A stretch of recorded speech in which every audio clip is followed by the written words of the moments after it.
Cool.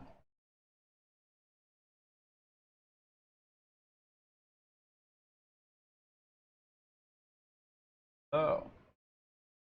There we go. Today's gonna be a bit different.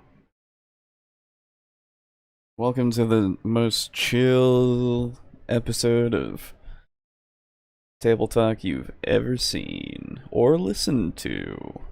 I'm your host, Alejo, aka Great-on-95. I'm the only one here at the moment, so what's up?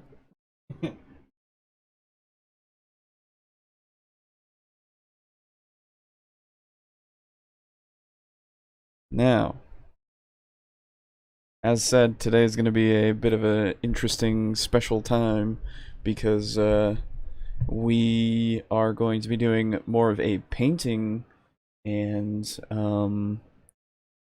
painting and just talking lore about Warhammer stream. Loading up Far Cry 5 on my other monitor. Sounds good, dude. Sounds good. Oh, that's right. My chat isn't even up. Oh my god. There we go. What's up, Steely? Yeah, so it's just me for now. Boo will be around in like an hour or so. And yeah.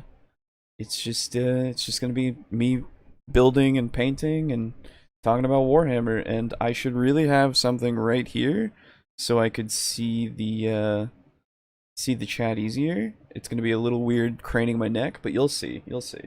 Anyway. Draco Kraken looks at title. I'm literally building an AdMech Iron Strider right now. Hell yeah, dude. See? It's the perfect time to just chill. I'm really bad at painting, so you get to watch me fuck up. But the only thing that I have primed right now is a Pain Boy. So he's gonna be my experiment, basically. And we're gonna build some other stuff while we're here. We'll probably build for a little bit and then I'll start painting and all that. But yeah, so for right now, let's start with comments because we have a couple. So I'll go through them real quick. Or at least as quick as I can. So just a second here.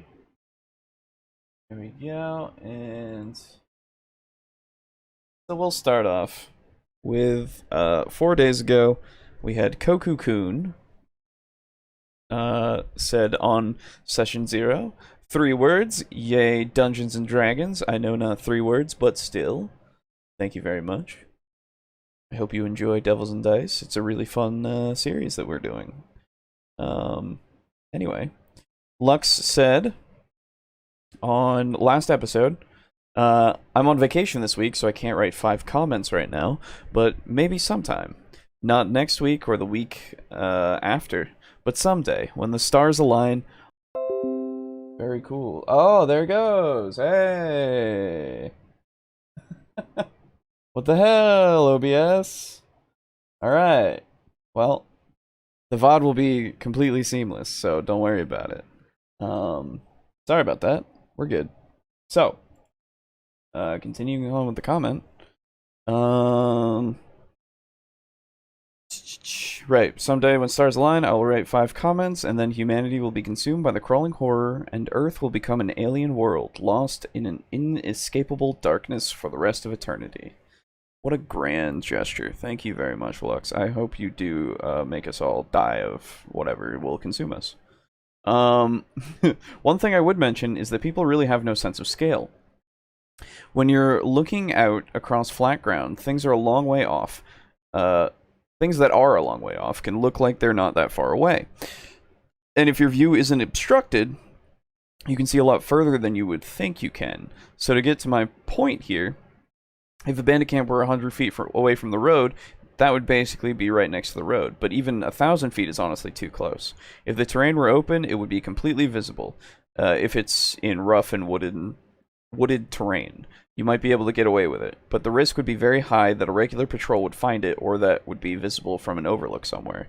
Which he's absolutely right. That would definitely be way too close. That's why usually you have to go through a trek through the woods, like, for a while, for a bandit camp like that. I would keep a bandit camp deep in the woods. Well, hey, well away from any road. At least a mile away, if possible. You don't want to ambush travelers directly from your camp, or you'll be getting raided by the local militia very quickly. You want to travel miles away from your camp, stalk up and down a section of road until you meet someone worth robbing. Then rob them and haul your take all the way back.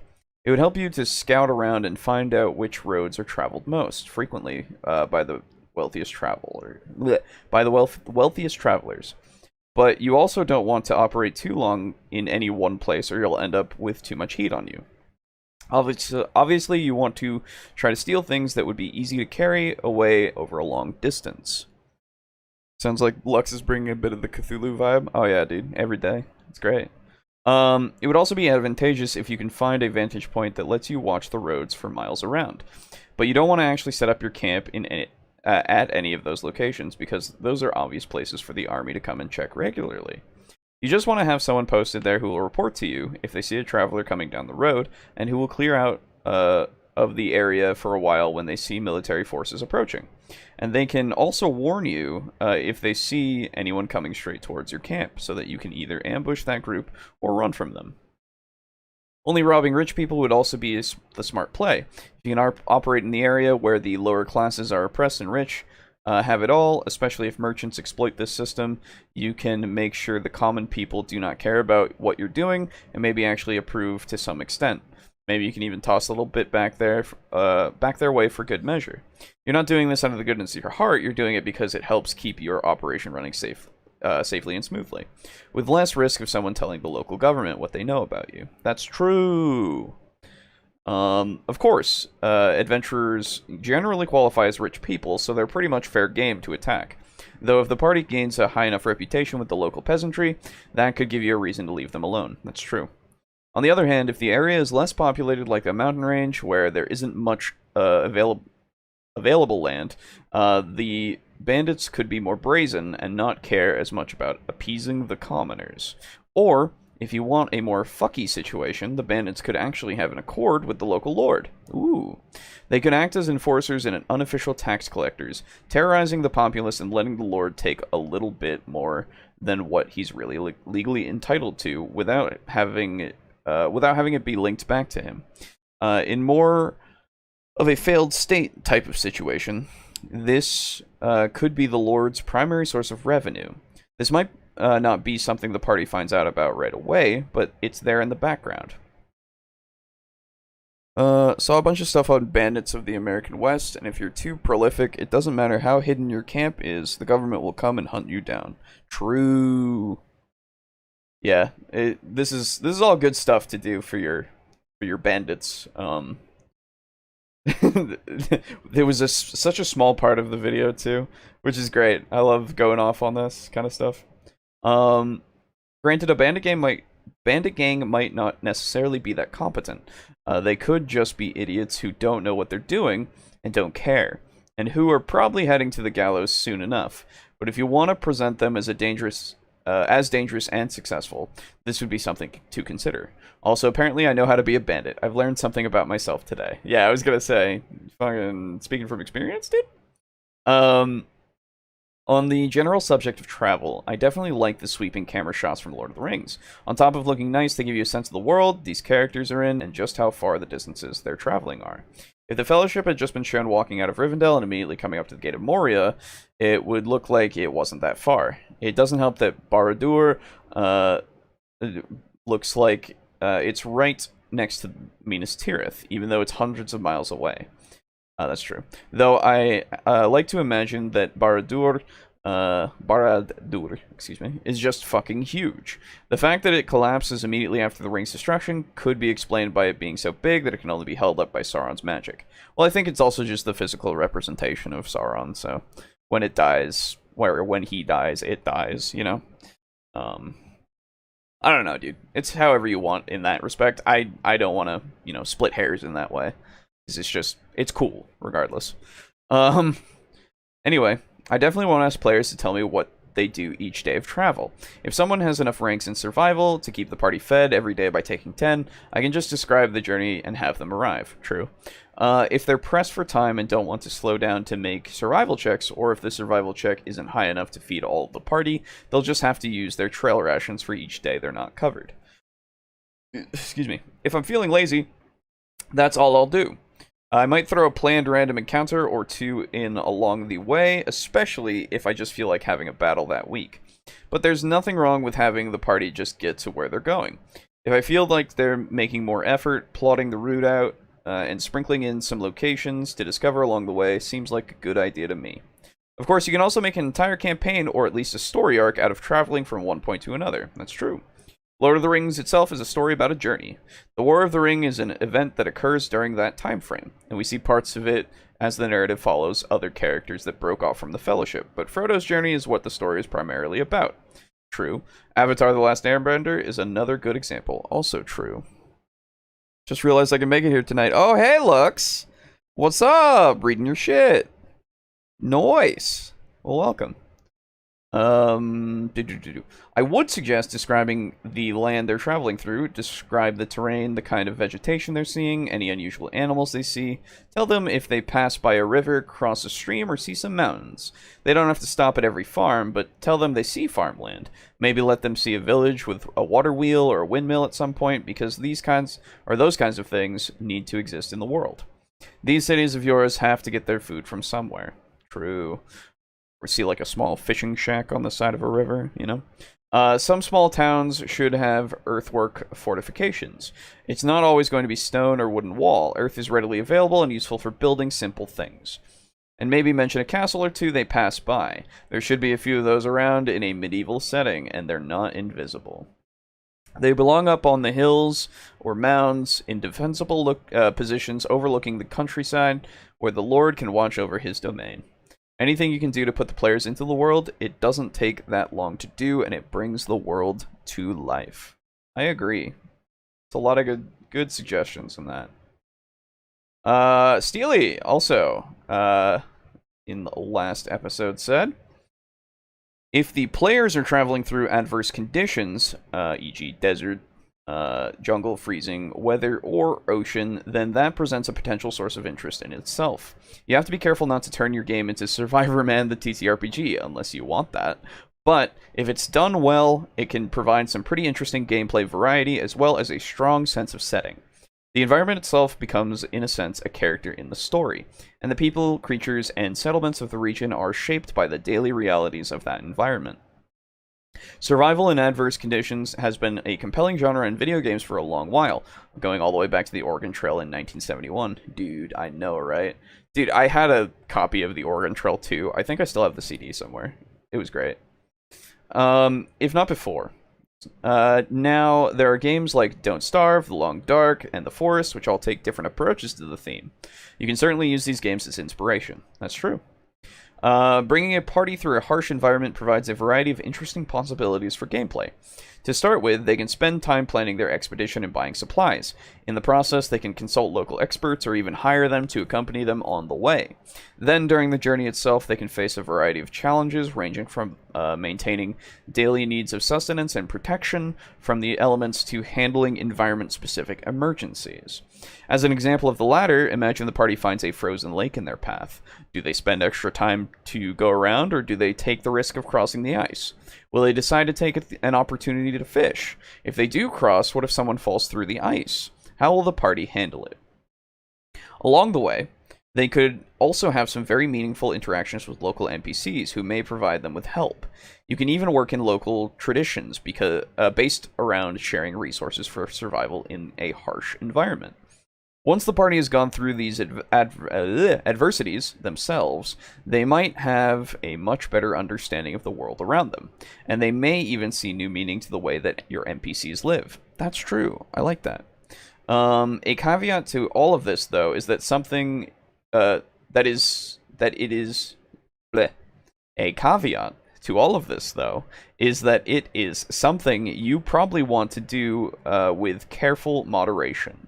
Survival should probably be more like a series of events than a daily slog, where the players and you Have to keep records of each liter of water and each salted fish. Put in enough survival-related challenges to give them the experience of it, but not so much to make things tedious. Fair. Now that I think about it, now that I think of it, and speaking of castles, one of the most fun maps in Three Houses was bandits that took over an old castle fort. I need more of that in fantasy. Ooh, that does sound fun. I like that. Travel in Dark Sun was brutal. Oh, I bet, Slay. I bet. We had Oregon Trail at a couple of schools I went to as a kid. Yeah, no, that's right. Oregon Trail was at one of my schools. It's true. One of the first video games I ever played. I could never get enough computer time at school. Yeah, that's fair. No one could. Want to play Oregon Trail again now? Dude, Oregon Trail's great. It's a classic for a reason. And then, of course, Steely also says, thanks for the personalized spoiler alerts, by the way. The first one caught me off guard, so I heard the spoiler before I figured out why you guys were talking to me. I managed to avoid the second one, though, so cheers. Yeah, that's good. All right, well, so that's all of those. Now, we get to the main event. It's time! Don't mind me. Ugh. It's time, everyone. We're going to be doing assembly, painting, and hanging out. So don't mind it. Alright. So. Or Oregon Trail, yeah. Both are equally brutal, probably. Well, anyway, you know what I mean. Okay, so.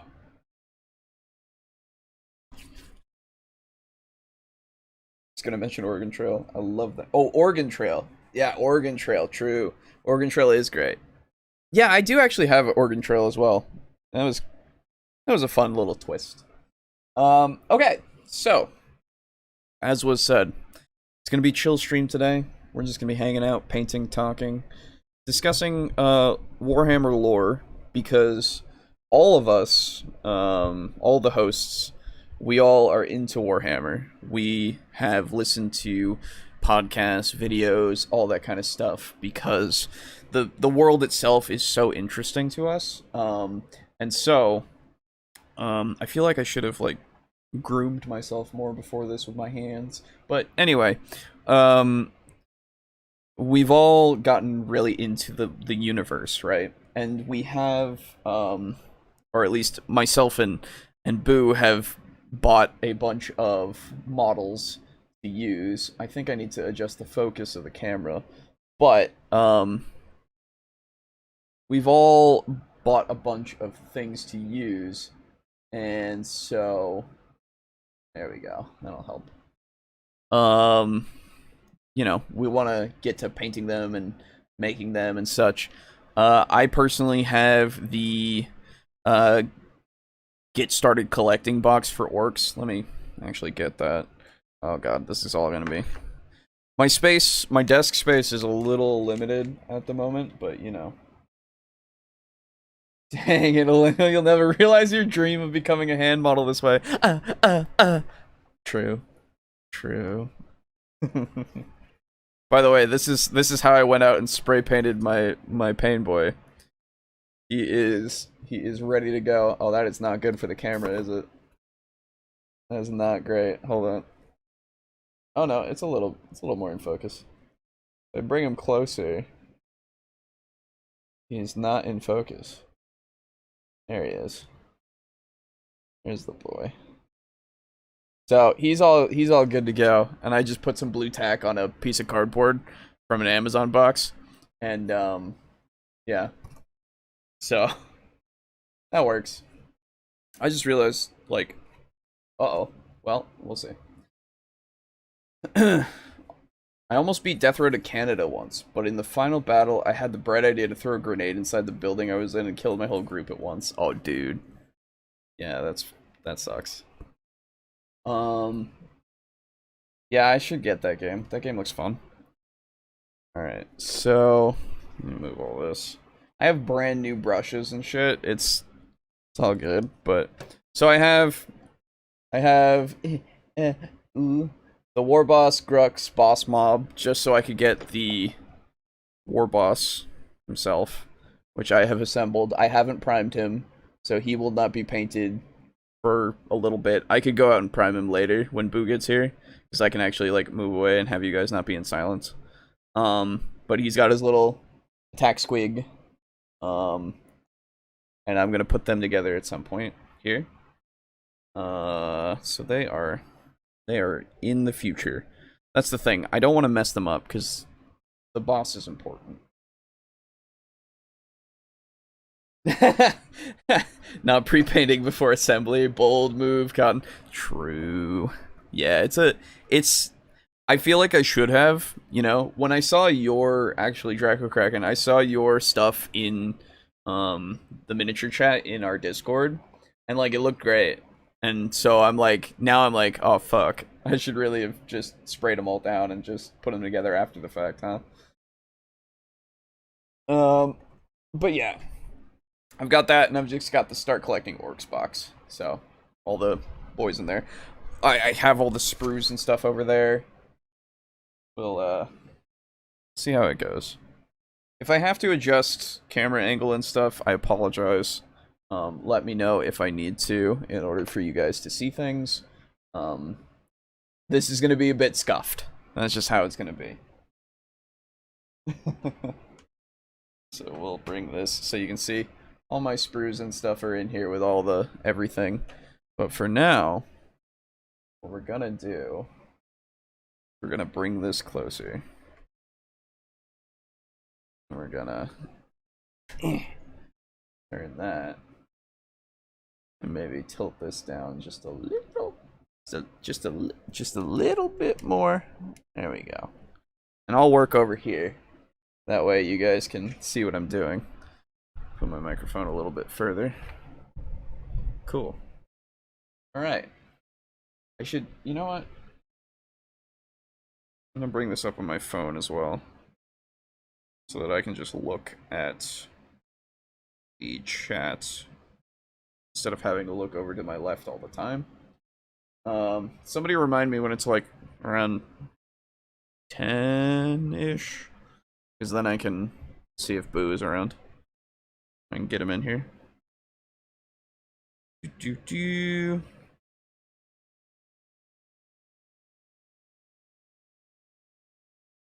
Am I able to look at this from YouTube Studio? No, I am not. Okay. Thanks, YouTube.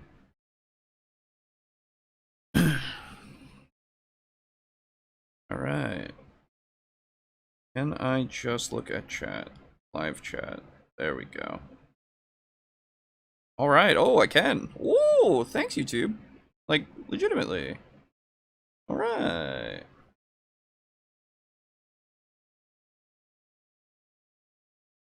At least you're not doing the insanity that my friend is doing on it with his orcs to put magnets on them to swamp arms out.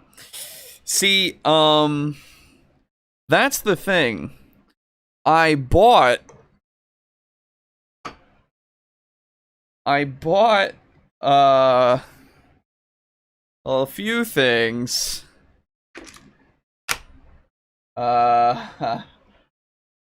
So don't call me not insane yet. Hold on, it's underneath this. I gotta get it. Don't think I'm not insane. I will never claim that I am sane. Oh, I need to prop this up. Oh, I fucking printed a stand. Let me get that really quick. Hang on. Printed a stand so long ago for me to hold my phone up and shit.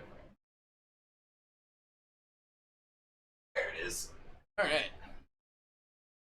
Little stand.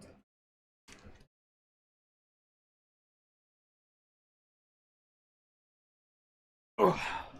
The Metal Thunderhawk would be an interesting build. Dude, I want so many models. That's the thing. Alright, you guys are gonna be a little off camera, but I'll be able to see you. Oh, that's perfect. God, I'm so smart. But yeah, so I did buy a drill and bits and even smaller bits that came with it. So I did originally have the idea to put a bunch of magnets in and I bought a bunch of very, very small magnets. Very, very small magnets. So, yeah. Don't count me out. I am insane. And I did try it out with one boy. I will show you him. Oh my god, is this just an orc thing? I don't know, dude. I just think magnets are cool. I just think using magnets is a good way to do it, because, one, you can pose them, right? You can kind of and you can also drop their pieces. Also, my headset is... There you go. So you can pose them, kind of. Though this magnet and the place that it's in aren't necessarily in the center. So it's not the best looking, right? Oh, there we go. It's not the best looking. You can kind of see the part there. But, I don't know, man. I just like the idea of doing it. And the other thing is, like, maybe it makes it easier for me to paint them and shit. I don't know. But I'm probably not going to do any drilling today for magnetizing stuff. It'd be easier for, like, bigger models. Definitely. But for this, I don't think we're going to be going for that. So. Let's get all this shit out of here. I want to do something like that with magnets, some Kingdom Death Monster character models. Yes, dude. I remember watching somebody play Kingdom Death Monster once, a long time ago. And it looks so good. I loved how brutal it was. It was super fun. Alright. Let's build us a boy, huh? Let's build us a boy. I've got to remember which parts are for which. It's so hard, dude. I know. It looked so fun, though. Alright. Let's get one of these. Get my hobby knife. By the way, if you noticed, this board, this thing here, is an old paper cutter board. So, I went to work one day. And they were like, I was observing because I was doing my work, and then somebody came by and saw that they had a paper cutter. That somebody next to me was like, oh, I have this like old paper cutter, and it's broken. And I was like, well, shit, can I have that? And they were like, well, we'll speak to the boss, but probably. So later that day, I had a broken paper cutter, and like it was just a crack in this board. So it's slightly off, slightly, but it is perfectly usable, is the thing. I don't think that's the right base. I think that would be, yeah, no, I think that's the, this is where your body goes. No, that doesn't seem right either. Why does that seem wrong? That shouldn't be wrong. We'll make the knob. Those are boy parts. We'll make a knob. Knob's gonna be like that. Yeah, because I have all the parts for the knob too. Okay.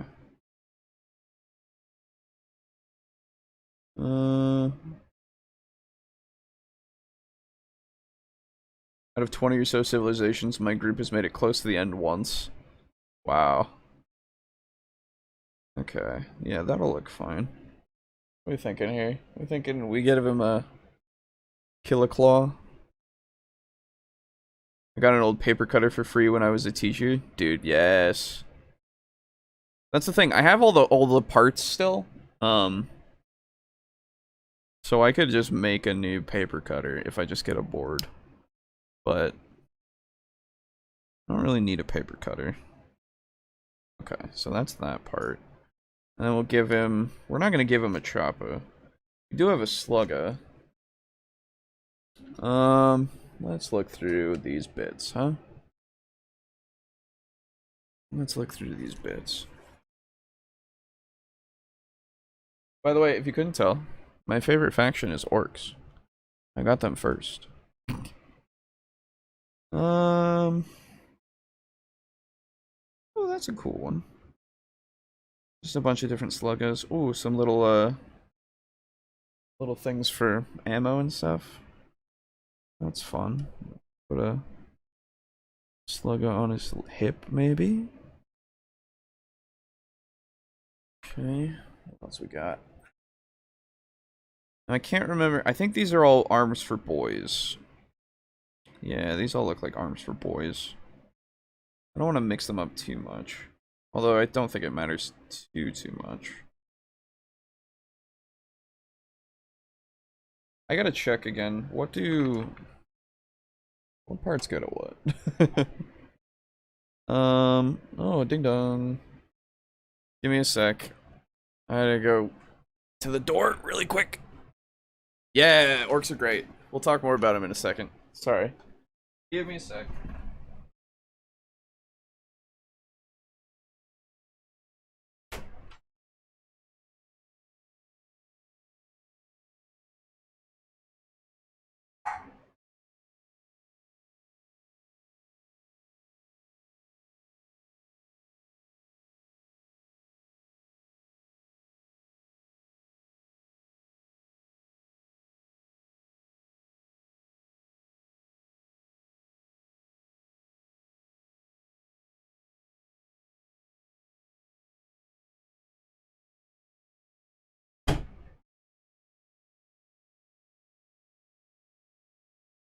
Okay. Yeah, orcs. So, orcs are my favorite because they're so versatile. You know, you can do so much with them. Just lore wise, like, or just construction wise, in the sense of like. And I've not jumped into or ventured into doing anything with like green stuff or anything to like kit bash and all that kind of shit. Because I'm not confident yet. I've not even made more than like 2 models, right? But you can make some fun stuff. If any of you watch play on tabletop, they've showcased like the Gretchen that are actually the Astra Militarum. Um, so it's just a bunch of Gretchen models, actually Gretchen and Goblin models, because some of them are from fantasy, but it's all Warhammer stuff in one way or another. That's all been made into um, the Militarum, and it's all really great. I love orcs.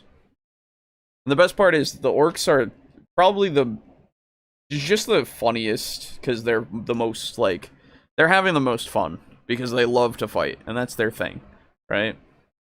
They love fighting, they love killing, they love everything about it. It's great. Though I have to say, the more that I look into the lore, the more the Necrons are growing on me. I really like Necrons as well. And the biggest orc is the boss. That's true. Ooh, whoops. There we go. All right, let's do some stuff. So I have some testers, plastic cement. Hopefully, we don't fuck this up. We'll see. You don't want to use too much of this stuff because it comes out really fast, which is really kind of annoying. But you know, be a fun TTRPG campaign. Some orc boys causing a bunch of shenanigans. Yeah, that would be super fun. That's the thing. I would love to play 40k, the 40k TTRPG, like, as any faction, honestly. Because that would be just so much fun. Just to go through and see a bunch of orcs just doing their shit, or be the bunch of orcs just doing their shit, you know? The whole orc zeitgeist magic is awesome. Like how vehicles go faster if they're painted red because the orcs think they do. Yeah. I heard though that they've there was something about them pushing back on that, you know? Dude, the Trays in the Infinite makes the 30% of the lore for me. The Necron lore, that is. Dude. I need to know more Necron lore. I haven't heard too much of it yet. But that will change. Necrons are sick. Not coming out. Oh, there we go. Wait. Okay. That's way too much. Oh my god. Oh my god. It just keeps coming. Oh my god. Oh no. Okay, wait. Whoa, whoa, whoa, whoa, whoa, whoa, whoa, whoa. Wow. It's too much. Oh no. It just doesn't stop, dude. Okay. Sorry. God, Testers is, like, really good. All this stuff has been great. Fuck, that's way too much. Stop. Okay. You just need, like, a tad of it. Every now and again. Okay. Ah, God, it's all over my hands. Ah! Alright. Jeez. All I have to really work with for, like, a thing is, like, tissue paper. So that's fun. Okay. There we go. Cool. That together. That'll be like that. I'll just leave him right there. I'd play a 40k TTRPG. I'm a little too poor to play the war game. Fair. Well, that's the thing. If you get tabletop sim, you can play it for basically free. Pretty great. That's what we were doing. That's what we've been doing. Since we can't play in person. Since we're so far away from each other. I'd highly recommend getting tabletop sim to do it. There we go. This knob is getting his body together. Pretty good. Trazen literally will actually Belisarius call and then Pokeball the Militarum General. Dude, that's great. That is great. Yeah, the Necron, honestly, like... So... I used to think Warhammer was too expensive, too. Then I dropped almost $1,000 on Kingdom Death stuff. Well... yeah, So, what happened for me with that was like, hey, man, Warhammer's cool. And I was like, yeah, dude, Warhammer's pretty cool. And then it was like, hey, man, there are little models and stuff. And I was like, oh, shit, there's a lot of little models and stuff. And I looked at the price of them, and I was like, fuck, they're really expensive, right? And then what happened was I went, oh, but they're not that expensive, though. Because I bought some official, what are they called? Official models for D&D, which I have downstairs, so I can go get those at some point and actually maybe do some. There we go. Cool. That's all I need. And then after buying them, I was like, well, I don't need to worry too much about, you know, how expensive they are if I've already bought some miniatures. Because those were like 20 bucks a piece, right? And like 50 bucks for a whole box of stuff. That's not too bad, right? And then I spent $100 and I bought the starting box set. So, I don't know, man. Is what it is at this point. There we go. There's a killer claw for you. Or sorry, no, it's not a killer claw, is it? I don't remember. Fuck. I'm so bad with these. Fuck. I don't remember. But anyway. Yeah, so getting into the lore a bit, right? I think like learning a bunch about the lore of 40k is really good, because then when we actually do play a 40k TTRPG one day in our future, sometime, then we'll be like good to actually like remember stuff about the lore, and we can actually like act in character and in the game, you know, because like it's a lot. First off, all the lore, it's a lot. There's so much for everything. It's fucking crazy how much there is about everything. The smallest detail, you can get so much out of. It's insane.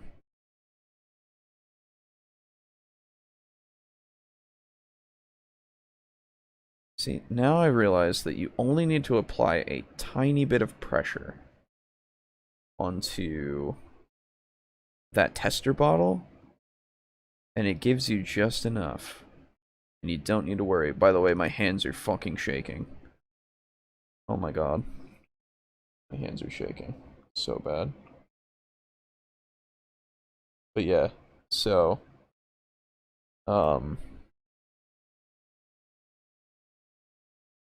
we go. Hey, Pizza Funk, how's it going? Sick, dude. Hell yeah. Hell yeah. God, this... I used to play with Bionicles a lot as a kid. I still have every single Bionicle I've ever owned, okay? It gives me the same feeling. Putting these things together is so good. I love it. I love it so much. I fucking love it. It's so much fun putting models together. Hold on, let me... for you. There you go. It's better. I really recommend the Cyphus Kane series of books. They provide a lot of good universe lore while also having a lot of humor and definitely being more lighthearted than the usual 40k. But that's the thing. I know Boo isn't the same way. He doesn't like the darker kind of stuff, right? I love the fact that things are so dark. Because you can tell with Boo, he likes the more lighthearted shit. He's got the campaign that we're doing that's more lighthearted and shit. But I love the stuff that is super depressing. It is so good to me. I don't know. And, like, I still like the happier stuff too, right? But the super depressing stuff is just fun for me. I've done a few wiki dives on the lore. I can tell it without... It would take a while to learn everything. Well, that's the thing. I wouldn't learn everything, you know? I know the basics, right? You've got Imperium, you've got Orcs, you've got Tau, you've got Eldar, you've got Chaos and all that. I'm looking through this right now, just looking at stuff. Oh yeah, what is it's a Power Claw. Yeah, it's not the Killer Claw. Killer Claw is the upgrade you can give your war boss. That's right. Cool setting idea for 40k TTRPG campaign would be one set in the Shola Progenium. Skola? I can't remember. For a group becoming Tempestus Scions Shock Troopers. Dude, I would love that. That's the thing. I love that 40k just has just regular guys. We've talked about this before, many a time, but I love the Guard. The Imperial Guard is the best part about the Imperium, hands down, because they are just dudes, and they are just going out there fighting to protect humanity against the things that they could never have imagined, right? They go against Chaos, they go against the Orcs, they go against Tau, like they go against everybody. Doesn't matter. And they are the greatest of the Imperium. In that case, you should consider the Talarn Omnibus. And the novel Cadia Stands. Very dark with a lot of last stand heroism. Oh yeah, absolutely. Then definitely read Cadia Stands. If you love the Guard, read that one. Dude, can we just pour one out for the boys? For Cadia? Fuck, dude. Why they gotta do that to my boys? Cadia fell before the Guard fell, dude. Guard are my favorite too. Hell yeah. Yeah, dude. I know. It's fucking so sad for them. Alright, let's see if we can find us a good arm to use, huh? Ooh! Can I do Killer Claw? Or, yeah, Killer Claw plus a heavy weapon? Plus a combi weapon, I mean? That would be fun.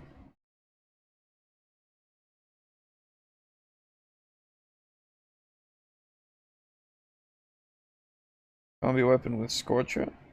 Can you do that? I don't actually know. Yeah, so guard are great. That's the thing. I like every well, not every faction. No, I think I like every faction in 40k. It's just they're fun, you know? Everybody is doing what they need to do to make their faction better off. Like okay, so as much as I like the guard Omnis, I have praise. Oh, dude, Mechanicum is also fucking great. Like I can't I could never say that any of them are like my least favorite. That's the problem.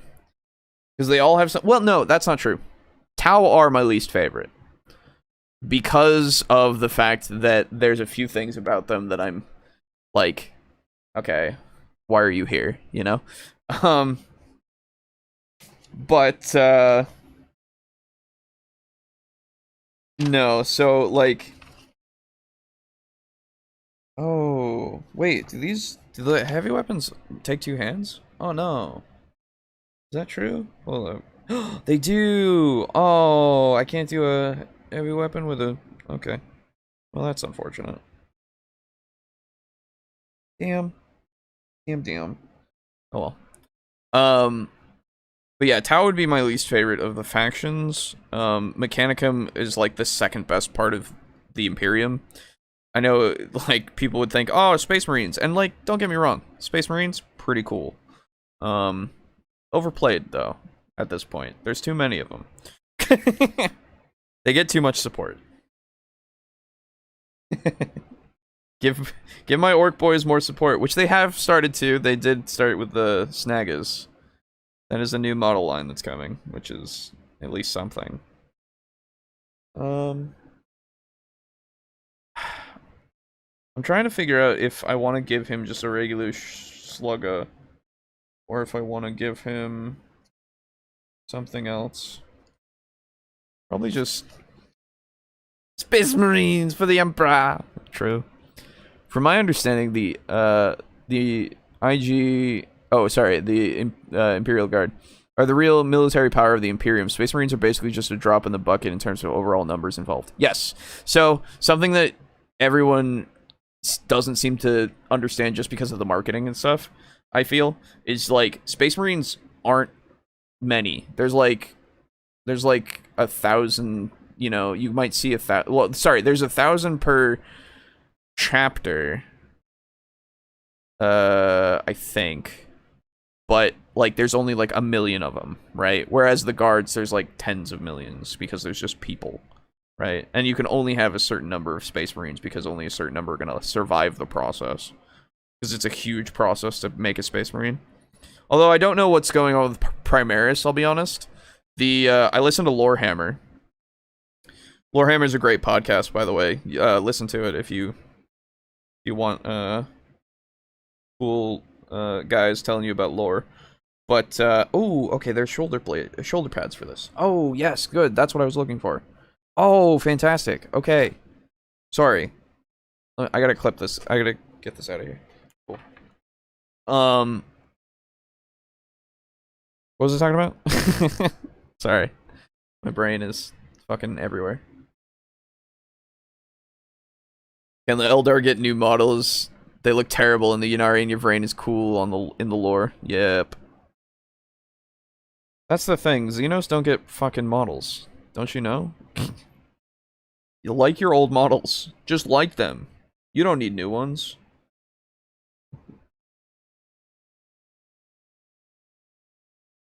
You're not allowed them. Wait, do I have 2 kill saws in this? Or did they only give me 1? Oh, GW, you greedy bitches. Oh, you greedy bitches. No, you did. You only put 1 kill saw in this set. No. Wow. Okay, well, if I wanted a double kill saw boy, I guess I gotta look elsewhere. Let me just look at something. Yeah, okay. Yeah. Let's go with... Woo. Wait, what are those? 'Cause those look fucking rad. Can I put that on you? I'm going to. Yeah. No, wait. What are these? Hold up. Man, I wish I knew more about Warhammer. All I know is Spore Mines are pretty OP. That's true. I wish they would put out more models for the different Imperial Guard regiments. So much flavor with those guys. I'm building a Talorn army, but I am planning on adding in some Catachan to the forces as well. Yeah. Yeah, they should put out a lot of things. We had so, like, there's so many things that are out there. Okay, so, you know what? Pizza Funk, since you don't know too much, and maybe some other people don't know too much, let's talk a little bit about some lore, then. Correct me if I'm wrong, if I'm ever wrong, because sometimes I might be, because I might be misremembering some things. Hold on. I'm just looking in my thing to see, like, pieces. Okay, yeah, cool. Anyway, so, this boy's gonna have a really cool piece. He's gonna have, like, this piece. Yeah, let's do that. That looks fun. Sick. So, basically, it all starts with the Emperor. Technically, way before that, things have happened. But let's start small. Let's start real small. So, in Warhammer 40k, the Imperium of Man was created by the Emperor. The Emperor being an incredibly psychically powerful being who was just the best. He was the best at everything. He could see into the future. He had, like, the most power of anybody ever. Any human ever. And for a long time, he was just kind of, like, in the world. And he was made because there were these, like, druids or whatever. I don't remember specifically, but there were some, like, druid people that were like, hey, we're gonna die and chaos is coming. Let's kill ourselves and reincarnate ourselves into the Emperor, because he will be the best of us, right? Your sadness over the kill cells reminds me that every guide for Kill Team Genestealer cults recommends you get 3 of the same box for the heavy rock cutter, and I'm not ready for that. Oh, dude. That's how GW makes their money, dude. They make it so it's exclusives and shit. Honestly, I think I'll just go on eBay and see if I can just find some kill cells or something. But anyway.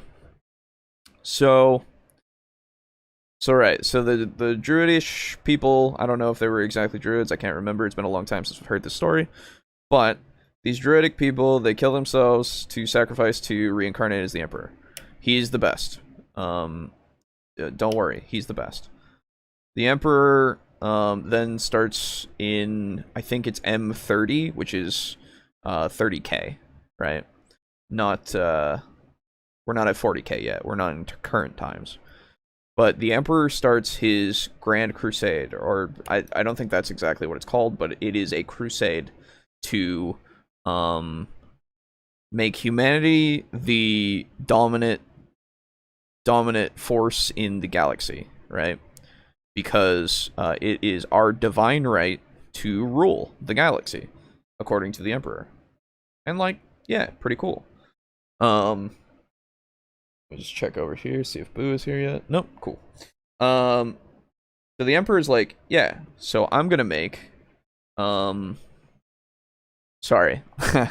Before that, sorry, there's a lot to set up. I've just remembered something that I need to tell you before that.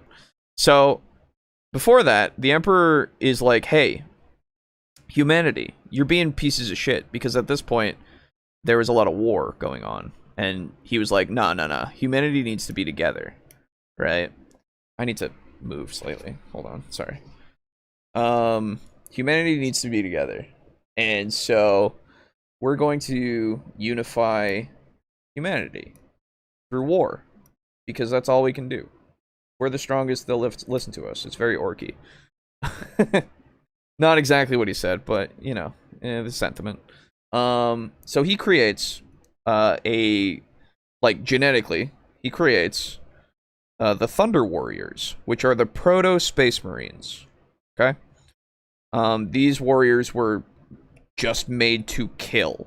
That was their purpose, right?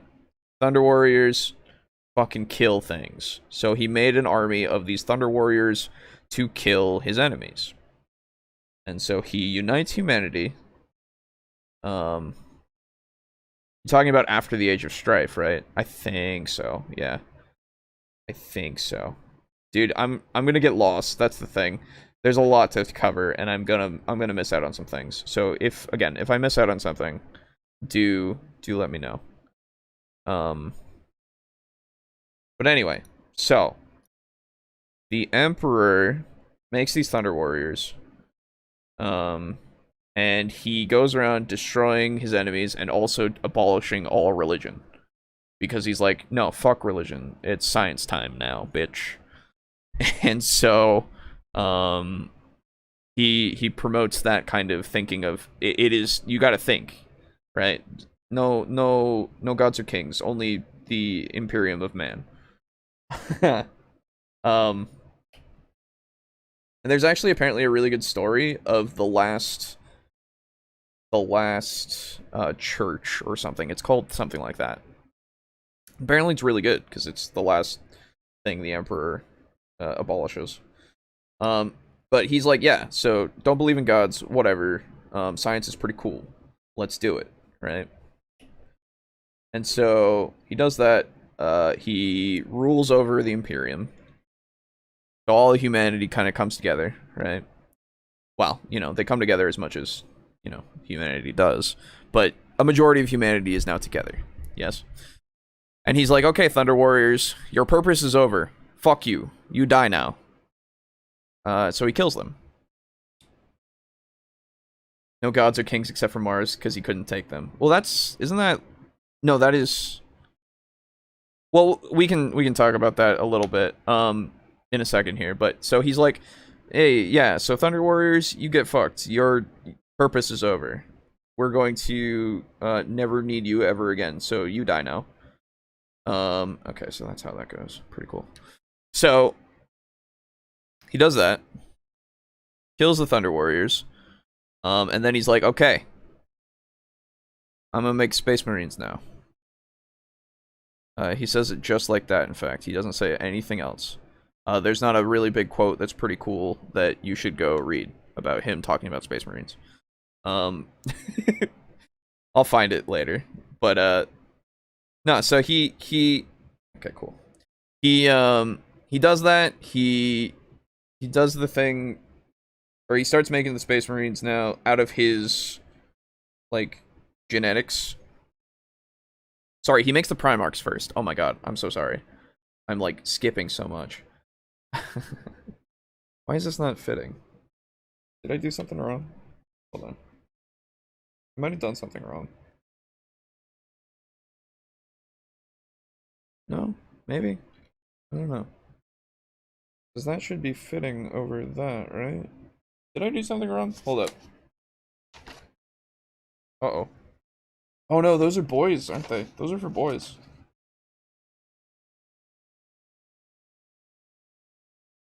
Oh, no, that's a neck piece. Oh, never mind. Sorry.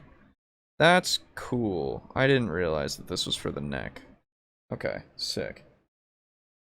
I should do that after I put the head on, but I've already done it, so we're fucked now. Anyway, so, oh, that's pretty cool. I like that. It's got a fucking metal thing on his neck. Neat.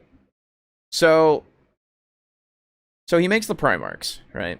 And the Primarchs are his sons, basically. They are demigods, basically. He is a god in the sense of little g, not big G, little g. He is the power of a god. He has it. Because the Emperor's fucking great, right? Googling Thunder Warriors now, some of the pictures of them remind me of Judge Dredd. Hell yeah, dude. Off topic, but have you guys seen the movie Dredd? Because if you haven't, it's really fucking good. You should. It's one of the best depictions of Judge Dredd I've ever seen. Anyway, so yeah, so he makes the Primarchs. They're basically his sons. They're all built of his blood, basically. Made of his specific Emperor parts. Oh shit, I didn't put enough of the stuff here. No, I need more. Oh god, no, it's not working. Okay, sorry. Shit. Okay. And so he makes 12? No, that's not right. How many Primarchs are there? I don't actually remember how many there were. 13? I can't remember. Oh, fuck. It's been so long. I don't pay attention to Space Marines that much. I don't remember. Anyway.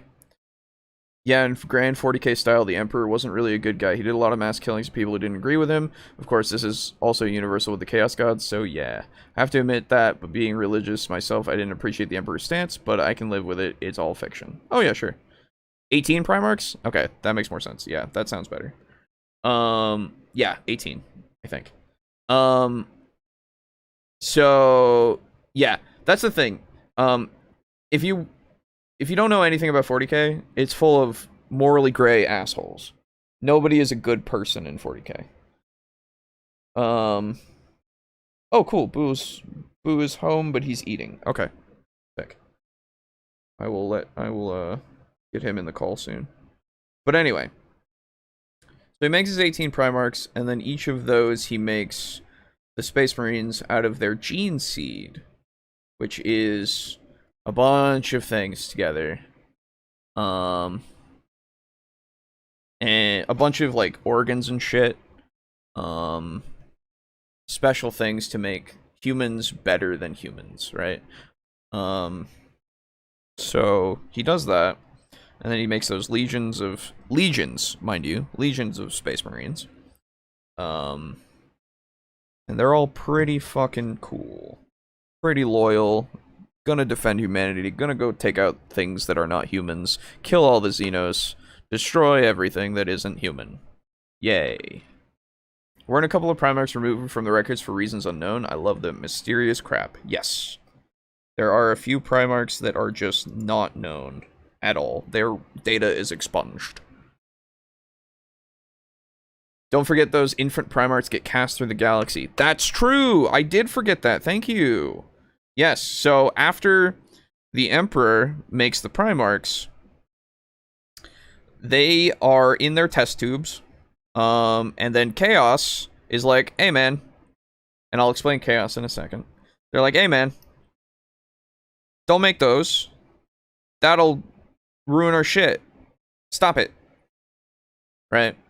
So they make like a warp storm or something, and they teleport all the Primarchs across the galaxy. And so the Emperor is going on a crusade to both find his sons, quote unquote, and take over the galaxy for humanity. Right? Dread was the one with the slow-mo thing, right? Like that one. I think so? Yeah. I think it had some slow-mo in it. It's been a while since I watched it. All I know is that it was really good. It's been like a few years since I watched it, but I should watch it again. I want to get it on Blu-ray because it's great. But yeah, so the Primarchs are gone, right? They are they all end up on worlds, right? Now, those worlds all have humans on them already, because, you know, humanity kind of exploded out, because that's what humanity do. And so those worlds each had, like, different cultures and stuff. And, I think didn't warp storms happen as well at this point where they couldn't reach a lot of different worlds? I can't remember specifically. But they're kind of out of contact and such, and or a lot of them are because of that at some point. I don't remember if it was now or later. But they that was way too much. Gross. Uh-oh. No, it's okay. Anyway, they take on aspects of those worlds. And also they get corrupted. A lot of them get corrupted. Their genetics get corrupted because of chaos. And so they're not purely like Emperor's children anymore, which not to be confused with the Emperor's Children, which is a chapter. Sorry, a legion. But Conrad Kurz got fucked by it, and yes, a bunch of warp storms happened. Yeah, okay. Let me type to Boo. Hold on.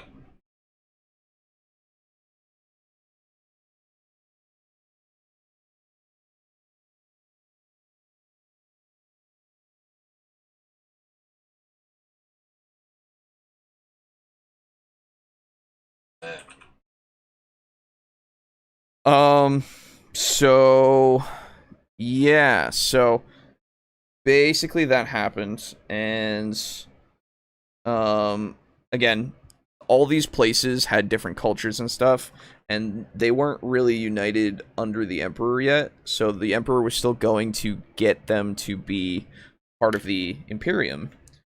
And while he did so, he found his sons. They all kind of, were found every now and again during this crusade. And again, some of them were mutated in such ways like, what's his face? Who's the leader of, God, I don't even remember. Fucking hell. Primarch's names are hard for me because, like, oh no, Sanguinius.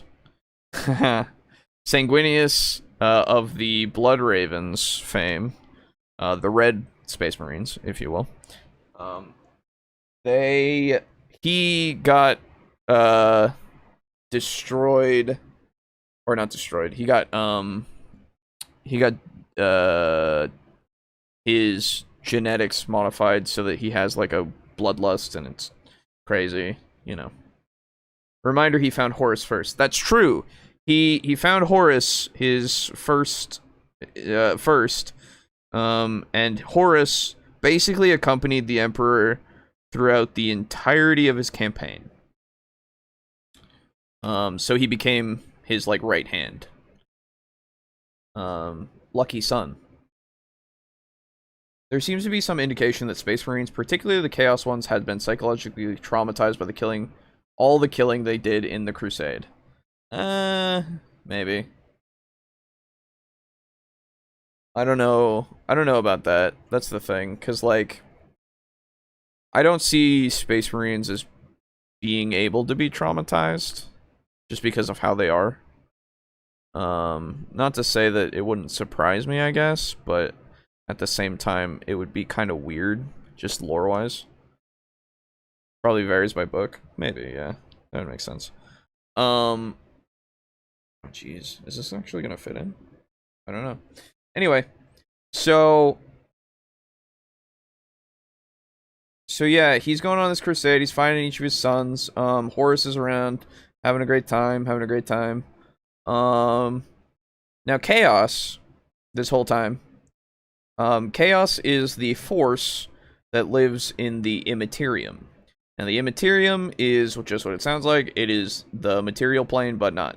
It is a vast place of chaos, where the Chaos Gods reside. And they can shape the Immaterium to their will, and they have power there, and they can kind of do some things to the Materium, but not really. Oh, that has a little snippet there. I need to take that off. Oops. Oh, shit. Well, that's annoying. Oh, that's not a good idea. So... Oh, that's gonna fuck with this. Oh, I fucked with it. Oh, man. No. Alright, well. So... There are 4 major Chaos Gods. That being... Papa Nurgle.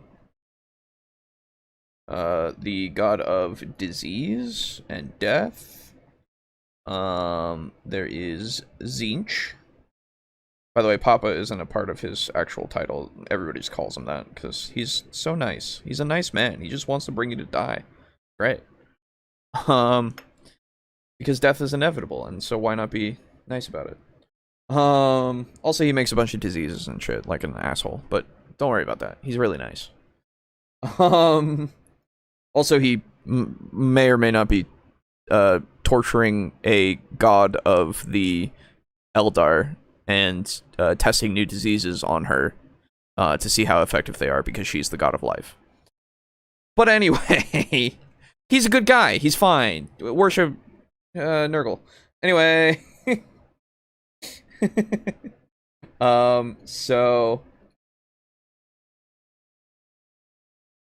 So there's him, there's Zinch, who is the god of deceit and scheming and all that kind of stuff. No, not deceit. Is it deceit? I don't know. But planning, scheming, all that kind of stuff. That's his domain. One of it. I'm sure there are others that I'll miss.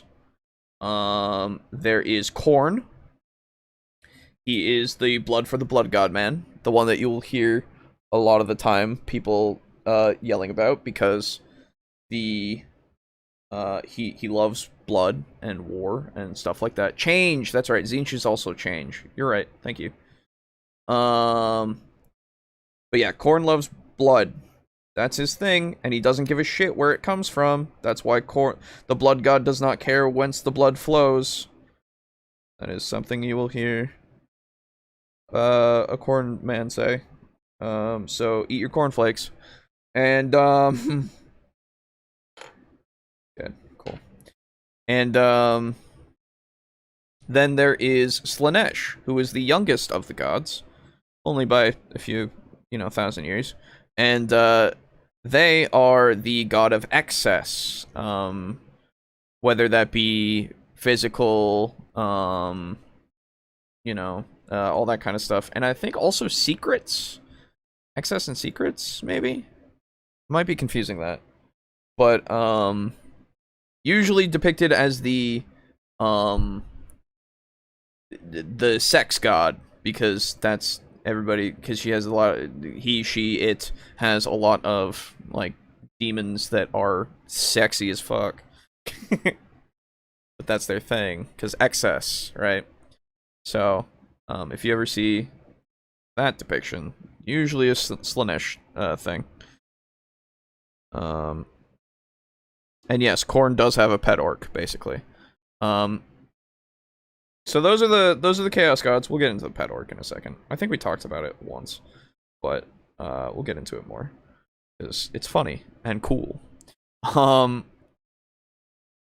Okay, cool. Boo is ready, so I'm going to call him to get him on the show. Wait, what's this sex god's name? Slaanesh.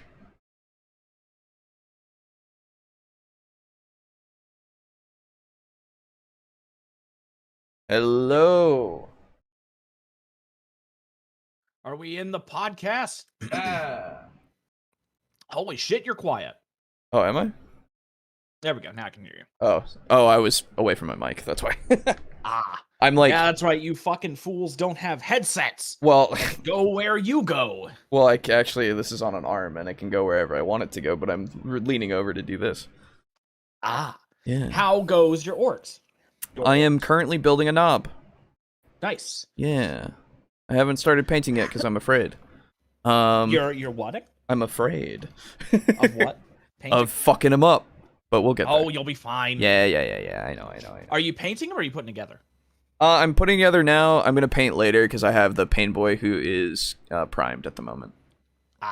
Yes. But anyway. Well, I mean, yeah, you'll have to paint him later because you'll need to prime him. So. No, he's already primed. He's all good. Oh, did you prime on the sprue? No.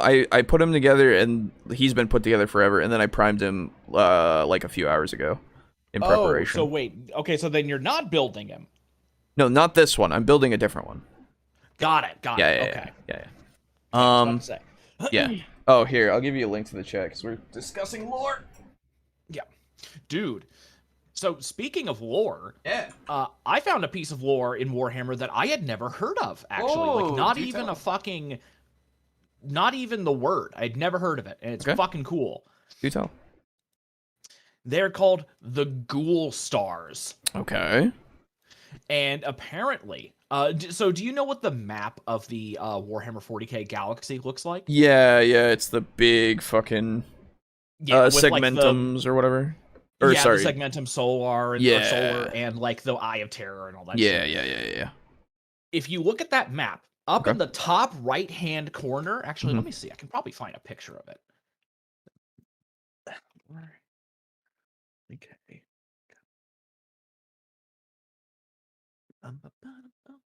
Go. There it is. Yeah, there it is. Oh, and perfect. This one actually shows the Ghoul Stars. Okay. It is this map. All right. Give me a sec. I'll pull that up for Yeah. chat here. There we go. There's his head.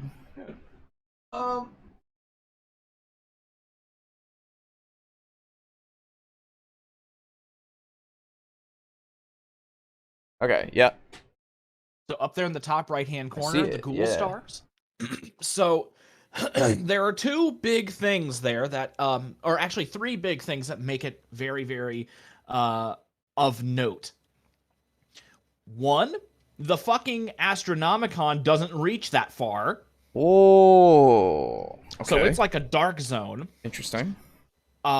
Two, the Tyranids have declared it a no-fly zone. Oh. So they went in there and they're like, fuck that. That's weird. Yeah. And then three, it was apparently an area where there was an incursion by like something extra dimensional that's not the warp. And I'm talking like Cthulhu shit. Oh, okay. Yeah. Huh. And there are Xenos there that are unlike any other kinds of Xenos. They're actually called ghouls. Oh, cool. And they apparently fight by throwing like shuriken made of crystal. Okay. And it's this kind of place where if you go there, you return batshit insane. And that's what happened to the Tyranids. A Tyranid hive fleet went in there. Yeah. And like after some period of time, they came out, but they were all fucking batshit. Interesting. And so the theory is with the Tyranids, at least, is that there's something in there that fucks with the synapse. Okay, yeah, that makes sense.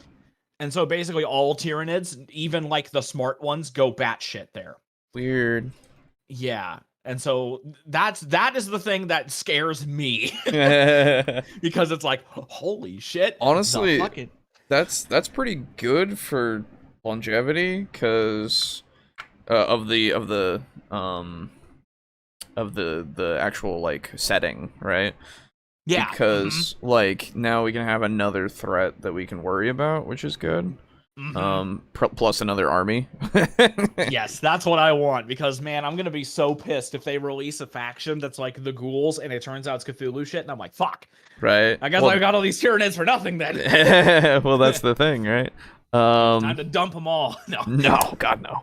Yeah, I'd sell them first. Yeah. That. I can imagine there's many references to something like Lovecraftian like that in a lot of 40K. I know there's a video that I want to watch that actually is like Lovecraftian stuff in 40K, so a lot of it will probably be to do with the hive mind and stuff, but hopefully they'll touch on the ghoul stars. Let's see. I'm gonna actually look up the ghoul stars. That'd be interesting. Yeah, if you want to. Most absolutely. horrifying place. Yeah. An Australian. Yeah, the ghoul stars explained by an Australian. That's actually what the video that I watched. Okay. Cool. Oh, the other thing. Sorry, there was a fourth thing. Go on. The Ghoul Stars are also the home of an entire Necron dynasty made up of nothing but flares. The flayed ones. The flayed ones with the flare virus. Absolutely. Mm-hmm. Very cool. That makes sense because they're already insane. Mm-hmm. Cool. That makes sense. Neat. Mm-hmm. But yes, Draco Kraken. Slaanesh is also drugs, torture, and pain. That's true. Slaanesh is excess and everything. Excess and hedonism, yes. And hedonism, yes, that's the word. Kind of sounds like an Event Horizon movie stuff. Oh yeah, oh absolutely. Mm-hmm. That's the thing. Event Horizon stuff is pretty good as like a thing for Lovecraftian stuff as well as like warp stuff, you know. It's pretty good. It's a pretty good representation of it. It's not a great movie, but it is fun. Which movie is it? Sorry. Event Horizon.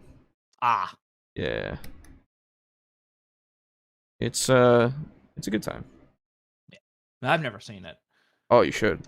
I think you'd like it. Probably. But yeah, ooh, I fucked up this gun.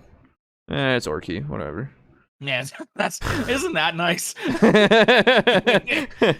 It's not like a space marine where I'm like, fuck, I fucked up his bolter and that thing was a relic weapon. Yeah. That's an orc. It's fine. He's got a chip in it. Still It's shoots. cool. Still shoots good. Still shoot far. But yeah, so we were talking about Chaos Gods. They're around, they're doing their thing. They tempted Primarchs slowly. They tempted Horus slowly. He eventually fell to Chaos. And then after that, I think it was a lot of the Primarchs were like, it was less that they were tempted. Some of them anyway. Plenty of them were tempted by Chaos. But some of them were also, they just felt more brotherhood to Horus than they did the Emperor. Well, yeah, because the Emperor he stopped being a part of the Crusade after a while. Because he was like, oh no, you got it from here, Horus. Yeah. You're the War Master now. Go. Right? Because he went back to start experimenting on the gateway to the webway. Yeah, okay. there is apparently a webway portal on Earth, on Terra, Holy Terra. Oh shit. Inside of the Imperial Palace, I think. Shit. That location, I guess. Yup, that he was trying to get access to so that they didn't have to go through the warp to travel, right? Because warp bad. Yes. Because for those of you who don't know, warp, again, you can go in the warp, but you have to have a way to kind of create the real space inside of the warp. Because otherwise it's just a bunch of garbage. You can't do anything with it, right? Because it's the Immaterium. Yeah. And so, the webway is an ancient Eldar system that... Actually, no, it's, sorry. It's not Eldar. True, sorry, Old Ones. Yes, Old it Ones is. system. Old one. I apologize, yes. The Old Ones! We can go down this rabbit hole every day. But yes, so, the Eldar use it. Yes. But the Old Ones created it, and we can get into the Old Ones later. But, the important bit is just, it is safe to travel through. You don't have to worry about being attacked by demons and shit. Although now you have to get worried. You have to be worried about getting attacked by Dark Eldar, but that's a whole other thing. That's a whole. I mean, that's just how it works now. Yeah. And so, but it was safe from the warp, and that was the main thing. Because, you want that. And then, so he left the Crusade, let all the Primarchs, let Horus take over. All the other Primarchs that were found under Horus's watch never even fucking met the Emperor, basically. So why would they even care about him? Yeah. Because he didn't come and get them. And so a lot of them, half of them turned to Chaos under Horus. Yes. Because Horus was like, fucking, I can have power from you guys? Because the Chaos Gods were like, yeah, Horus, yeah. And then he was like, okay. Yeah. I can do some shit. I can fuck the Emperor. He's actually it seems so strange that not doing it. it seems so strange that a Primarch with nearly godlike powers would Yep. still fall to chaos, though. No. At least in my eyes. I think it's just one of those things of like absolute power, you know? I guess so, but you're already one of the most powerful things in existence. Not as powerful as the Emperor.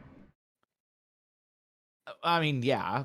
And maybe not as And I guess powerful as the Horus wanted gods. that, so. Yeah, that too. And also, it's just like, also he thought he knew better, right? That's true. That is Because true. like the Emperor went back and he abandoned them, right? Mm. The Slaneshi cultists are the type of insane where they laugh when they get shot. That's true. Horus got stabbed, and to save his life, Erebus showed Horus visions of a failed future brought on by the Emperor, which led him against his father. That's true. Yep. Oh, I That's didn't know right. that one, actually. Yeah. Yeah. Because Erebus it was kind of part of the whole temptation. But yeah, so he's doing that. Then he starts going back towards Holy Terra, which is Earth. He starts going back towards there to take over the Imperium. He and his evil Primarchs, they start going. Fall of Horus seems kind of like it might have been inspired by the fall of Lucifer. Oh, there's so many inspirations, dude. Yeah, there's in so 40K. many parallels. Because, like, 40K itself, like, all of the Imperium is Romans, right? Like, it is just Yeah. Rome, but space Rome, and it's really Yeah. cool. Yeah. Except the Emperor is a good guy in this one. Well, is he? Better than the actual Roman emperors usually. You say that, but he also genocided a lot of humans to get them to stop being, like, against each other. Stop being shitters. Yeah. And, like, yeah. He genocided the Payday Gang. No. He did. He genocided them all, dude. I mean, we're humans. We do it all the time. It's fine. Yeah, that's true. You're right.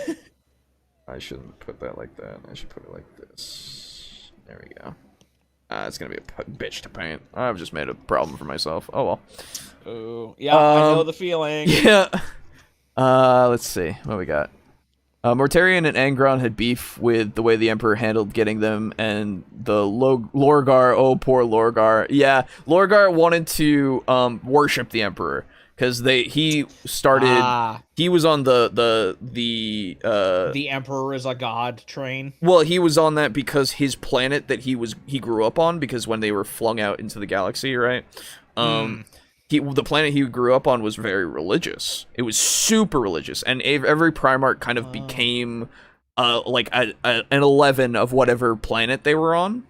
Mm-hmm. So he was like, "Oh, you're a god. And he started the cult of the Emperor, the Imperial cult or whatever it was called before it was the actual like religion. Yeah, what is it? Sorry, you're gonna have to fucking like send me to the goddamn Inquisition. What the hell was the cult? What is it called again? Now it is the Ecclesiarchy. Yeah, isn't the it? Ecclesiarchy is what runs it. Yeah. What is I it think called? it's Does still it have a name? I think it's still just known as the I don't know. I think it's just the Emperor, I don't know. I guess we Church are. of the I guess Emperor we're and all both, that. I guess we both need to get sent to the goddamn Bro, I know. Yeah, it's true. Inquisition. But yeah, so Lorgar was like that.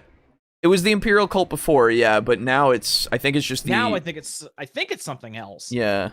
Or is that the Elder Scrolls? No, you're right. Space Rome or Space Holy Roman Empire. A little column A, a little column B. If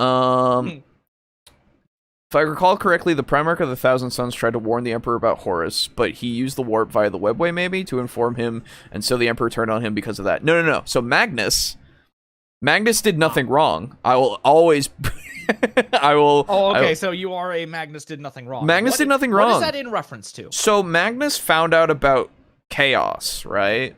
Yes. And he was like, "Hey, Emperor, Chaos. Also, Horus is coming because of chaos." But he used his psychic abilities to try to tell the Emperor that. And the Emperor was in the middle of his secret project to open the webway.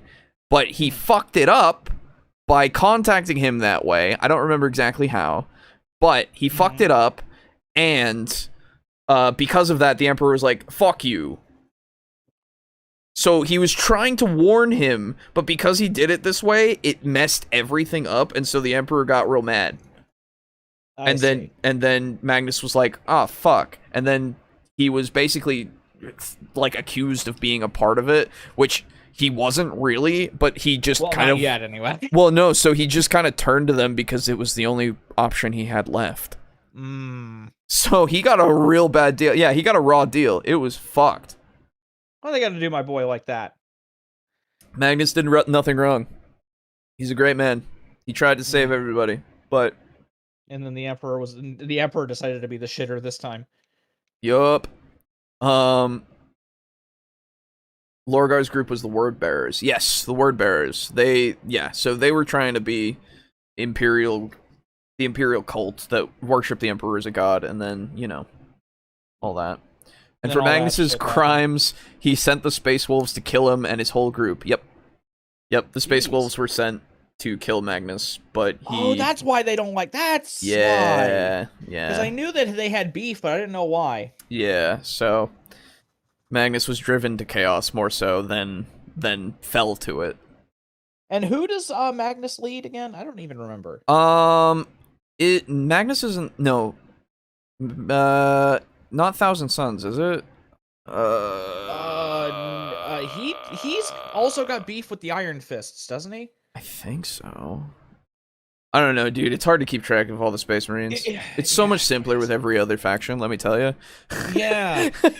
Because we know so much. Have a problem with everybody. Right. Well, this is the thing. We know so little about everything else that it's easier to keep track of. Yeah. Mag is Thousand Sons? Yes, I'm the best. Nice. Okay. Yeah, so Thousand Sons was what he led, and yeah. Fucking nerd. You don't even play Thousand Sons. I don't, but I would. Magnus is great. And he's got a fucking beast mini. Yeah. Okay, I have to go see you guys in the VOD. See you, Steely. See ya. But yeah, so this whole debacle that's happened because of all this is called the Horus Heresy. Because Horus, and it was a heresy. Well, it wasn't technically a heresy during the time because technically he wasn't a god yet, the Emperor, but, I mean, he was never a god. No, he never wanted to be, and then he became one. Yeah. And now he's a skeleton. He's a skeleton on the Golden Throne. So, basically what happens is Horus gets to gets to Terra, starts sieging the place, and the Emperor is like, hey, no. But he doesn't try to kill him yet. That's the thing. He still thinks he can save Horus, right? Horus is decked out in, he's got the eye on his chest of, there's an eye there now. He's got, spikes everywhere that there shouldn't be spikes. He's full chaos. Chaos now. Yeah, he's super chaos now. But the Emperor's like, no, my son, right? My best boy. My boy, I found you first. And then, and so he's like, hey, man. Stop it. And then Sanguinius comes, and he's like, yo, I'm gonna kill you, Horus. Which one? Oh, to Horus. Yeah. And then Horus kills... I don't know who's with this one. That's fair.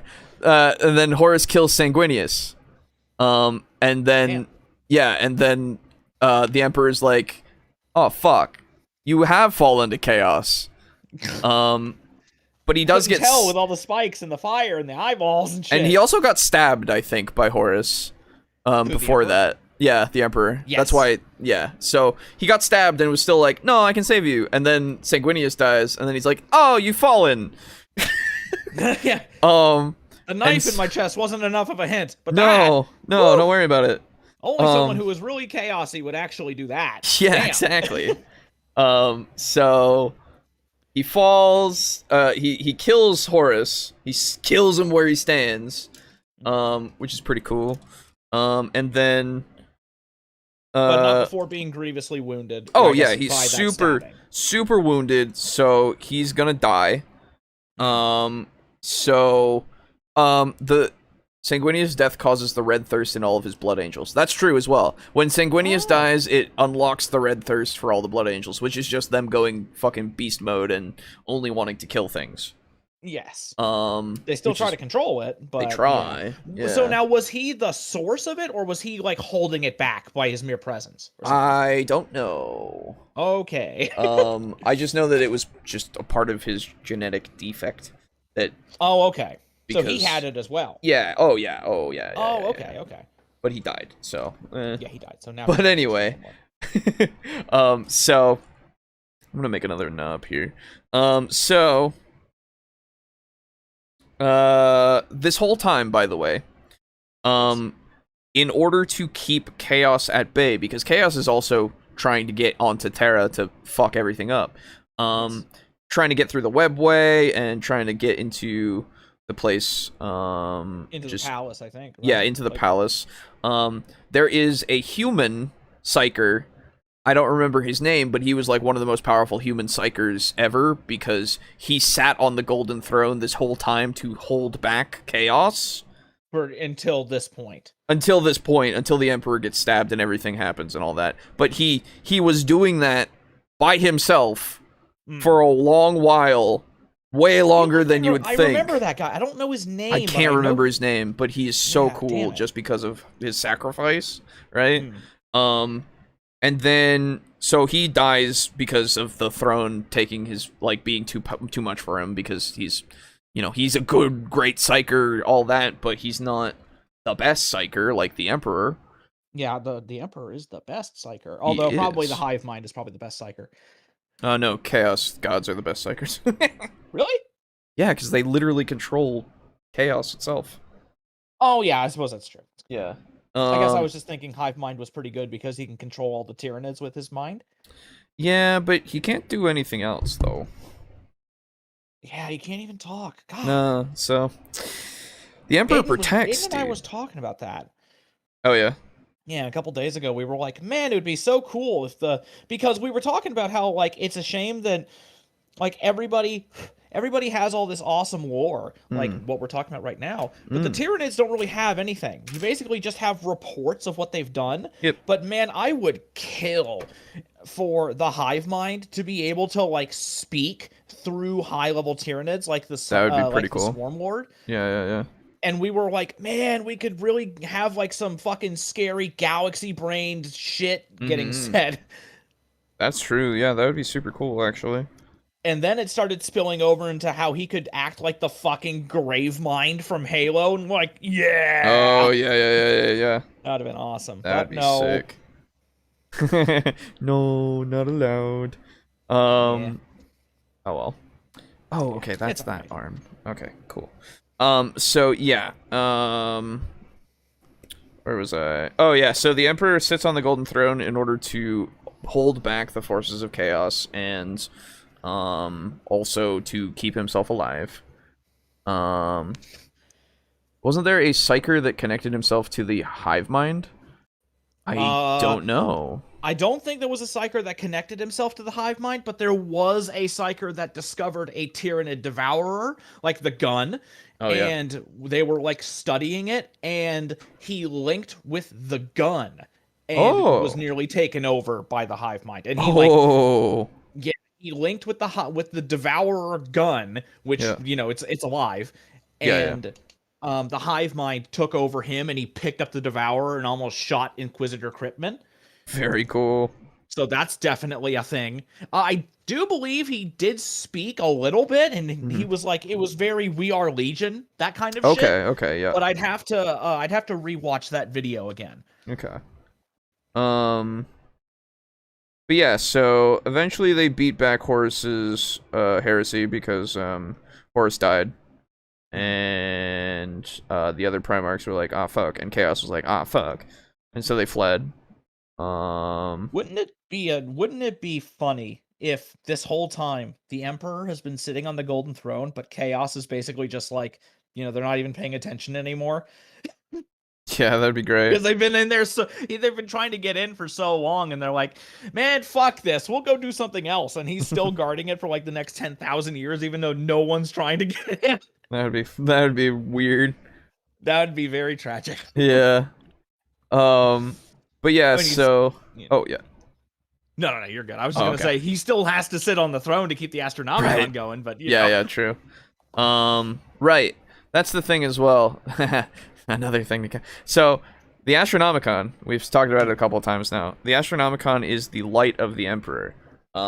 Literally made because he's so fucking psychically strong. He can create a beacon of light inside of the Immaterium, which is both good and bad. But it is good in the sense of that's what causes all the ships and stuff that go through the warp to be able to navigate, and kind of use that to guide themselves through and get to where they need to go, because it's incredibly fast to go through the warp to get somewhere, as opposed to something like light speed travel or anything like that.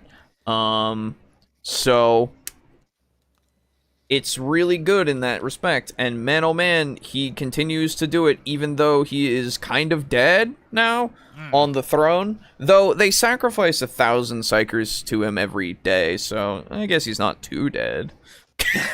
It's the only way that he can stay alive. By the way, remember, Grimdark, haha! Yep, by eating psychers' souls. Yup. So they do that now, but yeah, so he's interred now forever on the Golden Throne. And if they ever make him get up, I don't think the game will ever be the same. Yeah, probably not. It'll Dude, probably could you imagine kind of being shit. able to fucking have the Emperor mini? Oh god. Yeah. See, that's the fucking thing. Crazy. That's the thing. It would be cool to see a mini, right? Yeah. Maybe even do stuff, but you would always win. First off. Yeah, you would always win. Second off, it's like what the Primarchs are right now.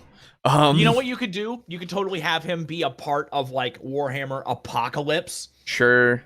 So he's up there like fucking dueling fucking Warlord Titans. Oh, to sure. a standstill. That'd be fucking sweet. Yeah.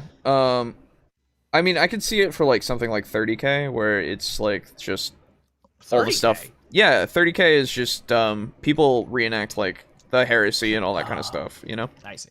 Yeah. So I can see it maybe for that, but at the same time, I also just don't want that. Because it's just like, it's too much. I would love to have a model of him, because that would look sick. But have it be like just a custom model that can't be used in the game. yeah, exactly. It would just be cool to look at. But people would demand rules for it, so, you know.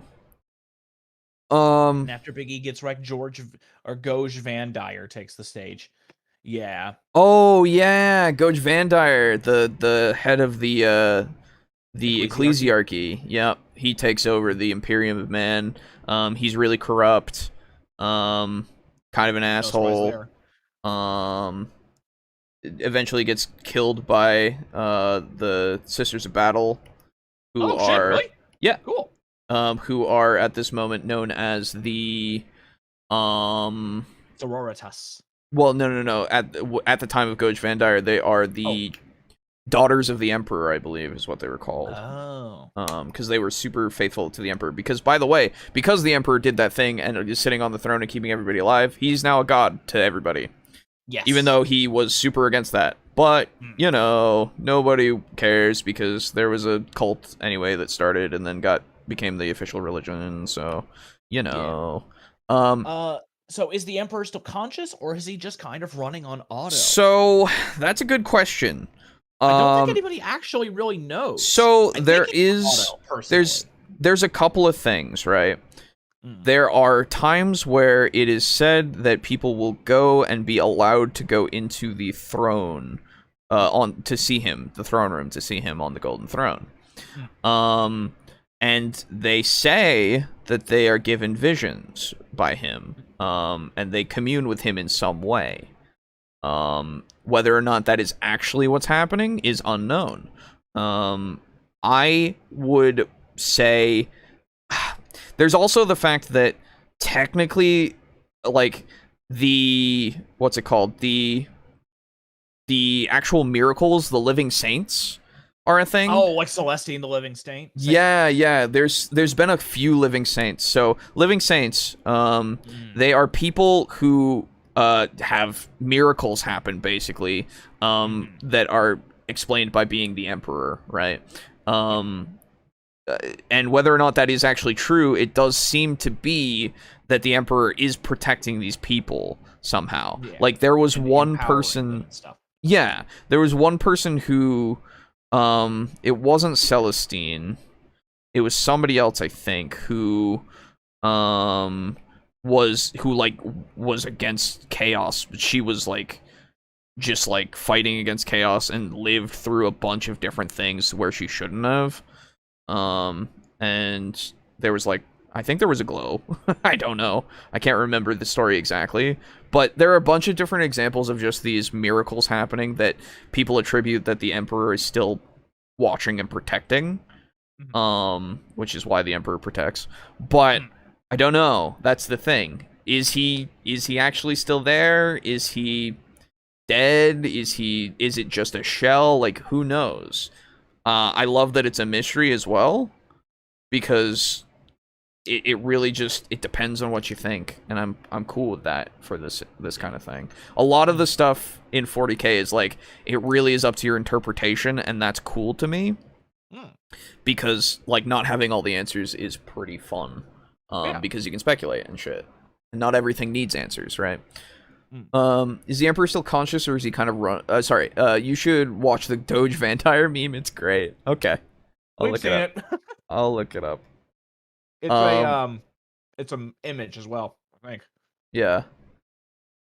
But yeah, so that's basically the Imperium. After that, there is war, so they kill like all of the aliens ever during the Crusade, and now they just kill everything that is currently fighting them, which is everything.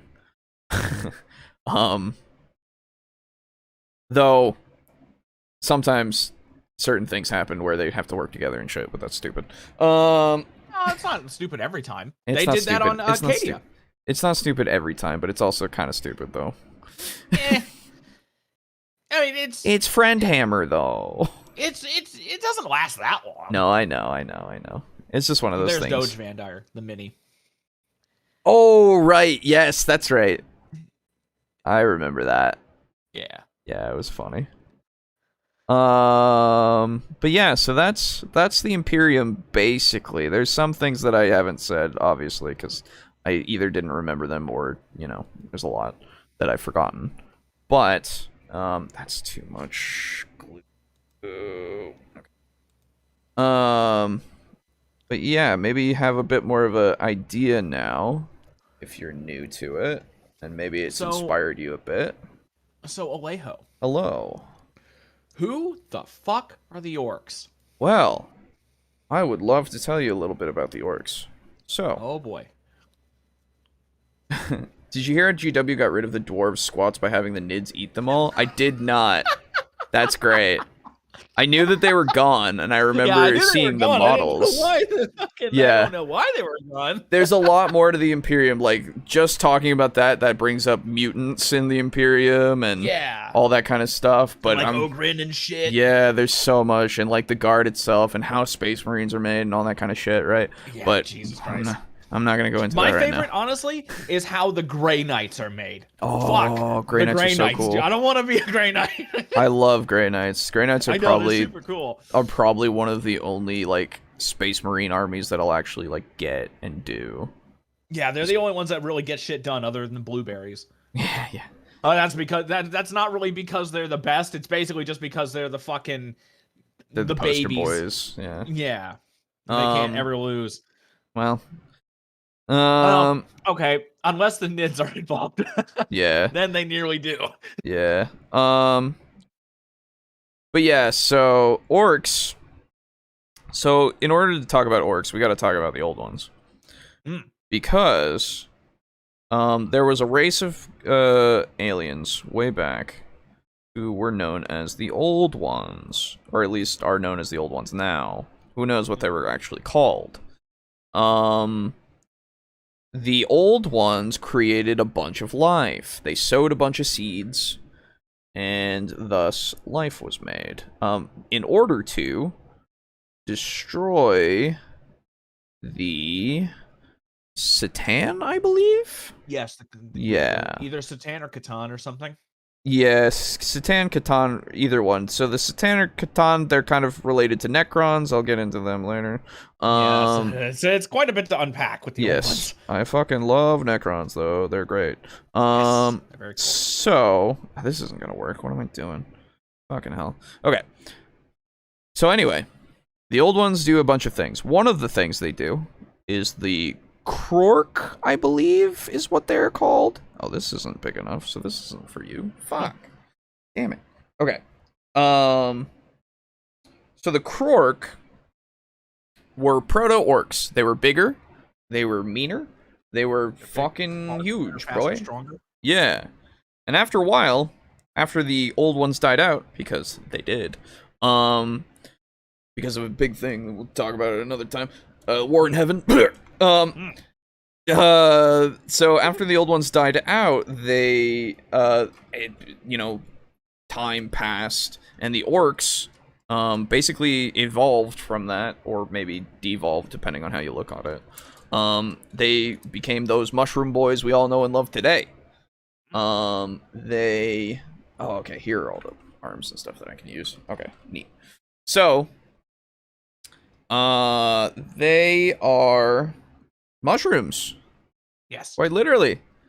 The war. Said it. Yeah, it's true. Sorry. The war in heaven, or how dare you deny my request for immortality? Where's your manager? Yeah, that's true. Very true. So yeah, orc boys. I mean, there's not much that you need to know about them, in the sense of they love fighting, and that's about it. Like they love it. There's a lot to them, to be fair. They have different, clans and all that. Because orcs like different things, even though they all love fighting and stuff. They love that in different ways, right? So, some interesting things to know about orcs in general is that they have this thing to their brains, or something? Not really clear, but orcs develop very fast, depending on their environment. Now, what I mean by that is the technology and the environment that they are in, whatever they are fighting at the time, they match. So they have some sort of genetic ability to get to the level of whatever technology it is they're fighting. Yes. So say an orc is grown and lives on a backwater planet that is in the medieval age, right? That backwater planet has swords. Orcs figure out swords. They do choppas, They do their bow and arrow. They fight that way, and that's where they'll stay. They don't progress. That's the thing. If the Space Marines come down, they start shooting them with bolters. Well, then their orky brains somehow figure out how to make sluggers and things that will go through those Space Marines' armor and whatever else they need to kill them. It's fucking weird, but it's great. Oh, I love it. Oh, it's so dumb. Great. Oh, yeah. It's so dumb. But, the thing is, they always want to fight the strongest shit, and they will keep getting as strong as they need to in order to fight it. And again, to have a good fight, not to win necessarily. I mean, they want to, but it is just to have that good fight for the sake of it. They fucking love fighting. It's great. Battle for battle's sake. Yes, and it makes them happy. So, yeah, give me a sec. Just cutting some stuff. So orcs have a bit of a hierarchy because of the way they are. Is it just they because have both a hierarchy and a caste system, actually? Yes, yeah, that's true. Is it just because they make something that looks like what the people they're fighting are using, or it works because the orcs think it will? Yes. Both. Yes. So that's the thing. They can literally. It's kind of like how. I was about to make a reference, but I haven't even talked about them. It's just like they just know how to do it, dude. They can Tony Stark built this thing in a cave, and so did the orcs. You know, like with a box of scraps, quite literally. Yeah. It actually doesn't get any easier to say it than that. No, it's just how it works. They fucking can because of something in their genetic makeup. Or something. They don't know exactly why, but I'm going to assume that when the old ones created them, they gave them some sort of coding in their genetic makeup that made it this way, right? Yeah. And so they're able to do it. So fuck it. God, they're so dumb. They're so dumb. I love them. Fun fact: some say that the Omnissiah is just a weaker form of the Orc's power of belief. Yeah, could be. Could be. We don't know. That's the thing. Do you subscribe to the theory that the Emperor is the Omnissiah, or do you not? Are you a Mechanicum, or are you a Dark Mechanicum? I'm just saying in general. Oh, yeah. But no, yeah. I mean, could be. That's the thing. So, yes. So orcs, let's go with caste system first. Orcs have this thing where they eat each other. Because they're all mushrooms. And there are orcs that literally grow these mushrooms into things like squigs. Squigs being one of the lowest forms of Orcdom, I guess. Orcoids. Yeah, orcoids, actually. So, squigs are food, basically. Or they can become little beasts that can be used for other things. This is become big beasts. Yes, or they can become big beasts, but they are bestial, right? This is a squig right here. He came with my war boss. It's just a little fucking thing with teeth. It's just fucking hates... a walking mouth. Yup. So the bestial kinds of things are their food, usually. They could eat, like, grots as well. It really doesn't matter. They can eat whatever they want. Yeah, or snotlings. Snotlings are also small little things. I don't remember exactly. I think snotlings are smaller than squigs. I think so. I think they're just like hyper juvenile orcs. Aren't they effectively like super baby orcs? Because the orcoid fungus grows into snotlings, then gretchens, then orcs once it grows for long enough, right? Maybe. I don't remember. I don't remember the orc life cycle. Yeah. Well, regardless, they're a lower form as well. And then you have Gretchen or grots. A grot is a actual term that the orcs give them that is of less respect. Gretchen are what they are actually called. Okay. Yeah, so it's just to keep them in their place in a way. So Gretchen are your goblins, basically. Yes. Easiest way to look at it, that is your goblins. They are beneath orcs, and they like it that way, usually. There are some stories of some Gretchen that rise up and try to, take over their master's position, but most of them are pretty happy with the way things are. They just fucking do it. I guess none of them really live long enough or are smart enough to really give a shit. Nope, not at all. They're pretty crafty, but they're not smart. Yeah. Like most orcs. So, then you have orcs in general. That's your just general boys. They're orky, they love hitting shit, they love fighting shit, and then they get big and they get strong. That's orc. Of course, if you ever have two orcs in the same room, they basically automatically know which one is the leader because it's just based on strength. Biggest and the strongest will lead every time. If you're not bigger or stronger, you will be a follower. Just how it be. I mean, there is that one Gretchen with the 2-up save. What? No. I don't know. I've never heard of this. Elaborate, please. Yes, I want to hear about this 2-up save Gretchen.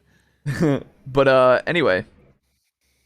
So orcs. Then there's the knobs, which are just, bigger orcs. They control the regular orcs. They're bosses, And then there is, of course, the other kinds of bigger kind of specialized boys. The odd boys, actually, excuse me, is what they're called. which are your mechs, your weird boys, your Pain boys. storm boys, your commandos, like any of those kinds of things that aren't just a regular orc. The more specialized ones. Yes, exactly. Some named Gretchen that is in lore is unkillable. I've never heard of this. Okay, Oh I'm gonna my have God. to look into that later. That's weird. That's awesome. Yeah. And then of course you have your war boss, who is the biggest and the strongest. He leads your warband or your Wa. It really depends, right?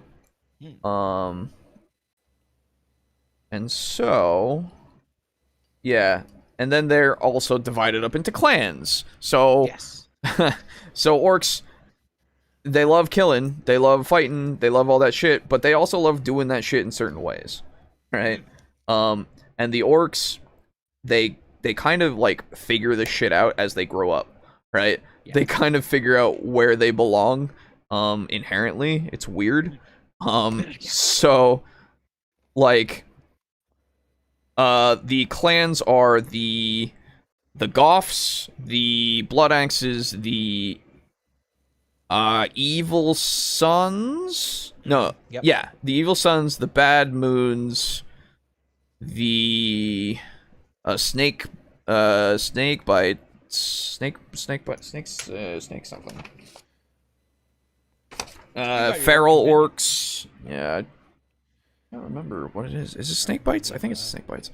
Well, I mean, you have your codex, right? Should have them in there. I don't have my codex. No, I've been using the online thing. Oh. Yeah. Scoff. But I will get a codex. Derisive scoff. Yeah, it's fair. Well, that's the thing. I'm hoping that the newer codex is coming soon, because That's they are a good point. they are releasing new orc boys. The Snagas, Yeah. are coming. So I fucking. And there's actually another new psyker apparently that can turn an enemy unit into a squigs. Oh, really? I didn't know about that. Yep. That's great. I love He's got a that. spell that can apparently turn other things into squigs. Fuck yeah. Sick. But yeah, so don't worry, they're just gonna take another year for us to get another codex. It'll be great.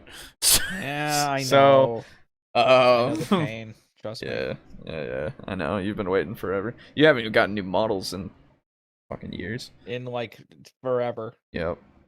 I think their coolest model is the Dragsta. Dude, Dragsta's great. So, Hell yeah. So yeah, because of those clans, it depends on what the orc fucking figures out that it likes. While it's killing, Language. it might. While it's killing, it might go, shit, I love fucking hitting things real fucking good. And so it becomes one of the Goths. And those ones are the stereotypical orcs. They love fighting, they love being right in there, they just charge, they wah as loud as they can, and they just go, right? The orkiest of orcs, if you will. And so I'm sure all the other orcs have something to say about that, but yeah, well, that's why they fight each other all the time. So you've got them, you've got Blood Axes, the unorgiest of orcs. Because they value tactics. yes. They Smart.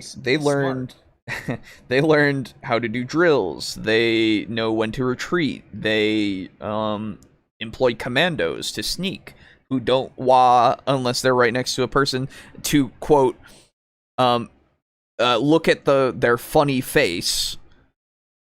Not an Okay. exact quote, but is literally like, that's the best part apparently for the commandos, is to see the Yumis make the funny faces Before they walk. before they die. That's hilarious. Yeah. What the fuck? Yeah. And so so they're looked upon as unorky. They're not trusted because they don't just run the fuck in and all that kind of shit. They will do that kind of shit, and it's interesting because of the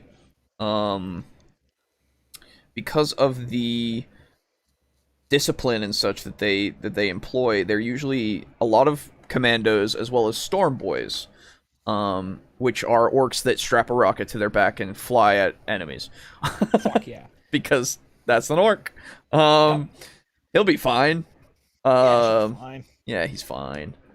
So they do that discipline thing, and it's weird, but it's cool, and I like them. And then let's see, you've got feral orcs are just feral. They're just orcs that are just like, they don't do technology, they don't do any of that shit. They're just So they're stereotypical. like more like berserkers and barbarians. Yeah, kind of. Yeah, they just kind of, they don't think they need that shit. I think snake bites are the same way in a sense. They won't use technology, but they will use technology, but they don't think that it's necessary. Ferals, I think, are just more stupid, right? They don't really care, and they're just not intelligent. Just dumb. Yeah. I think that's the case. But anyway, cool, that'll work.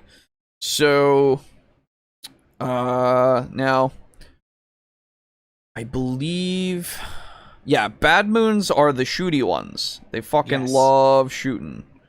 Oh, I forgot about, there's also the deaf skulls. Deaf skulls, love looting. They take shit. That is their thing. They take it, whatever it is. If you didn't keep it, you didn't own it. It is now whoever took it. And like, they'll steal stuff, and then like somebody will come by and they'll go, no. What? I didn't steal that. This is new. I'll sell it to you though. That's fine. Yeah, over there. I've had it for this chest. I've had it for a while. Yeah, unlock it. It's crazy. So now, what about the flash gits? Flash gits. Oh, flash gits are just they're a type of unit.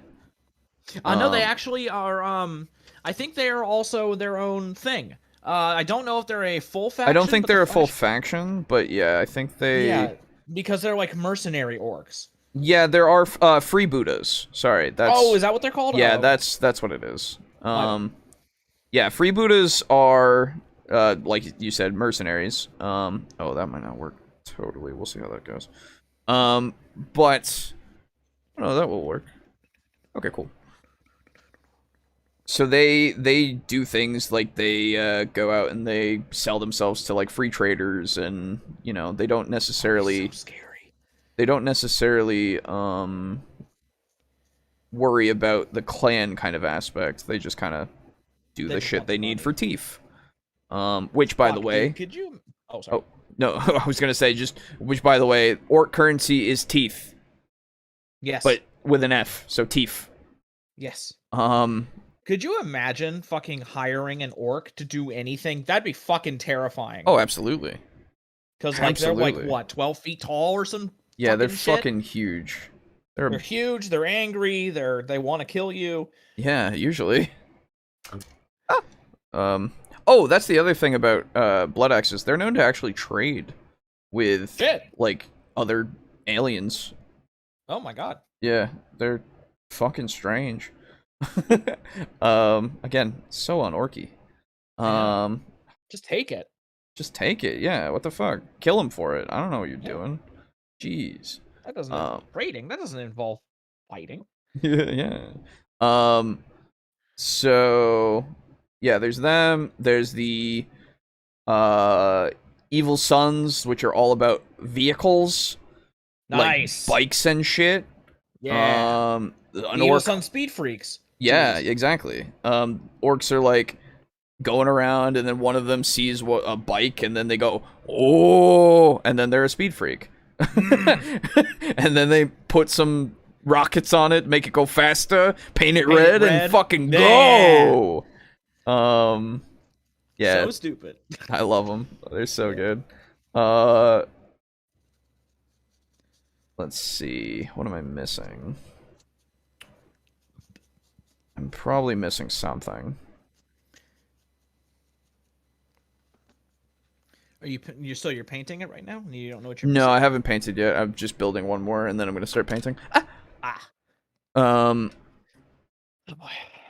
but yeah, so orcs got a lot of shit like that. They got, and I'm going to be painting, in fact, a pain boy. Pain boys, they are under the basically the notion of the odd boys, which are those who basically get specialties, like I said before. The pain boy, though, is your doctor. Now, pain boys are not necessarily good doctors. One don't might say that they're horrible doctors. You don't necessarily want to go under the knife of a pain boy, or maybe you do, because they like to experiment. They like to put new body parts on you that are made of metal now, which are and cool. Also mushrooms. Yeah. They use the mushrooms as like a grafting agent, effectively. Right, yeah. Well, so this is the thing, right? They have this fascination with how things work. Like, living things, how they work. So they will cut them open any opportunity they get, and they will experiment on them. But the only things that really survive those experiments are orcs. So that's the only way that they get to, make the things that they do. Such as the orcs inside of those big suits of, power armor, quote unquote, that they have. The cyborgs, if you will. Oh, that's right. That's a thing. I was about to say knobs and power armor. Yeah. The mega knobs. Wait, are those cyborgs? Yeah, they're cyborgs. Yeah. I didn't know that. I thought cyborgs were removed from that. Oh. No. Anything that's like super cyborgy is a cyborg. Oh man. Yeah, pretty sure. Because I always thought the knobs in mega armor were just knobs in a big armor suit. No, they're fucking in there. Shit, I didn't know that. That is their life now. So they're servitors. Well, no, because they still have free will. Yeah, it's true, but they can never get out. Yeah, well, they don't need to because they can kill stuff pretty easy. Yeah, that's true. And that's what they want. So let me pick a head for this guy. Let's go with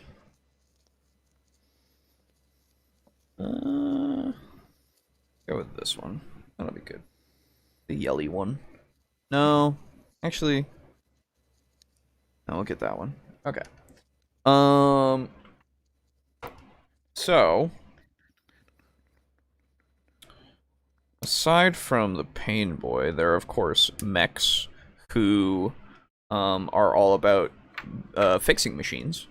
That's their thing. Making new ones, right? And making new things, yes. And that's the thing. They can use that to their advantage because, orcs fight each other and steal shit all the time, but a mech is special because they make that shit.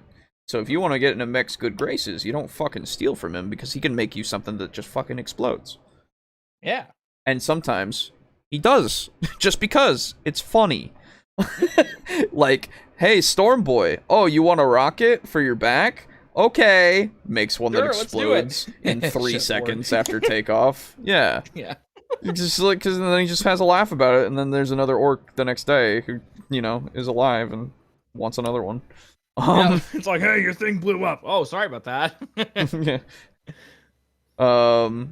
So they do that kind of stuff. And they fix up your vehicles, and they're pretty great. Reminds me of the pilots of AdMech Dune Crawlers, which also act as the machine's battery. Ooh, that's great. Fuck? I didn't know that. Yeah, I don't know too much about AdMech stuff yet. I know a little bit. I know about Skitarii, and I know about just the general stuff about their like Forge Worlds and shit. But I don't know too much about their individual units that much. Yeah, same. I know basically next to nothing about the AdMech. Yeah. They're great though. I love them. Yeah, they're really cool. But yeah. Then of course they're like the flyboys that love piloting. That's their thing. Super good at it, and they love it. Oh, not that good at it. Well, they're good enough. they're better than most. Yeah, they're better than all the other orcs. Yeah. There we go. Oh, I've made another thing that's gonna be super hard for me.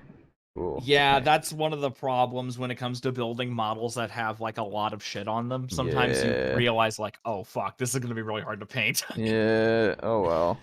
I'll throw myself in the fire at some point. So yeah. As will we all. I'd at least want a rocket pack that makes it to the enemy before it explodes. Yeah, but who cares? Yeah. You're gonna get there. I mean, you're not gonna be alive when you get there, but you're gonna get there. No, yeah. And maybe I mean, your body will hit somebody. right? Exactly. That's the thing. They don't give a fuck. They're orcs. They do what they want. You know? And I mean, hell, we're gonna have a whole new, fully grown orc to replace you in literally 15 minutes. yeah, exactly. They're always around because again, orcs are just mushrooms, and when they die, they release more spores. Yep. So a planet is fucked when an orc lands. Yes. It's just fucked. Unless you immediately destroy the spot, I guess, with fire. Yeah, you would have to like and, like, bait the air. Exterminatus the instant it hits Yeah. planetfall and like actually like takes, you know. Yeah, exactly. So, like, again, they're expendable as fuck, but they love it. They don't give a shit. They don't see it that way, right? Because Gork and Mork, they're gods. They lead them to victory every time, even when they lose. Yeah, and I mean, hell, if they died in a fight, then they died doing what they fucking love. Exactly. They are the happiest race in all of 40K. It's funny as fuck. Yep. The pilot puts out so much radiation he powers the dune crawler until he dies. Then they pull him out of the battery acid he sits in and gets another pilot. Untold billions and all. I love it. That's so good. I love it. I don't think radiation is just power. Shut up, dude. I mean, it's like nuclear power, dude. It's because he's in the battery acid. Fuck Yeah, it. but your nuclear power uses the nuclear shit to heat up Shut water up. and create steam. Maybe he's just getting really hot, okay? Shut up, dude. How long do they last? I assume they last, like, maybe a mission. Like a mission or a day or something. So what do? Do they just fucking, like, just fucking force feed you some uranium and be like, okay, go. Well, that's the thing. Skitarii are constantly putting out radiation. Really? Yeah, I'm pretty sure about that. That's their, like, basic unit, right? The Skitarii. Yeah. Yeah, they're fucked. Everybody is. Part of the thing about AdMech, for the Skitarii at least, is that, like, once you become one, you, like, lose your legs. They fucking, I don't think radiation is power, yada yada, the warp and stuff. Fair. But they grind their legs down while they are still attached. Because it is to symbolize the old treks of Mars. The old pilgrimages that they used to take. So, yeah. Is a whole... The AdMech are very, traditional and shit, you know? Mm-hmm. All about that ceremony because fucking technology, worship, and all that shit. It's great. They have a lot of weird shit that they do because of it. Yes, But, yeah. Oh, a notable story about the orcs is the War of the Beast. Do you know about that, Boo? No, I don't think so. Okay. Unless it's referring to them fighting the Tyranids in the Altaria sector. No, this was like M32, I think. So before 40K. But the humans would be able to see the explosion better if it's in the middle of them. That's true. You're right. Yeah. But it's not about the Yumis at that point. It's about making that guy explode, and that's funny.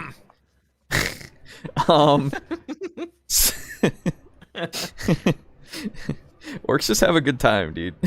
Yeah. They just do.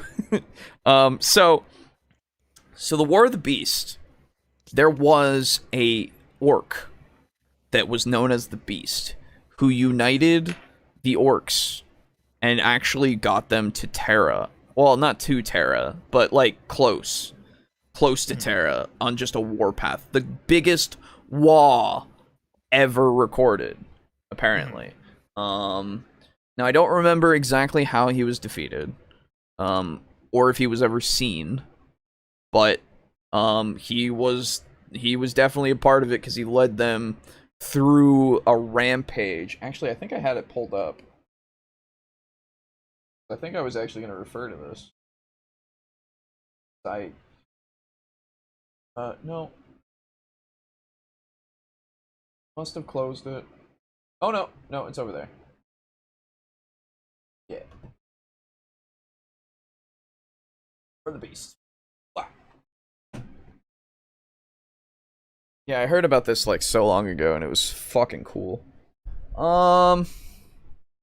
So yeah, this was after the Horus Heresy.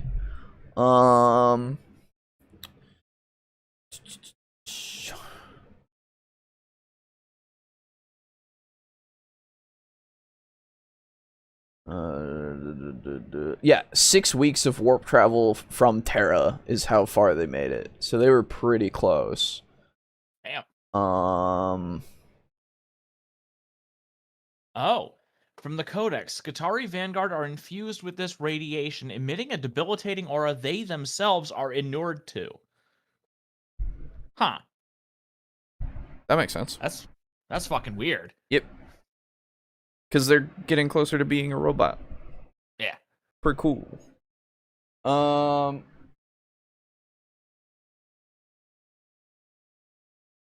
I should... You know what? Before I forget, hey, we'll say this is the midpoint. Fuck it. Because I haven't even started painting yet. So... And this knob is almost done. So, hey, we're brought to you by our lovely patrons. Pull them up. Real quick. Okay. So, hey, if you like what we're doing, you might want to try to, support us on Patreon. It's pretty cool. If you don't, hey, that's fine. Don't worry about it. So, thank you to all of our patrons. Draco Kraken, of course, at tier 3. Been in the chat, been talking about shit. Thank you so much. Then we've got Mog Zero, tier 3 as well. Thank you. Slazer has also, I've seen him. He was here today. Thank you. And Steely had to leave earlier, but thank you as well for being at tier 3. Then of course we have Drake Cross at tier 2, always holding that line. Thank you so much. Then we have Chris at tier 1. Thank you. Frozen Spaghetti, also at tier 1. Thank you. And Kill Chrono at tier 1. And Polyhedral at tier 1. Thank you to all of you for supporting us. Appreciate it very much. Again, if you want to, TableTalk, you can look for us on Patreon. Patreon.com/TableTalkDND. If you want to, don't feel like you need to. And you can get access to all this stuff early. You'll see the VODs early. And yeah, and you'll get future stuff when we get future stuff, because some point we'll have future stuff. There is, of course, also the stuff that is patron only, which is like the game of Gladius that we played so long ago that was like 8 hours that I have fully up on there for you. And the whole commentary of Dracula Untold that Aiden and I did, all up there for you. So yeah, if you want to, go for it. And then, of course, if you want to support us another way, there is, of course, the merch that is on TeePublic. You can get our logo on a shirt, or a mask, or a mug, all that kind of stuff, if you want to. And, of course, if you don't want to spend any money, you don't have to. Just watch, subscribe, become one of the people that is making us 100% subscribed from people that watch. All of that kind of stuff. Because I've actually seen it. Apparently, when I started talking about people subscribing, people subscribed more. It's Yeah, that was weird. Yeah. Yeah, that doesn't happen for other people. Well, it's weird. It's just strange, you know? Because, like, we're up to, like, nearly 550. So, Oh, fuck. yeah, that's pretty cool. Let's go, boys. You know. No, so, like, yeah, keep subscribing, keep watching, commenting, and all that shit. It's been great. We read every comment that we get. Yeah, or he does. Well, I read it out to them. Yes. But we acknowledge and we talk about your comments. Yes. And yeah, like and dislike and whatever the fuck. We actually got a dislike on episode 69. I found that hilarious. Oh shit. Yeah. Dude, actually, you know what? Speaking of dislikes, Sure. did you see the video, the Garibay video that they linked? Oh, I didn't watch it, no, but I bet. Oh no, it's you don't fucked. need to watch it. Yeah.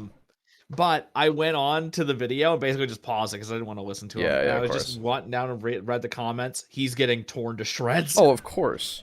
Well, I don't know what the fuck people are trying to do with the whole, like, trying to get after Jumping on Pathfinder all of a sudden. Yeah, I don't get that. It's like, it's fine. It's not actually, like, in any trouble. Fucking stop. Yeah, I just don't get it. It's But weird. it was really nice to see. And hell, I saw fucking Kill Chrono there ripping into a guy. Oh, yeah? Yeah, it was great. Oh, I gotta go find that. That's great. Yep. So, yeah, like, it was like 1 like on his video and 89 dislikes. Yeah. It's probably the most people that have actually seen one of his videos in a long time. Yeah, and just everybody just ripping into him. It was great. That's funny. You guys started blowing up after your takedown on Cody. That's true. It's because it was on Pathfinder, and you know, Pathfinder's pretty big right now. I don't know if you know. Yeah. Seems to be you know, the hot ticket. I thought about us talking about the whole takedown thing, but it's really kind of a footnote because Brogan already talked about it. What takedown? Just the attempt of takedowns that keep happening here. You know, like The attempt of takedowns. What? well, takedowns of Pathfinder, right? Oh, Yeah.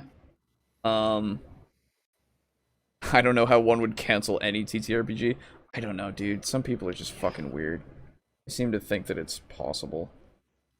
Oh, dude. Okay, there we go. I got it in there. Sick. Okay. Cool.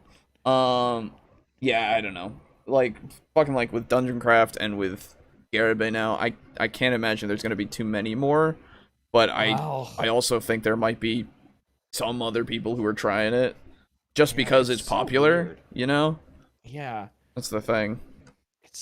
Well, you know what it is? It gets you views. A lot of views. That's true.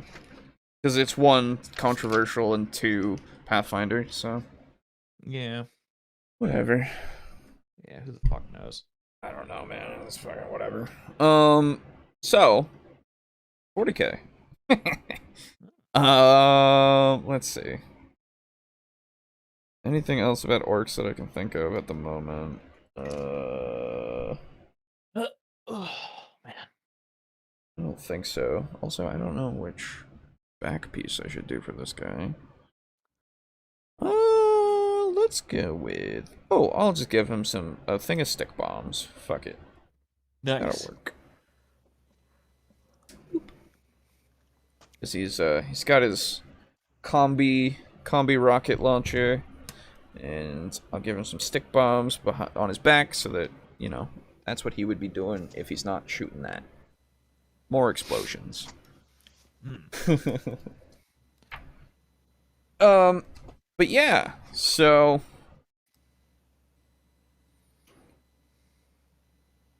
that is orcs basically. There's a lot more to them, obviously, and I'm not gonna go through every single bit because I don't know every single bit, and that'll take for fucking ever. If we tried to talk about every little thing about even just one faction, we'd be here all fucking day. Yeah, oh, absolutely. Well, that's the thing. I listen to fucking Lorehammer, right?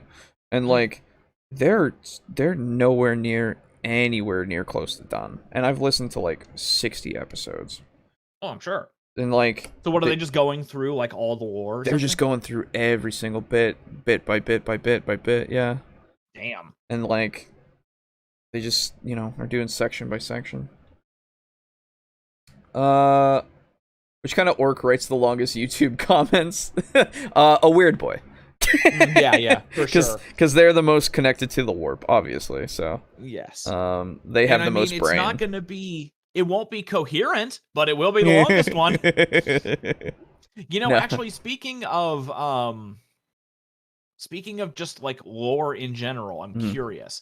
And I guess this doesn't really apply to lore, but oh right, you wanted to play as Seraphon in Age of Sigmar, didn't you? Yeah. Yeah. Was there anything else that you wanted to play as? Just out of They took curiosity. out the actual vampire lords, which sucks. Really? Yeah, they're now the whatever they are, the ghosts and shit now, right? Like that's not the vampire lords the anymore. Soulblight Grave Lords? Yeah, they're not vampire lords anymore. You got Vargeist and Kritza, the Rat Prince. There are still there's Vampire Lord. Oh, okay. Okay. Yeah, they're still vampires. Okay, cool. Well then I would probably play them too. Oh, I can just slot this in. Oh, I don't even need to do anything. Man, dude, there's so many cool fucking like skeletal dragons and shit. Oh yeah. Deadwalker zombies. So yeah, it's vampires as the lords, really. Yeah, that makes sense.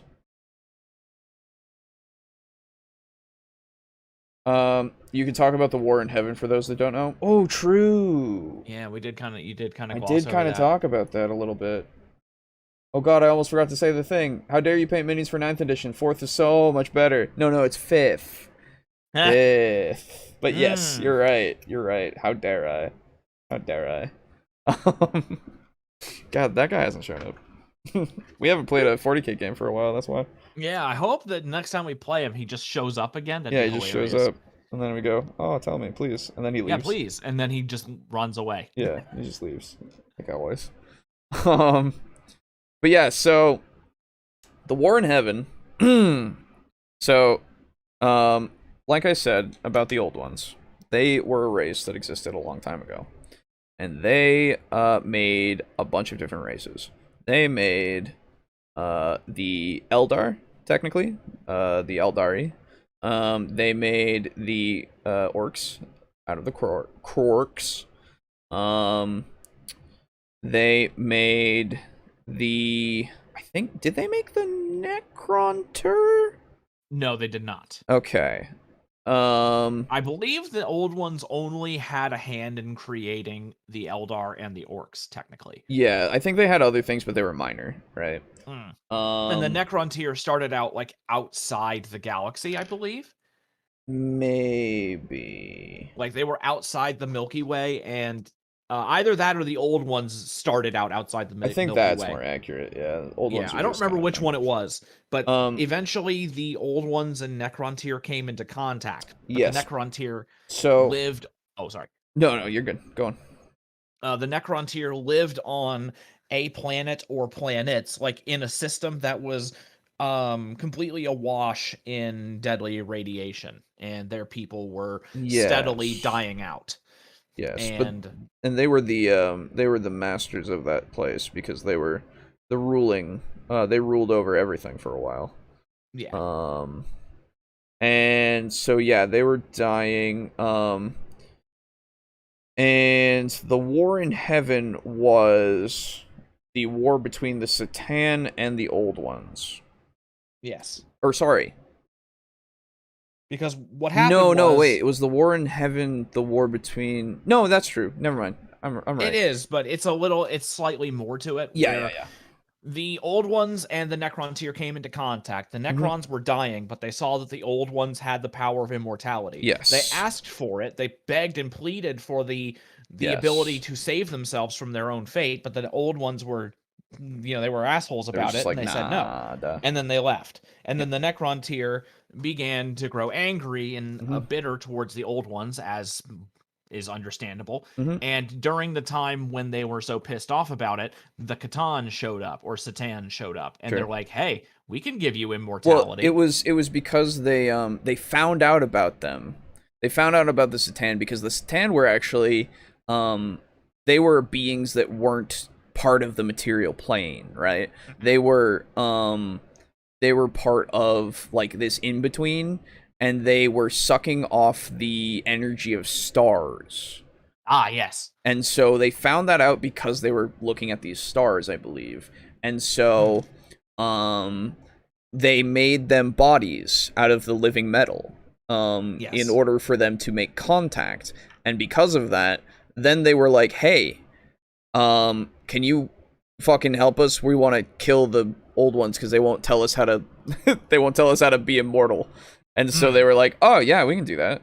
Yeah, and we'll even we'll even figure out, well, later on they were like, hey, we'll tell you we'll get you to be immortal. That'd be pretty cool. But you gotta help us fight. And so they did. And so they were helping, and then the Satan, the Deceiver, in fact, of the Satan, he was known as the Deceiver, he Deceived them. Was like, hey man, so remember how you wanted that immortality? And they were like, yeah. And he was like, oh, well, let's do this little thing. But- Let's do this little thing. You'll be immortal. And they were like, yeah, okay. And so they gave their souls up because their souls, the Satan realized, were really yummy and gave them a lot of energy. And it was way easier than drinking from a star, and it gave them a lot more power. And so they started eating their souls and making them into the Necron. Taking their souls out of their bodies and giving them living metal bodies that they could control. The populace of the Necron Tur, or Tyr, or whatever, the farmers, all that kind of stuff, they lost their like entire personalities and everything with their souls, and they just became the Necron warriors that you see now. So those were like farmers and shit. They were also regular warriors, but a lot of farmers and shit, probably too. And so they... Okay, I'm gonna start painting. Oh god, here we go. Oh boy. So they were also giving the lords some personality and such in order to have them like help command the armies because they were going to war to kill the old ones. And eventually they do. They kill the old ones, but then they realize, oh shit, the Satan kind of took their souls and are kind of like, hey, we're gonna keep you forever though now. We're not really like helpful anymore. You're now our slaves and warriors forever. And Necron are supposed to rule, not the Satan. So it was...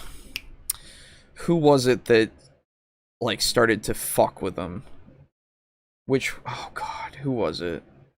Who started to fuck with what? Like one of the Necron who actually like figured out how to like Fuck with the Satan? yeah, Actually, fuck with like, the Satan. back? Yeah. Fuck, I don't know. Oh god. Yeah, he's an important one, but I have no idea. Yeah, he's one of the important ones. Well, anyway, he figures it out. He the Silent King was the one who made the deal with the Deceiver and was so guilty about it that he refused to sleep in a tomb and decided to drift through space. That's true. Didn't he also destroy the command module thing so that no one else could control the Necron? Wasn't it him as well? I don't remember. But regardless, they turned on the Satan. They trapped them. Because you can't kill the Satan, they trapped them in their metal bodies and broke them apart into shards. And then they used those shards to power shit and destroy shit. So, well, that's later. But for now, once they used them and they like beat them back, the world was fucked. Okay, yes, he did. Sick. So the world was fucked because of their big war and shit. And so they were like, you know what? Let's go to sleep. We'll be fine. We'll go to sleep forever, and then wake up when everything's good, right? And so they put on their little egg timers, and they went to sleep. And then eventually they woke up, And now they're awake and waking up slowly.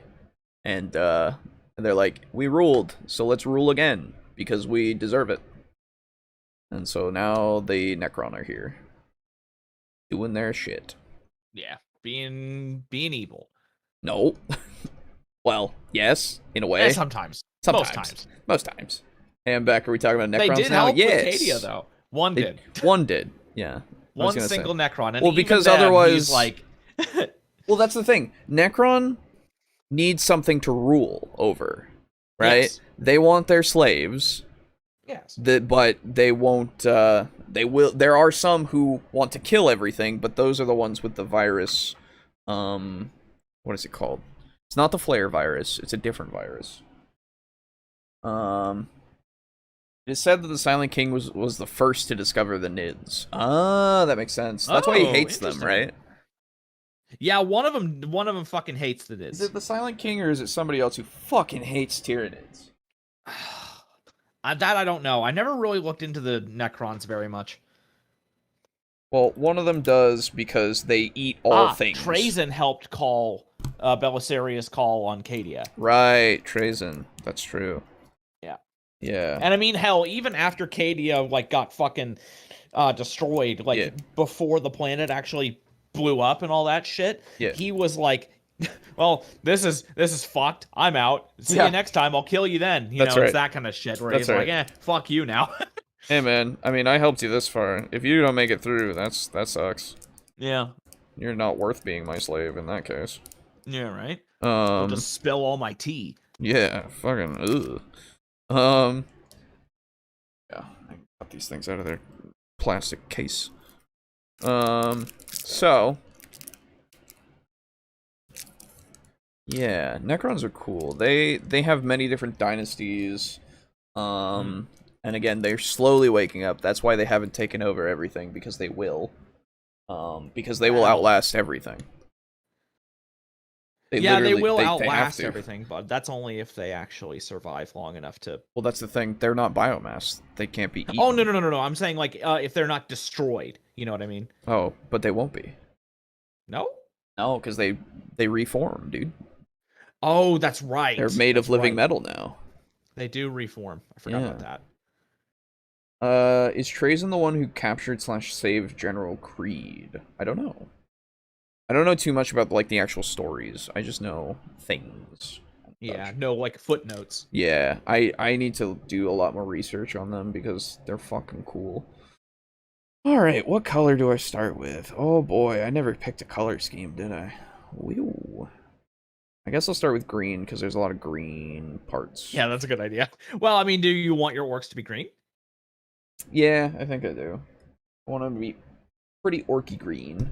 Ow. Yeah. Even though I have goblin green, but let's not talk about that. Well, I mean, don't forget that you can make your own, like, shade of green. Yeah. I'm gonna darken it, probably. Oh, then if you're gonna make a darker paint, be careful with how much you shade it. Yeah. Let me get a different brush here, because I'm going to be doing a bit more. That's too tiny a brush for this job. Yes. Definitely don't want to use a tiny brush for base coating. Yep. There we go. That'll work. It's a bigger brush. Cool. Adamank also hate Necrons because they got no soul and that blasphemy. That's true. That, and they want that good Necron tech. Yeah. Yeah, they want all that technology. Fuck you, Necron. Why you got so much? By the way, they got some sick shit, I'll be honest. Like, who do? They're the Necron. Because they are so fucking ancient, they understand, like, everything, and, like, they have that trans-dimensional locator, and, like, they can go... So it shrinks things down, right? It shrinks the ships down to a... Or, sorry, that's not true. It makes them weightless, right? In such a way that when they apply a lot of force, they go really fucking fast. Because Makes it sense. maintains that. And so then that's how they travel. They just fucking go. So they become weightless and then they just fucking yeet themselves? Basically. That's hilarious. Yeah, I it's love it. fucking great. It's really cool. It's Now, pretty unique too.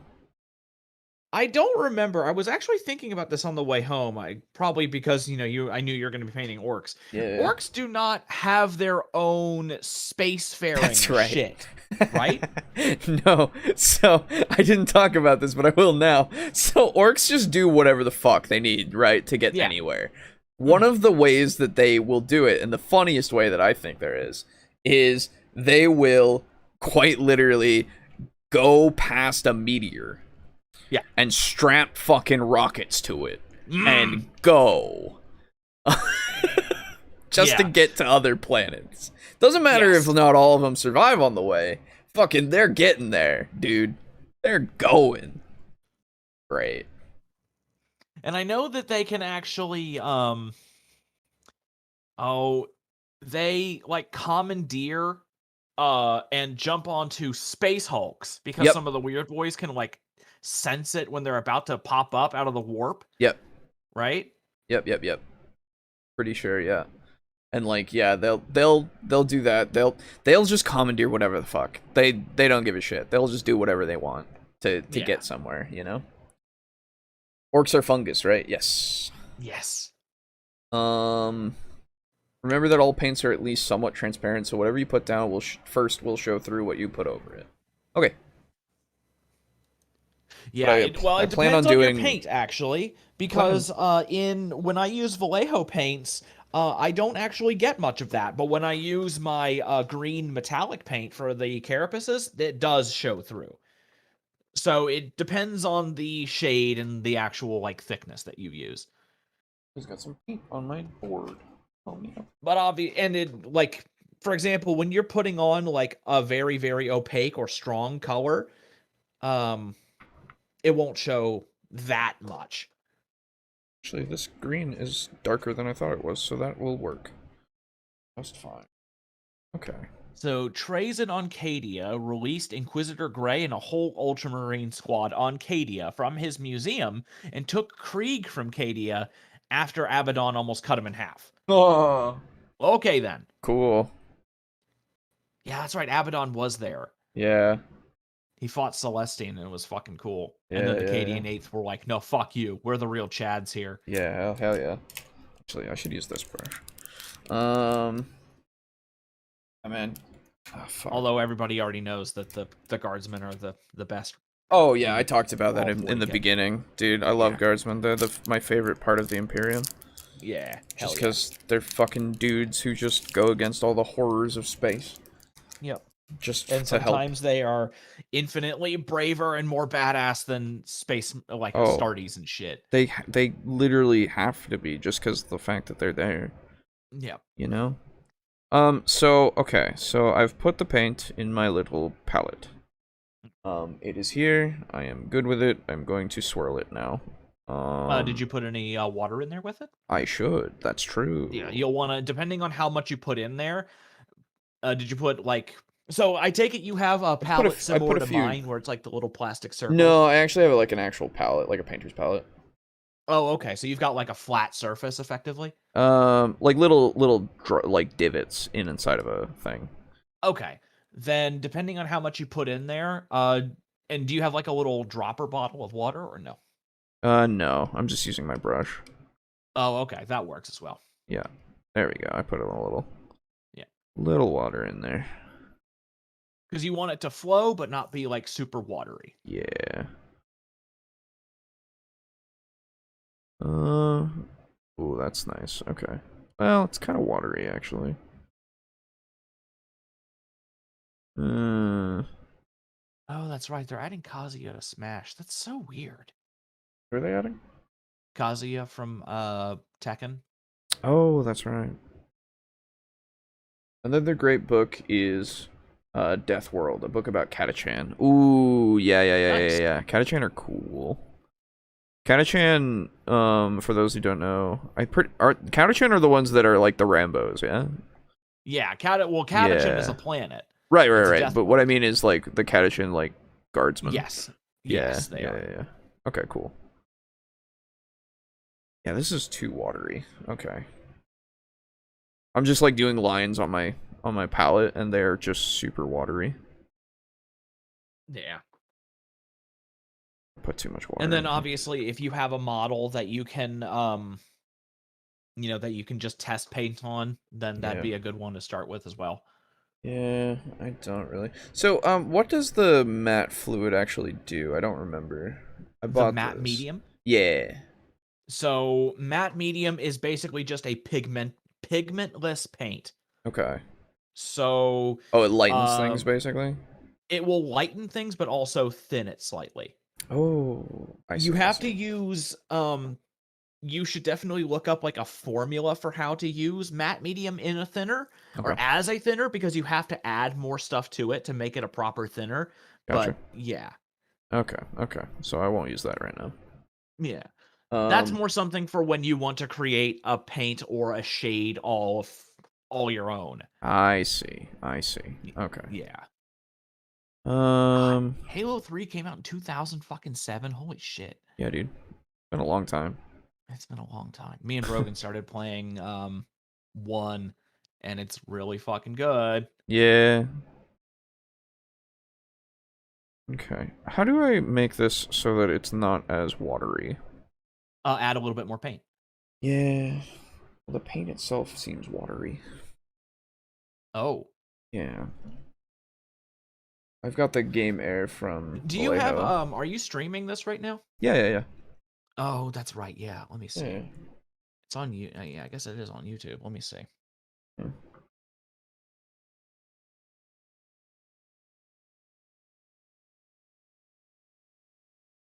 Shaking up the paint. Ugh. Yeah. Yeah, so It's got bubbles and shit in it too. Oh, you got the little Citadel handle. Nice. Yeah, I bought that so long ago. Yeah. I can see the chat. Yeah. Hello, chat.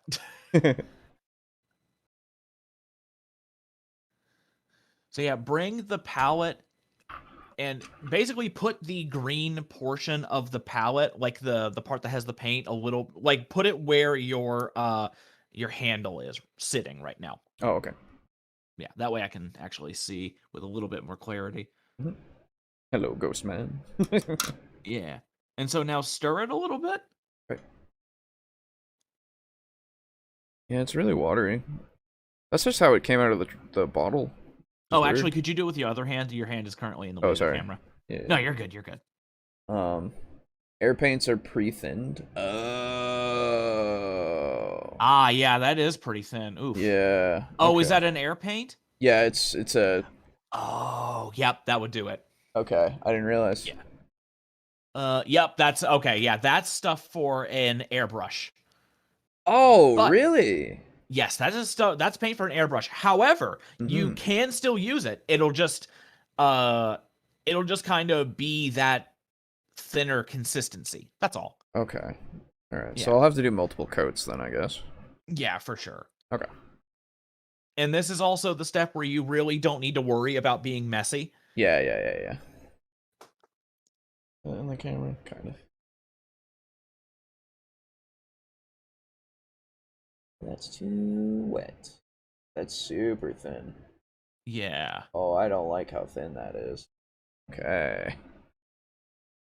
And now, who is that right now that you're painting? This is a paint boy. Okay, it's a paint boy. Okay. Yeah. Ugh. Well, then how about you paint? Do you have any like basic greens? I have a green, but it is a different one. So like, if you show me the green that I have this one, and this one is from a D&D set. It is just, I don't know. It's some kind of green. Does it? It doesn't happen to have like a number. Or Oh, like it's an code army on it, does painter it? apparently. Let's see. Let's see. Because if it's it's army painter Trient green. Yeah, Army painter. they're a great line. Made for an airbrush. Let's Talking about see. thinning paints while I'm painting unthinned silver on my iron strider parts. Yeah, well. Here, Squirt one out. Gross.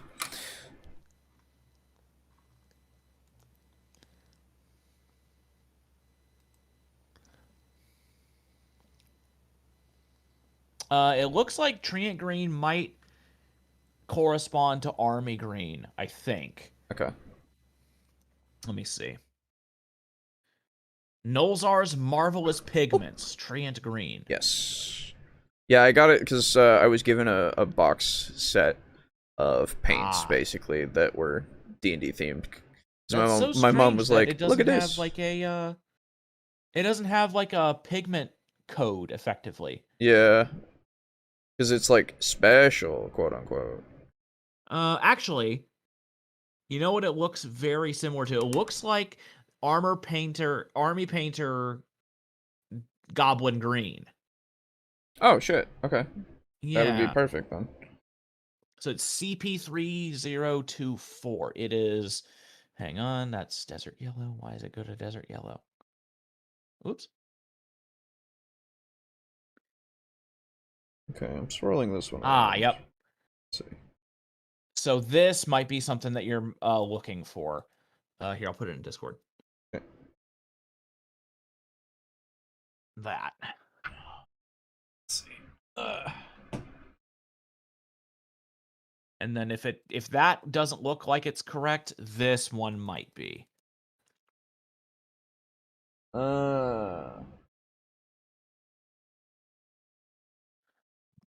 Okay. Excuse me. I see. Okay. I didn't realize that air was for... You know what? I probably should have figured air was for airbrushes. No, you're good. Because, I mean, hell, I've had to use an air paint before, but it worked out for me because it's a bit thicker. Yeah. Yeah, even this, you can even see for this one, this is the green that I just poured out. This one is still pretty thin. It's a little less thin than the other one. No, that's a good consistency. Okay. All right. I would say. Okay. Well, let's see about painting them. And if you're gonna move on, if you're gonna do more of the Pain Boy, Yeah. I would say don't start on his face because that stuff is it's still kind of wet. Yeah, it's super wet actually. Yeah, so I would, you know what you could do? You could very easily take like a wet paper towel and just dab it off. Yeah, true. I don't have paper towels though. I do have toilet paper. Or just like a rag or anything. Basically just to get the majority of it off. Yeah.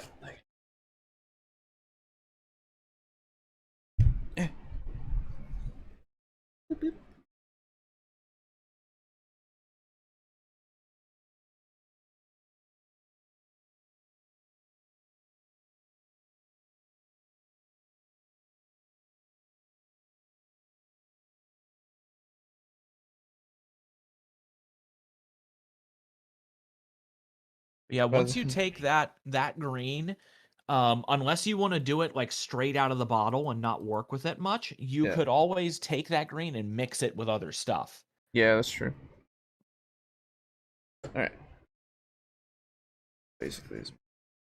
Yeah, and if it's a darker, more opaque green, it should just cover it up like it's. Yeah, this one definitely looks darker. Absolutely. Good. Many people prefer Vallejo Air even for regular brush painting because you don't need to thin it. That makes sense. Yeah, that makes sense. Yeah, that's fair. That one seems a little bit too thin for me. All right. Because I also use Vallejo, and the Vallejo, I use model color and sometimes like some specific game color.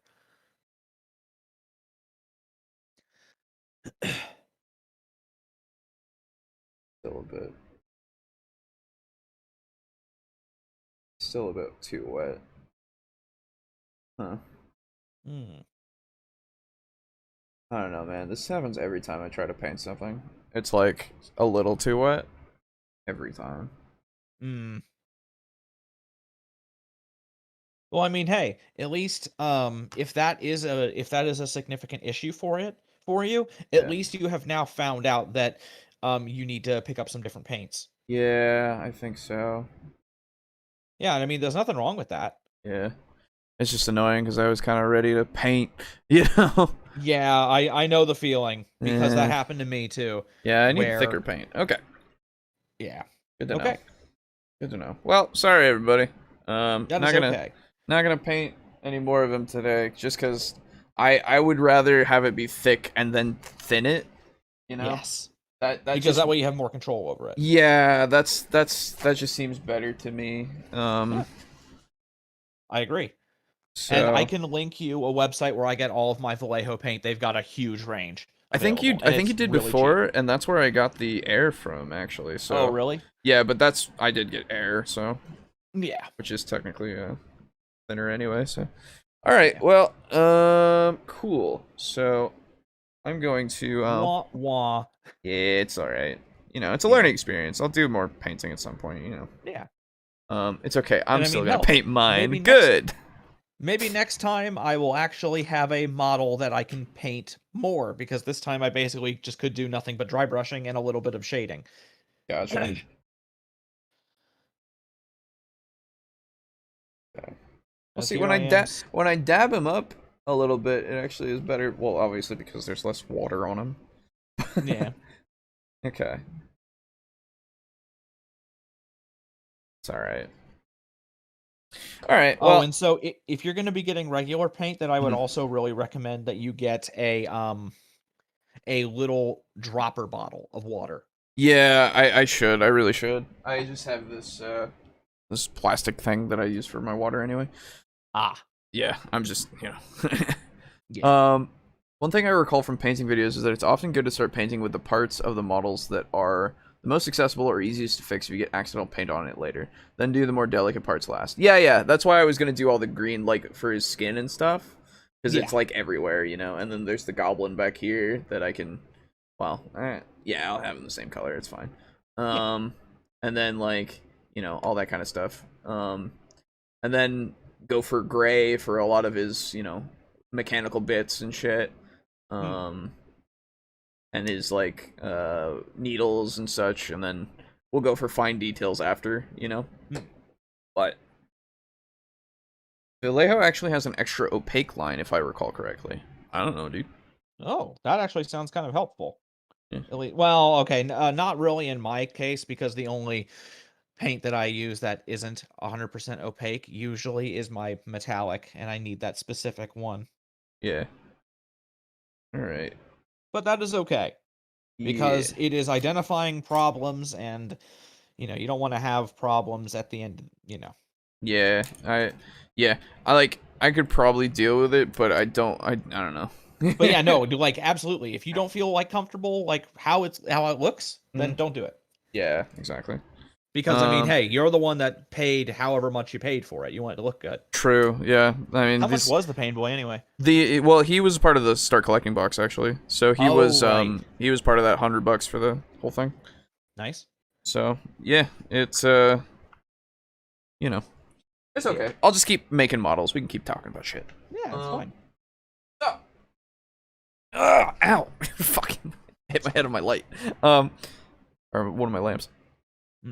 All right. So, you go over there, buddy boy. Cool. I'm gonna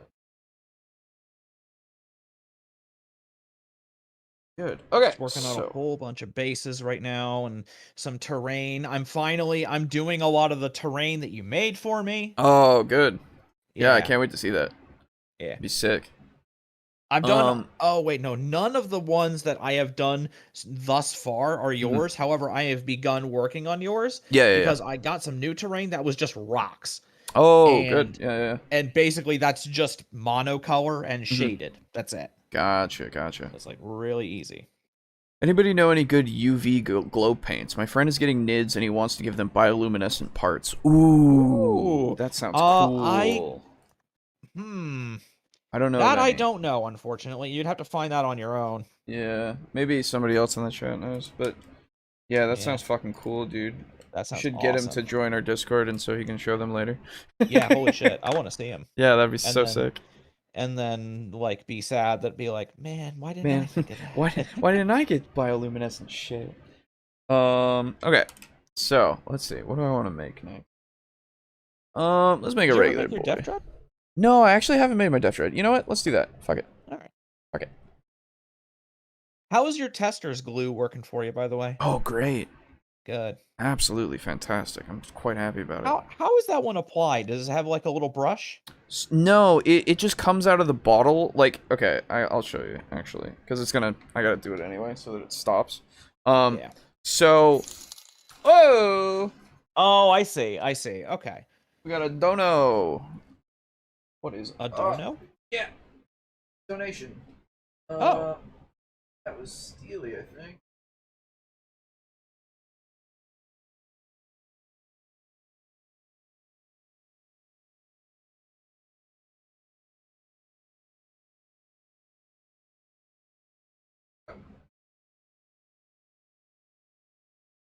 He says he gave $1 and said, "Just gotta say, wah!" Yeah, thank you for that $1. Appreciate it. Thank you for the wah. And thank you for the wah. So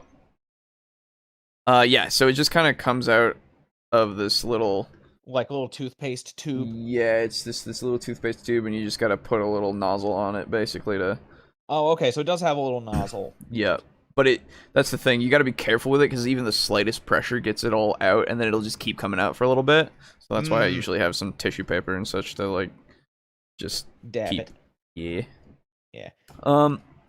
I thought about when I get Gene Stealer cults for Kill Team, painting them in denim and red, white, and blue, and calling them the good old boys. Hell yeah. That sounds Nice. hilarious. I love it. Yeah, I like Gene Stealer cults. I wish that they had more of a range of models, though. Because Yeah, I was listening to some lore about it, right? yeah. And Gene Stealer cults they form on any world. That's Yes. the thing. It's not just humans, and it's not just mining worlds, you know? And the only weapons that they get are the mining lasers. Yeah. And that's like, I mean, that's cool and all, but like, But maybe that's give not us all they can have. Yeah, And maybe it's a give shame us that some that's all they weapons. have. Yeah. Yeah. So that's lame. I didn't know that. it's a little lame. All right, I'm moving this water over here. I'm gonna spill it probably all over something, so I'm gonna put it on the floor. And then do you have shades or no? Do I have what? Shades, like shade paints? Not technically. No, I was gonna make some. Just like Okay. getting. You've already some... got a recipe for them, I take it? No, I was Or gonna wing one. Oh, you're gonna wing it. Oh, okay. Yeah, Then I was I have gonna- a recipe that you can use that I've been using this whole time. it. Okay. It's a very, very effective way to do it. Okay, sounds good. Like you'll get all now. You will need acrylic ink, so you'll need to pick up I see. a little bit of acrylic ink. Sure, but, sure. yeah. I can do that. Okay, so I did cut out a few bits of this big old boy. Nice. Is really cool, and I got excited. And I take it you already know what weapons you want on them. Yeah, I do, but I need to remember which weapons are what. Okay, we'll start from the base. So, how's this? It's a little out of focus.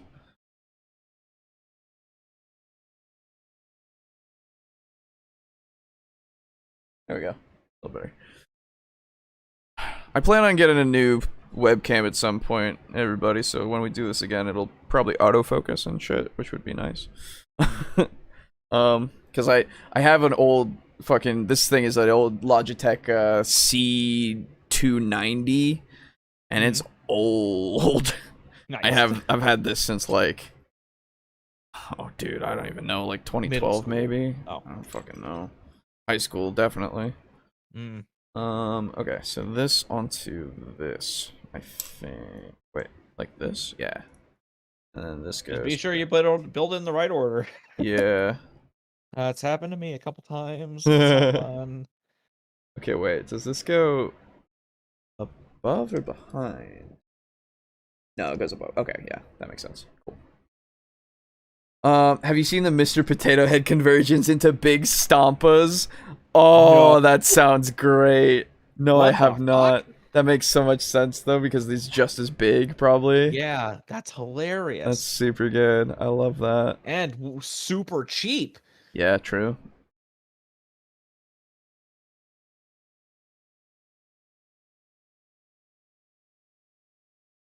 Remind me as I put some stuff down and be quiet about it because I can focus better like that. Shit, my shaky hands didn't fuck me. Yeah. Nice. Love it. Okay. There we go. Just wait until you have to fucking build a model that you have to like hold it together as it fucking. Oh, that's what sits I'm doing there, right or it's a now. heavy ass gun. Yeah, true. That sucks on the Tyranids Oh, I bet, yeah. because they have big, awkward ass guns. Yeah, Like the Tyrannifexes. Fuck them. yeah. Mixed with a medium. Oh, for creating shades? Good. Yes. Yes, you can. Yeah, I have the whole... You need some additional stuff, but yeah. Yeah. It's cool. Good. Yeah. The best part about this shit is that it bonds so quickly. Like, I could still pull it apart right now if I wanted to, but it bonds so fucking quickly. Yeah, it's really nice when you have like the good plastic glue and it just works. Yep. Like, really quick. Yeah, like, I don't know if you can see it, but if I hold the Pain Boy up a bit and actually focus the camera again, this way. There we go. You can see his right here. The that bit right there. You can see the glue is kind of like present. Hold up, let me focus this better again, because there we go. That's much better. Okay, so the glue is present very much, and you can see it right there for this connection of these two bits here. Because Yeah.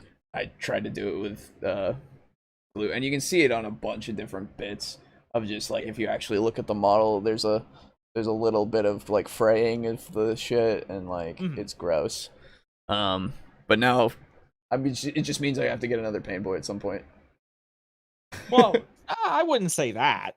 Well, no, I just to make a better, like, have it look a little nicer. That's all. Oh, I mean, I guess if it's a big deal.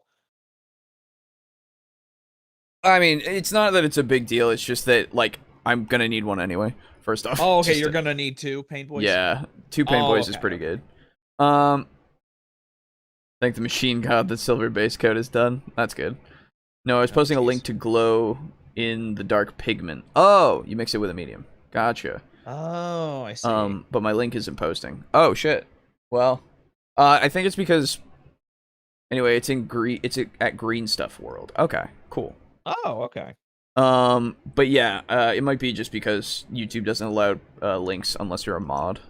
Yeah, which has always been so weird to me. Yeah, it's whatever.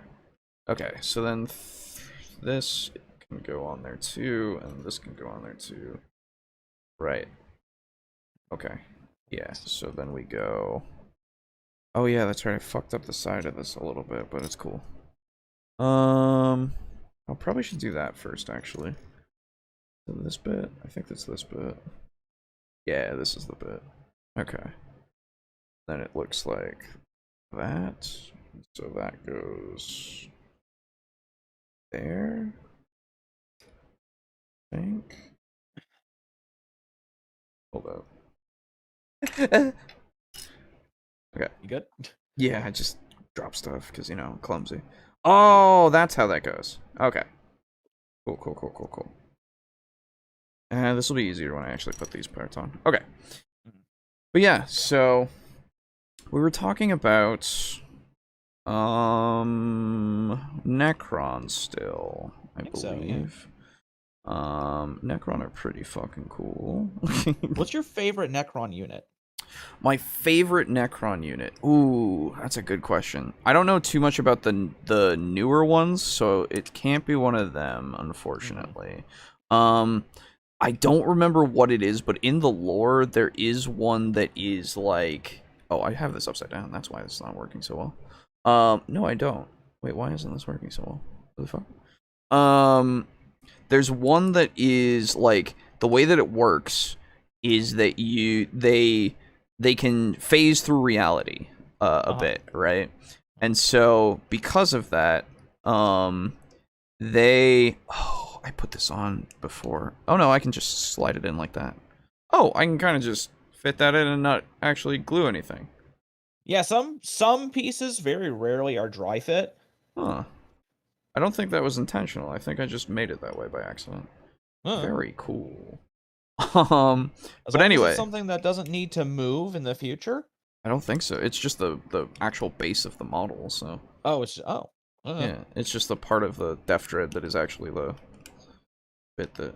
Well, I'll probably just put some in there anyway, just in case, but... yeah, let me just see. in case. Let me just see if I can Don't fit want that this to in. come back and haunt you in the future. Yeah, but anyway, there is one that is... it phases through things, and when it phases through, it then will phase into a dude and fucking destroy him from the inside. Oh, shit. And again, I don't know exactly what that is, but it's fucking cool. Yeah, that sounds pretty neat. Yeah, it's a little much for them. It's a little. Yeah, it's a little. It's just a little. Is it one of the, like, actual, like, people style units, or is it kind of like a No, bug? it's one of, like, the canoptic things, I believe. Oh, is it a canoptic wraith? Yeah, it might be a wraith. Because that sounds wraithy. Yeah, might be a wraith. I'm not entirely sure. The only major lore thing you haven't touched was the Birth of Slanesh, and thanks, Steely, for the UV paint site.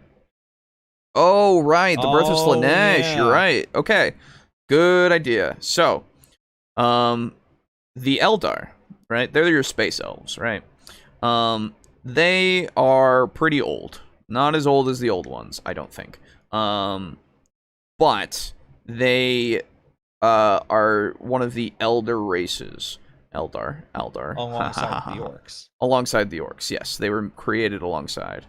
I think. No, sorry, that's not right. But No, they were? Yeah, they were. The orcs Oh, and Eldar that's were right. created by That's the right. old ones to specifically to fight against the fight Necron against tier and the Catan. Yes, you're right. And they didn't get to. No, they did. But yeah, they did. But I mean, They were just it wasn't destroyed. enough. At You're the right, time. right. Okay. They waited too long. They still So got fucked yes, that's right. So aren't some Necrons that were created out of humans? No. No. Necrons are The only Necrons Necron all tier. come from one specific alien race called the Necron tier. Yes. But yeah, so they were created at the same time, and they were favored by the old ones. That's right. Because they were taught how to use the warp and all that kind of stuff, and they were given, like, the webway. They were given the knowledge of the webway and all that kind of shit. Yes. Whereas the orcs were just, like, really savage things that they just used to kill shit, because that's orcs. Or sorry, Krorks, or whatever the fuck. And so the Eldari, they lived on their home planet for a while. And it was pretty cool. And they eventually, you know, became kind of the dominant race in the galaxy at that point. And eventually some of them got, like, real bored, right? They got real fucking bored of the same thing every day, and so that became something that led to their depravity. Now, they started to experiment with a bunch of things, like tantric sex, and like BDSM to such a degree where it became like killing people while you did it, and you know, they started to go pretty far. And because of that, they eventually did so much of it that they literally birthed Slanesh, the god, to that quite literally when Slanesh was born, consumed a majority of the Eldar immediately. Yep. Ate their souls. Ate their souls, they disappeared forever, and Slanesh now eats Eldar souls forever. Because yum yum yum, you made me, and also you yummy. So in Soviet Russia, the food you make, eat you. Yes. So yeah, they did that, and they escaped. Some of them escaped beforehand because they figured out that was going to happen by leaving on their ships, their craft worlds. Yes, and Dragon saying that, yeah. A fair amount of them did leave because they were like, oh fuck, I don't like what these people are doing, and yeah, also I see the writing on the wall. Fuck yeah, this. I gotta get out of here. And so they did. And so that's why a lot of the Eldar live, and in fact most of them, live on craft worlds, the ships. They are planet-sized ships that house just so many Eldar. And they have a really cool society, actually. There's a lot of stuff about them that's actually super neat. Yeah. Necron pariahs were what I was thinking of. Oh, the Necron pariahs, they scrubbed that lore. Necron didn't make pariahs anymore. That was just Ever did now, I think. The Necron aren't even a part of humanity at all anymore. That's way old lore. But yeah, so blah, blah, blah, blah, blah, blah. So the Eldar did that, and then there is a faction that, split off from them that are the Dark. The Drukhari, excuse me, the Dark Elves, if you will, your Dark Space Elves, and they just went into the depravity. They were like, they went into it. Fucking, I love this shit. Ha torture machine, go burn. Yes, but that's the only reason that had to happen. Still, is because that's the only way they can keep themselves from being eaten by Slaanesh. So they continuously torture things because they don't want to get eat. That and they like it. That and they like it a lot. It's their thing. It is their thing. Oh, that goes. Wait, what? So, that goes on the other side, does it? Yeah, that makes more sense. Okay, cool. So, so they do all their torture shit, they're being pretty cool. And by pretty cool, I mean horribly despicable. Oh my god, they do much garbage. It's crazy. And so, oh my god, stop. It spurts so much, stop. So they're having their bad times while the Eldar are forever kind of in this system now of, and then you have the if we die, Slaanesh is going to eat us. Yes, if they actually die and their soul goes back to the warp, because everybody has a soul, and all the souls go back to the warp when you die. And so the Eldar specifically, if they die, their soul goes to Slaanesh, and Slaanesh eats them. Nom nom nom nom nom nom. But in order to not, yeah, that's our word. That's our word. But in order to not be eaten by Slaanesh, they go on these things called paths. And they have many paths. They have paths of the warrior, paths of the craftsman, paths of whatever the fuck, paths of the dreamer, all that kind of stuff, in order to devote themselves to these things in order to not ever get to that excess. Because they can, it's to help them not, but you can get lost on the path. So you can fall to excess in that kind of way. But they also have this thing that are the, soul stones or whatever. Yes. Where their souls are forever, put in there so that they don't go to Slaanesh. They just get put inside of those soul stones. Yeah. Okay, I need to get the little feet pieces. And then one of the other things is that the soul stones can apparently the materials needed to make the soul stones, or either that or the stones themselves, can only be found on original Eldar homeworlds, which is weird. That makes sense. And then, in addition to the Drukhari, who are the torture boys, yes, and the regular Eldar, who are the anti-torture boys, yes, you have the what the hell was their name? Enid or something? Oh, Enid? Yeah, the Enids, or the people who follow Enid, which is actually a coalition of Eldar and Dark Eldar who are trying to kill Slaanesh to free all of them. Well, they're trying to summon a god now. They're trying to make a new god.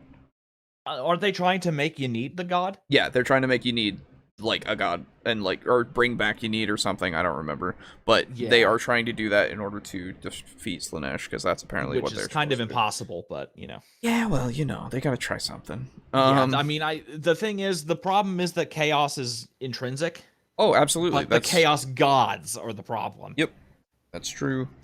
And then yeah, Harlequins also okay. Harlequin souls go to Segarak. Yeah, says what however you say his name. Yeah, and Yunar Tree are saved by the Eldar Death God, which is Okay. Yunari. Yeah. So there is the Harlequins are like a neutral party in the Eldar. They quite literally are like the jesters of the Eldar, and they tell stories basically by doing these plays, right? And they follow their god because he's like apparently pretty cool. I don't know. Why doesn't Rogan want to play as them? Never. I don't think he knows about them. Man, he would probably love them. And yeah, so they do that, and they will join battles, but only because like it's a part of their performance, I think. Or because the god said to do it.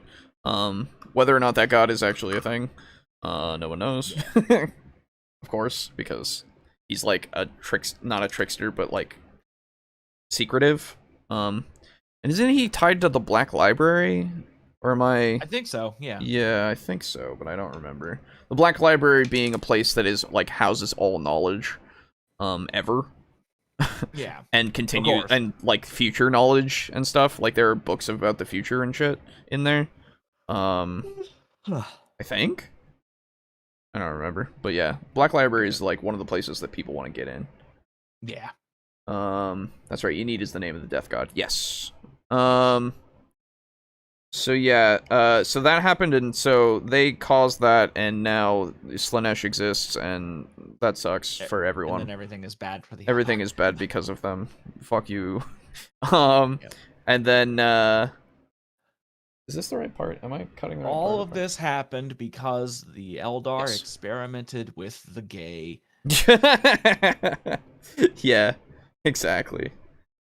If I think recall I'm correctly, gonna go ahead and head to bed because I got to get up early tomorrow for work. Yeah, sounds good. So, yeah, absolutely. it was good to hang out. Yeah. Good luck building your Death Dread. It is a shame that you did not have the paint on hand to do it, but oh well. Yeah, it's all right. So no worries. Yeah. So take it easy. If you want, I can give you. I'll go ahead and. Ooh, that was close. Almost had a leg cramp. I'll give you the link to the Vallejo paints. Yeah, just in case. Please do. Just send that to me. Yeah. I will look at that when I get paid on Friday. Yeah, and then I'll DM it to you. Yeah, thanks. Okay. There you go. So. Yeah. I will talk to you later. Alrighty, Bye. see you later, man. Anyway. Just me again. Started with me. Now it ends with me. Woo! So, if I recall correctly, Harlequins are really good in the current meta. Maybe. I don't actually know. It makes sense. I know a lot of people, like, fear them, in a way, as far as I've seen. I don't want to, like, glue this. Necrons are dominating the kill team meta. Cool. Necrons are cool. Oh god, yeah. Oh yeah. There's also like the Dark Eldar in the webway itself. Like they're hanging out in there. They're a problem for like everybody that's not a Dark Eldar. No, even those who are, actually, now that I think about it. Man, there's a lot to 40k. Also, I've just fucked this. Oh my god, it's stuck. There we go. Cool. Yeah, man, that's the thing. I don't know about the meta. I don't really care too much. If I cared about the meta, I'd get some Space Marines, you know? Because they have, like, everything. They have the most support because fucking Space Marines. Which, again, Space Marines aren't, like, bad. That's the thing. I don't hate Space Marines, you know? I'm cool with Space Marines, but like they're so there's not enough that I can do with them right now that I could do with orcs or with Necron, I feel. It's very much a thing where it's like, you know,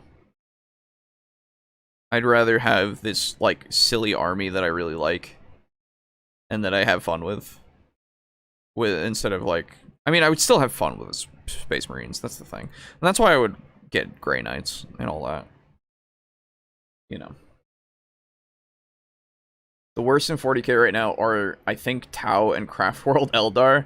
Oh, Eldar haven't been updated forever. I mean, in terms of models. So, you know what? That makes sense to me. But Tau, so let's talk about the Tau. I need a drink first off because my voice is starting to die. So let me just get the stuff on this. Oh, way too much. Way too much. Oh well. Let me get the stuff on this, and then we can talk about Tau after I get a drink. I am thirsty, and you can hear my voice dying.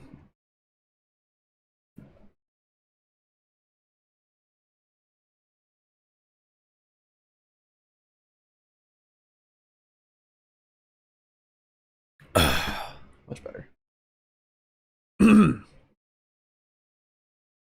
Slanesh probably writes the longest YouTube comments of all. That's true, you're right. God of excess. So actually, I think that I'm going to expound upon this point, but in such a way that it's roundabout that I don't actually make it apparent that this is a part of my point. So you're right. Unpopular opinion, I don't think they should have made the Tau Ethereals mind control manipulators. Unpopular opinion, I don't think the Tau are a galactic player and should be a race that is playable.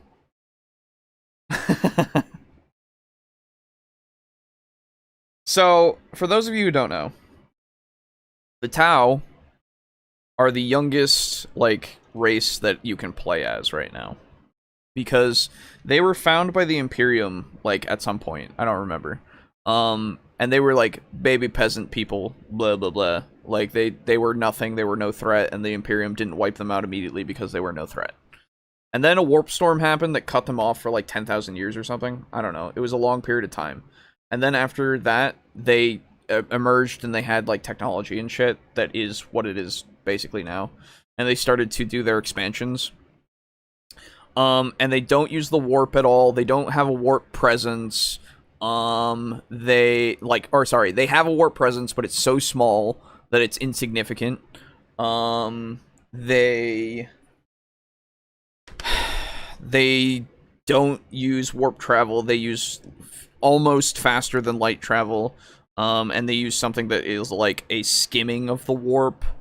And it's just like, I don't know, man. If they don't have warp travel, they don't really do anything. They don't have galactic control. They control like 10 worlds, and that's an understatement, a gross understatement. But they have like so few worlds that the Imperium or the Orcs or the Tyranids or Chaos or anything could take in a matter of like a few years, where they had to take long ass time in order to do it. And that's just stupid. People call them space communists, but that's not true. They are socialists. They believe in something called the greater good. And they accept any race into it. They try to convince them peacefully first off, and then we'll go to war to get them into it later if it is required.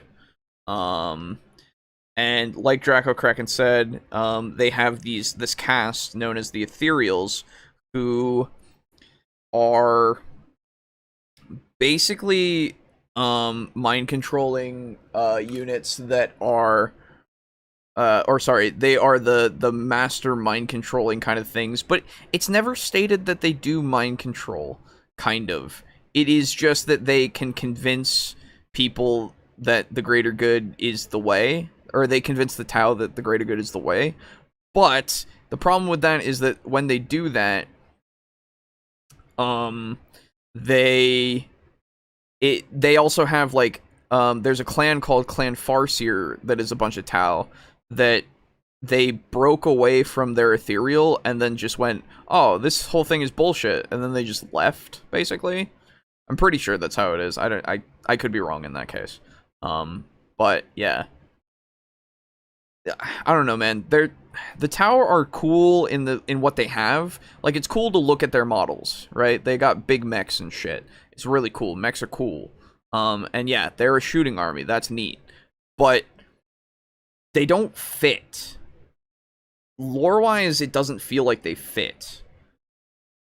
It feels like they shouldn't even be a blip on the radar, you know? And so, the fact that they're a playable race is fucking weird. For the Tau being a shooting army, they have a 4-up ballistic skill in Kill Team. It's not great, especially when AgMech models have a 3-up ballistic skill. Yeah. Yeah. I don't know, man.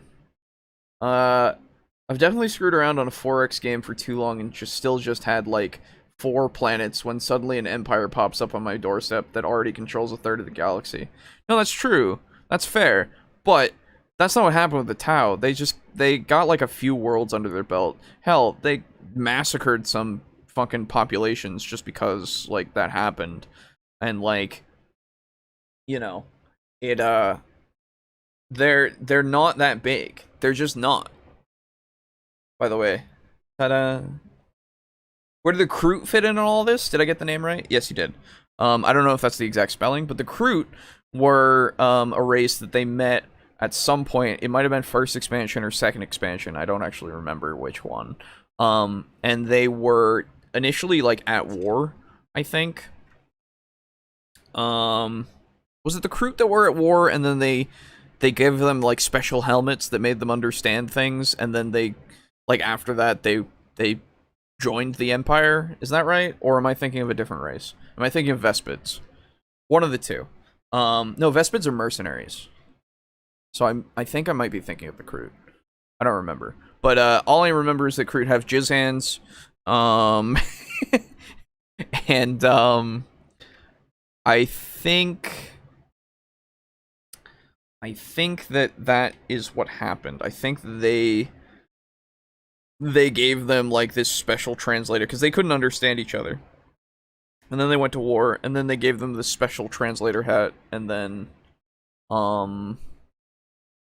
they joined the Empire. Though, again, I could be wrong in that case. My Tau knowledge is also limited, Tracker Kraken. It's Tau, dude. I don't know. I like their models. They're really cool. But I think they shouldn't be a galactic player. Because they just aren't. My phone's gonna die. I've been using it as a thing for the stream for so long that it's actually gonna die. Oh my god. Hold on. I can fix this.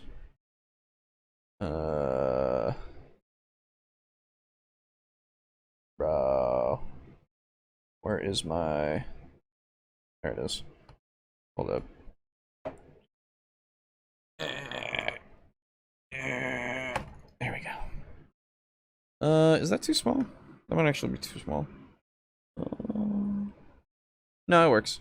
Cool. Doesn't do this when it's upside down? Weird. Okay, cool. Well, I can still see you guys, so we're good. Anyway. So. Yeah, I don't know what's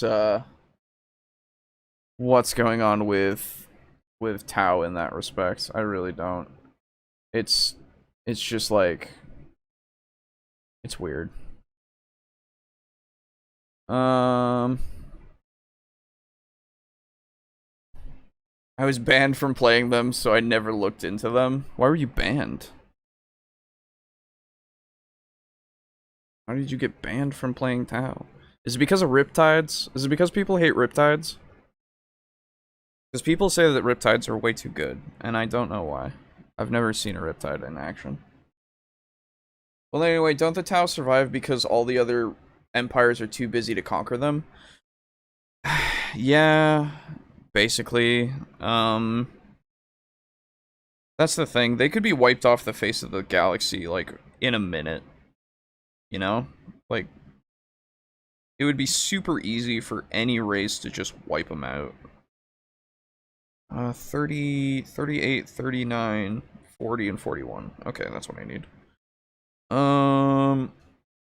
So yeah, it's one of those things where, like, they're a part of the game, the galactic game, if you will, but again, I don't see them as a galactic player because at any moment in time, they could just be fucking destroyed. And they can't even do, like, warp travel. They do warp skimming, I think it is. And their other means of transport is a faster than, or almost faster than light ship. So they wouldn't even get to the fights that they need to get to in the appropriate amount of time. Oh, okay, here's 39, 40, and 41. Okay, we're good.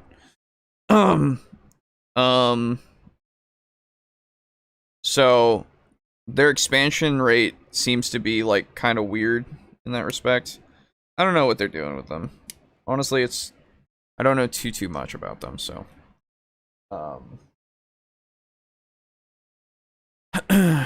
When we were first starting, my friends heard too many horror stories about bottlenecking the game into a shooting match, so no one was allowed to play them in our group. Wow. That sucks.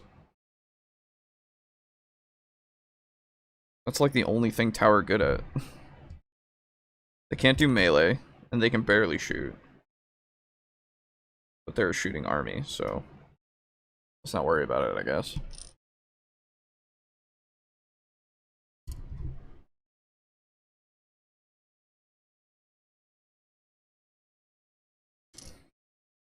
Anyway. Apologies, by the way, to the audio listeners in the future. You're getting half of the podcast in this way. Hey, come over to the YouTube channel. Maybe take a look at this one. It's number 71 if you don't know already, which you probably do. I'm building these things. I'm building them, and it's pretty cool. You'll see it in high definition. Well, 720. High enough. Also, drones are kind of bullshit. No, they're not really. They're just good. That's all. The way the drones work, as far as I know, for the game, is that you have to roll like a 2-up, I think, in order to tank a hit. But that's the only way that they can, like, survive. The like big stuff, because it's so easy to hit them. Or sorry, to wound them. As far as I'm aware, I don't know. I don't know the exact stats for Tau models, because again, don't know too much about them, because I haven't played as them, or I don't really care.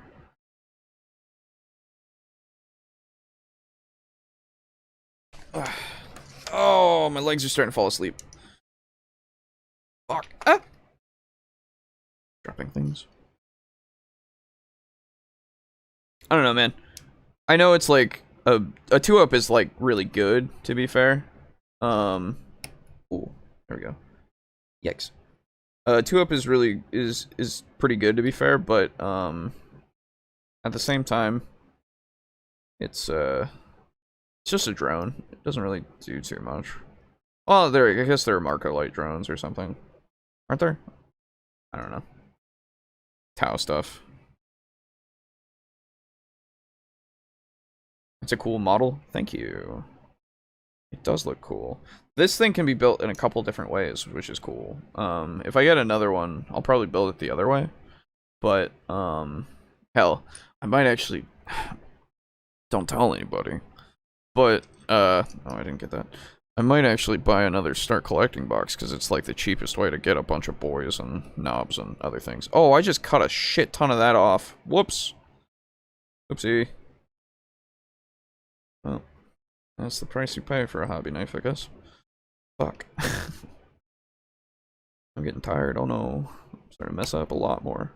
There we go.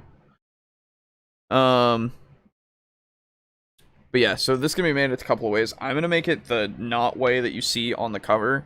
Hold on. Where did I put cover? Oh, it's over there.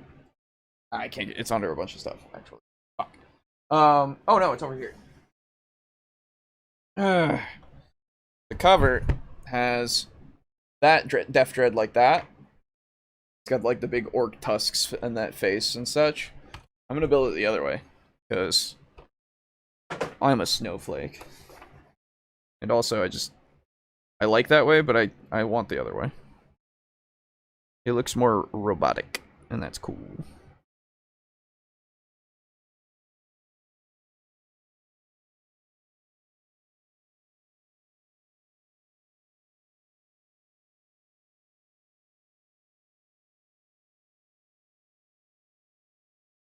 But yeah, I think that's like everything that's for the basics of most of the factions and stuff that you would need to know in order to like get into 40k.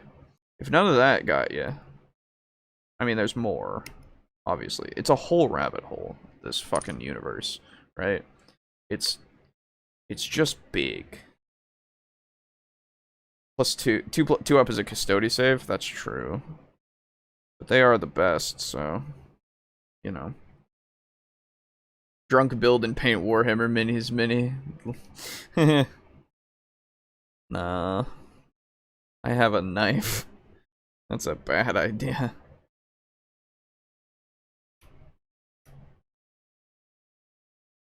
I hope this hasn't been too boring, by the way. I had a fear that this would be like, you know, just kind of not as entertaining as I was hoping. So I hope you guys are enjoying this. And again, apologies that I wasn't able to paint anything. I just want to, you know, paint things the way that I want to paint. You know.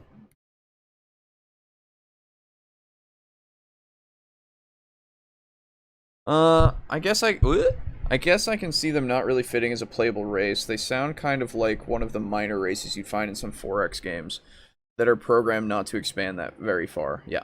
In that light, it seems like they could be just one of the many of those kinds of factions, just a little random for GW. You just pick one to delve into. Yeah, I don't know. It might just be because of the stuff. There are a lot of 40k books. That's true. It's been fun. Good. I'm glad. Because I like talking about 40k. I don't get to talk about 40k with anybody but, like, Boo and Aiden. And even then, we talk 40k very, very lightly. Just because we don't have time. Is this blade, like, rusty? Okay, cool. So I think that's it, which is good. And then I need 49, 48, and 83, and 84. Okay. Oh, 48, 83. Okay. Cool. They're like right here. Very good. Yeah. I like this whole thing of like, so actually you mentioned custodians, and I should mention a brief thing about them. So Space Marines aren't the only like big fucking super soldiers in I think it's been a fun evening, very chill. That's good. Yay. That's what I was hoping as well, that it'd be pretty chill. Nothing to get mad at, nothing to worry about. Of course there's still stuff to think about. Oh fuck. Nothing to get mad at. There's still stuff to think about, and like the lore is super interesting. I don't know if I've explained it very well, but I've explained the bits that are very prevalent to my brain, at least, and the things that I can remember. Because again, there's a fucking lot of it. Oh, that's 84. I need that. No. Yes? Yes. I need that. Cool.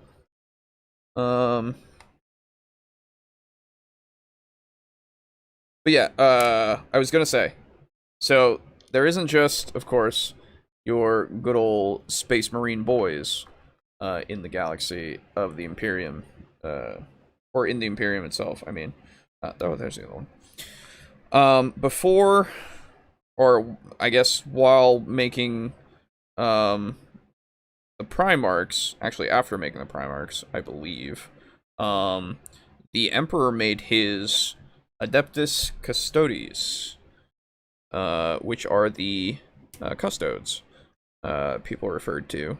The Golden Boys, the Banana Boys, the best. They're actually better than Space Marines. They have a whole different process that is unknown to most, I think, as to how they're created. But we do know that they are just better than Space Marines. It's a fact. They were built to be the Emperor's bodyguards during the Great Crusade. Excuse me. There's another name for the Crusade, but I'm going to call it the Great Crusade. I don't remember what the name is. They were built to be his bodyguards. Well, that piece went somewhere. And so that is what they did. They went with him while he was out there.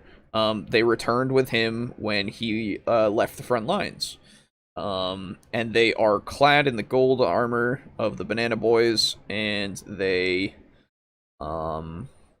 protect him on the Golden Throne now that he is forever interred.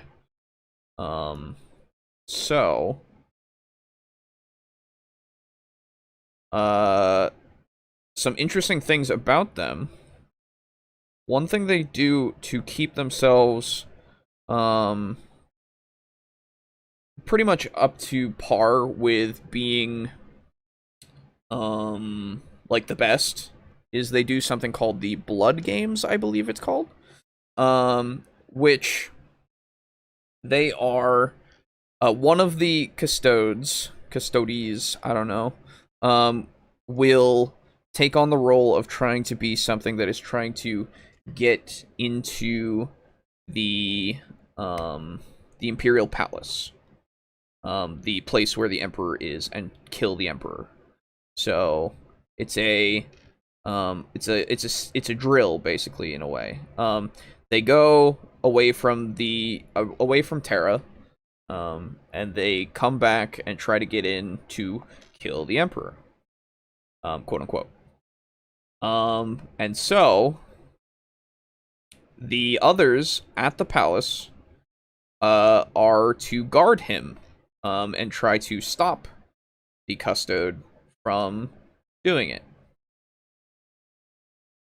And there are custodes who actually do win these blood games, and they are like the best of the best, you know? And it's really interesting because, like, basically their whole purpose is to guard that place, and if those guys win, then it's like, oh man, fuck. And then it's like a learning experience of like, where do we, guard next? What were our weak points? All that kind of stuff. Well, the other guy gets some fucking pride or something. I'm not exactly sure. I just know that the blood games exist. And it's fucking cool, right? Oh, that looks like shit. Oops. Ugh. I also gotta remember to get these mold lines off, but it also kind of is hard to do. Anyway. Another thing about the custodes is that now they're, apparently they're, I think, Rub-a-Dub Girly Man, got them to leave the palace and actually join the fight again? Am I wrong? Which, by the way, Rub-a-Dub Girly Man, if you don't know, refers to Reboot Gilliman, who is the Primarch of the Ultramarines.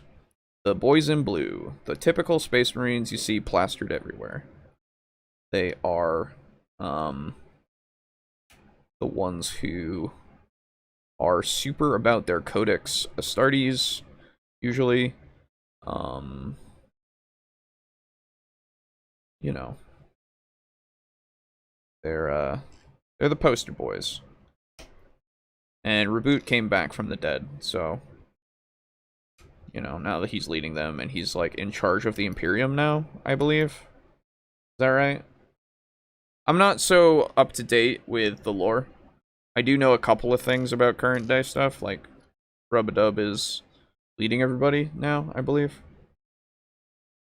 But other than that, I don't actually know a few things. At least they haven't got the Emperor off the throne.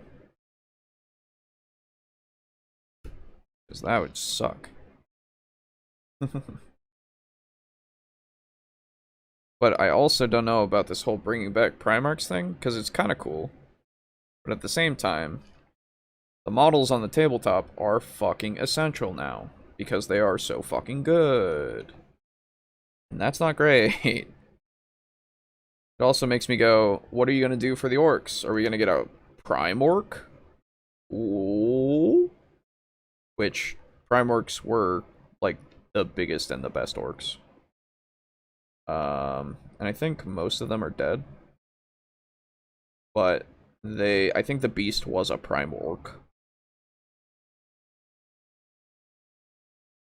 That was a thing. So like Primarchs, but, you know, orcs. Yes, he is in charge? Okay. Yeah, he's got like an actual, like, one of those crown things made of leaves, like in Rome. You know what I'm talking about. The typical Roman crown kind of thing. The fun fact, to ignite Convo, Mars used to be a beautiful utopia after a bunch of terraforming. When humanity had its war with the AI, Mars nuked itself into oblivion. To escape the radiation, the people of Mars hid underground for thousands of years. During this time, they noticed two things. Tell me those two things, because Admech. That machines are superior? First, they began worshipping their machines because they were the only ones that could keep their food and water going. That's true. The cult started. The cult Mechanicus. Mechanicum? Mechanicus. One of the two. No, they're the Mechanicum now. They were the Mechanicus before, I think.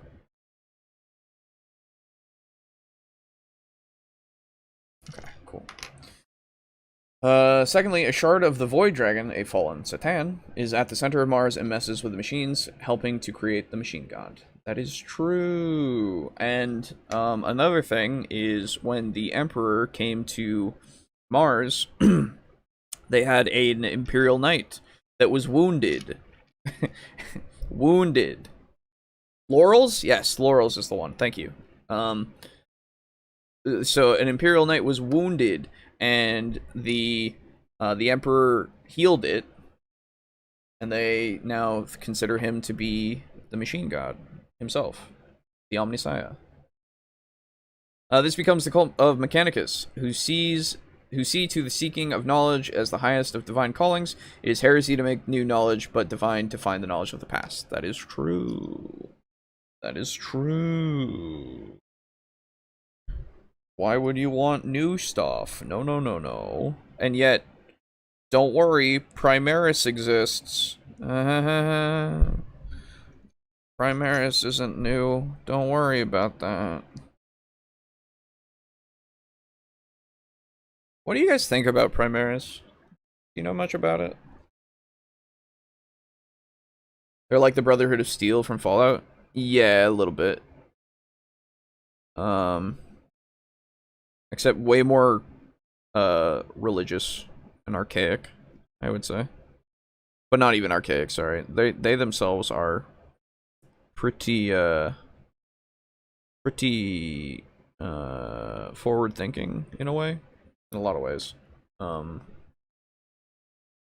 But They... Why is this not coming out? Hello? Oh my god. Come on. Oh, there we go. Oh, too much. Oh, way too much. Oh, no, that's way too much. Oh, I hate. Oh, I hate. Oh, no. Shit. No, no, no, no, no, no, no, no. Okay. Okay. That'll work. That'll work. That'll work. That'll work. That'll work. That'll work just fine. That'll work just fine. Don't worry about that. Don't worry about... Oh, that's gonna fucking melt all that together. Oh, my god. Oh, no. Stop. Why are you forsaking me? You stupid glue. Ah, shit. Oh, well. It's fine. Anyway. Yeah, Gilliman has gotten called to kind of break the tenets of the AdMech. Yeah, well... Isn't that heresy? No, wait, he's in charge now. It's fine. But wait, isn't the Emperor the... Oh, wait, but... Yeah, and like, it makes sense a little bit, because it's like, oh, but he's not a god, and Reboot's like, what have you done to the fucking Imperium? Oh my god. Which I like, by the way. I like that he's like, why did you... What have you done to this place, you know? They're just like, oh, dude, the Emperor's a god. And he's like, what the fuck? No? And they're like, what do you mean? That's heresy. And then he's like, I'm fucking Reboot Gilliman. I'm literally the Emperor's son. Don't tell me what the fuck is heresy. So yeah, I don't know. I'm like two ways about that. I heard Primaris Marines were released by GW to make the scale between Space Marines and regular humans more like the lore. Right, but... Like, I wish that was the case. Maybe it would be... So, actually, no. That's the thing. I actually remember. There is a thing about this. They were originally making them so that it would be another mark to the power armor. But that wasn't marketable, so the marketing team said, we need to make something brand spanking new. So they made it Primaris Marines, which are now lorically just better than Space Marines. Which is stupid. In my eyes, at least. Call has made an AI called Inferior Call that has told Reboot lies. He's made an AI? That's heresy. What the fuck? That... Oh. Well... I didn't know about that. What are you doing, GW? Where is your lore? Where did you go? Where did your writing go? Why have you done this to me? Okay, this goes... This is the other one. Okay, so this is the left one. Okay.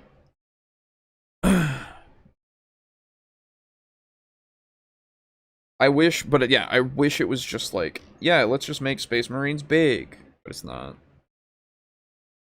It's literally the marketing team going, hey, we need something for the kids.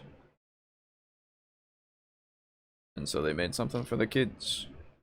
Which, don't get me wrong, the models are fucking cool, right? That's the problem. The models are cool.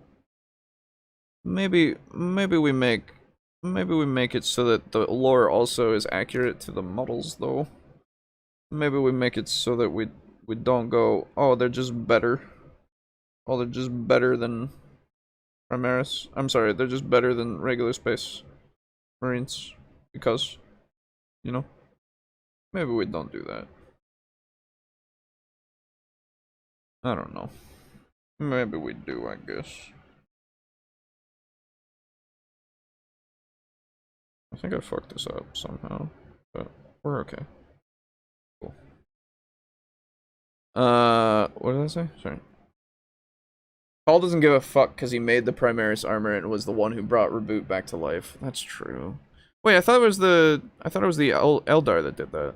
Didn't doesn't Reboot have a big titty Eldar GF? That's the meme. But I thought like there was some truth to that.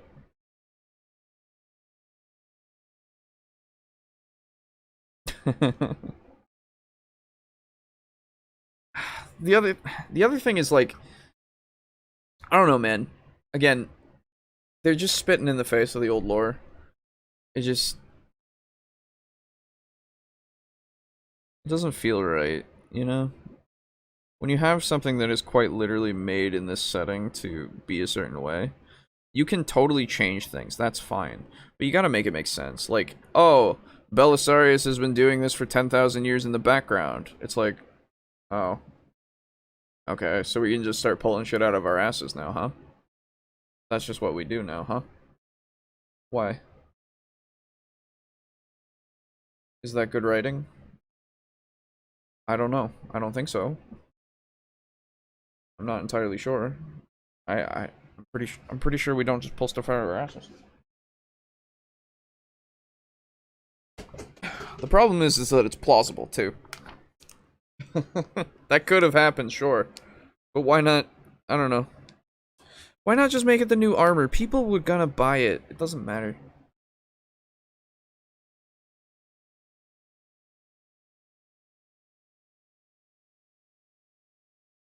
She did, but Call, excuse me, had to fuse an armor to him to heal his body. Also, Reboot and Eldar had one sentence of conversation. Uh-oh. But he didn't kill her, so that's stupid. I thought we were supposed to kill the Xenos. Yeah, the whole superior Primaris thing is annoying and must really take off Space Marine players. Well, that's the... It's not even just Space Marine players. It's just people who actually care about the lore, you know? Like... I like the story that's going on with this game because, or sorry, I like the setting that's going on with this game because I haven't read any of the stories. But I assume I would like them too, and they're based on this, like, this universe, right? Where these things are happening. And so, if you mess with that to such an extent, it's like, oh, okay, but why? Why not just do the fucking, it's just power armor?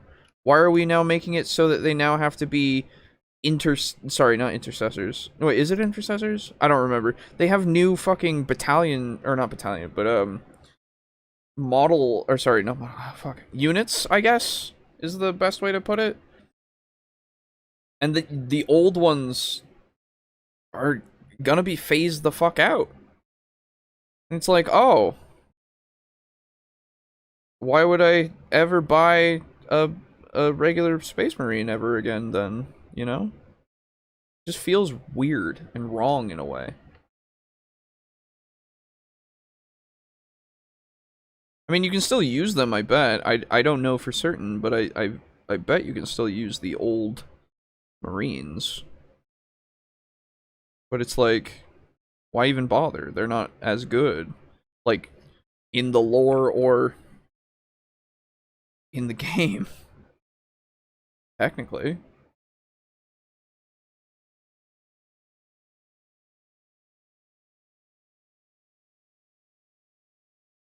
I don't know, man. Maybe I'm just an old man in that respect. Because it's... the other thing is, like, the Emperor made the Space Marines, and they were supposed to be, like, the best creation, you know? One of his best creations ever. And it's like, oh, so you're... So... Call is just better than the Emperor now? He perfected the Emperor's design? I mean, sure, you can say that he didn't make something perfect. That's fine. But to such an extent, to literally make a straight up upgrade from the Emperor? The Emperor already made an upgrade, and you want to know what that was? The Custodes.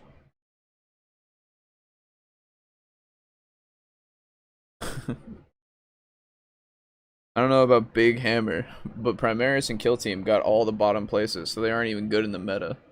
Really? That's surprising. I'm not sure about regular Warhammer. I don't actually know. On this note, I hope the Dune adaptation is coming out on Netflix this year is decent. Oh, bro. I don't trust Netflix anymore. I haven't trusted them for a long while with things. Aren't Are they doing the Lord of the Rings one? I don't actually remember who is doing that, but fuck me, dude.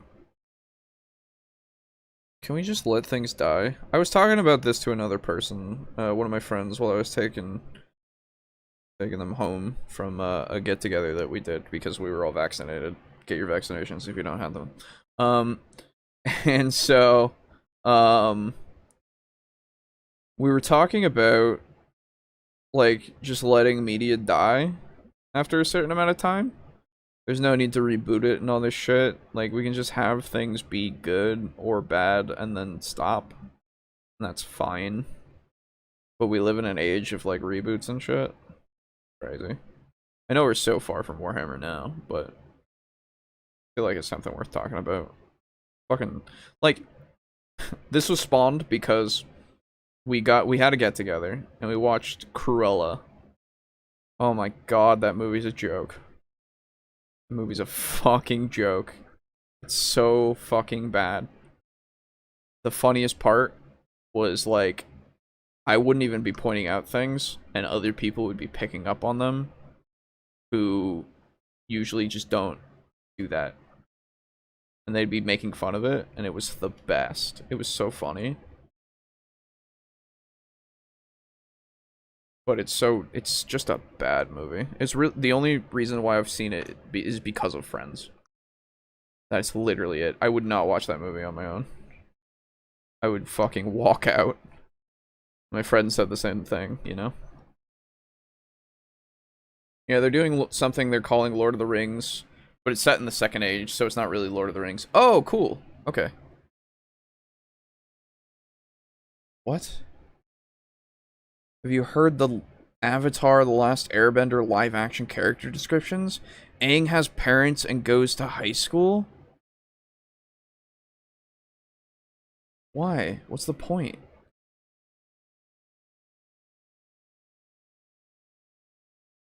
What? Okay. Money, that's the point. I mean, it shouldn't have that title. No, it shouldn't. It shouldn't be the Lord of the Rings if it's on the Second Age. Whatever. I don't know, man.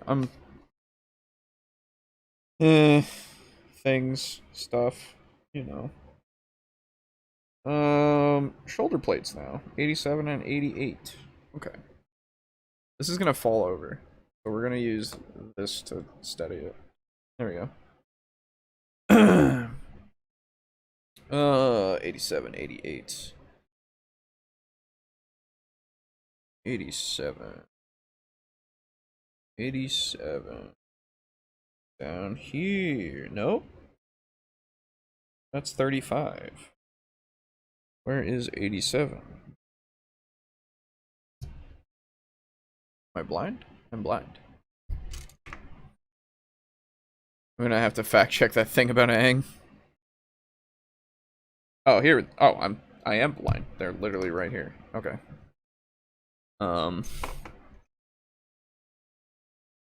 Bro, it wouldn't surprise me anymore. You guys know about Gotham High? That awful comic book that was like Batman in high school with like Joker and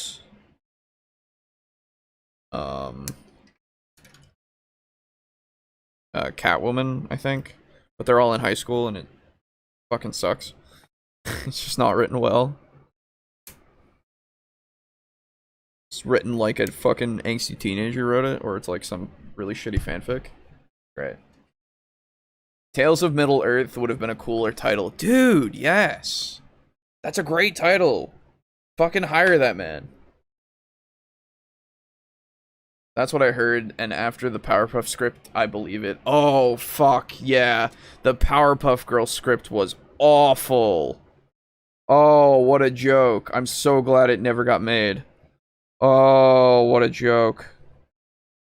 What an absolute fucking joke. Nightmare. How long have I been streaming? Holy shit. It's been 4 hours. Oh my god.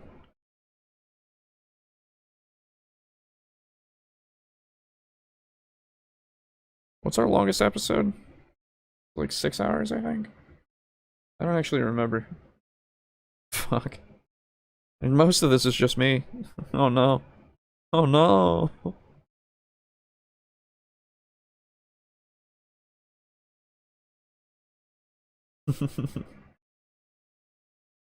Yeah, it's alright.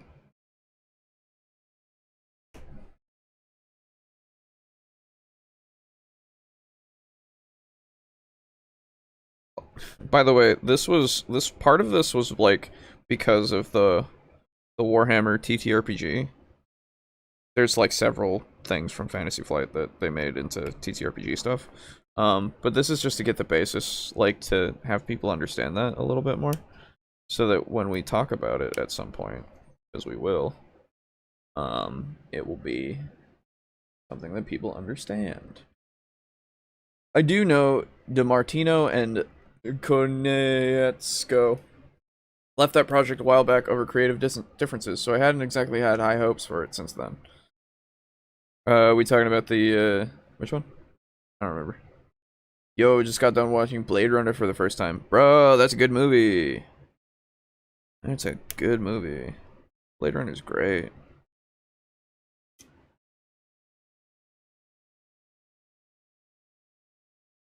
That speech from, oh fuck, what's the actor's name? The main antagonist.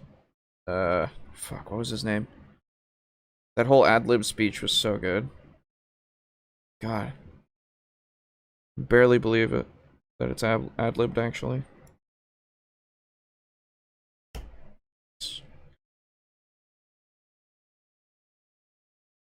At least that's what I heard. Is that correct? I'm pretty sure that's right.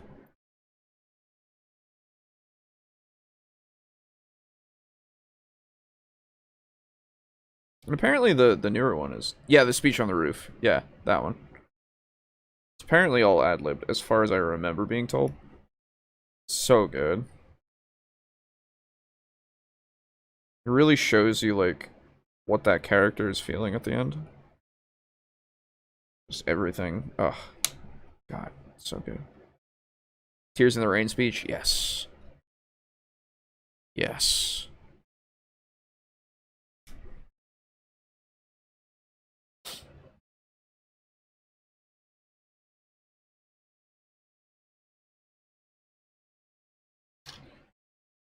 Oh, man.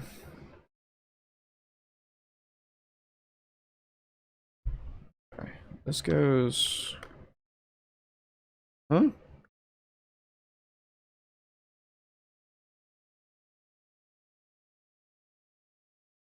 What? Where is this supposed to... Huh? Oh, it is supposed to be, like, up off of it slightly. Oh, that's weird. Why? Huh. That's weird. Okay. I guess... Oh, okay, it's supposed to be, like, right there? That's strange. Okay. Oh, okay. Michael DeMartino and Brian Konietzko were the main creators of the original Avatar: The Last Airbender. For them to leave the Netflix project under those circumstances, it's a bad sign. Yeah. Yeah. Tells you something, huh? Tells you something. That's not gonna be enough.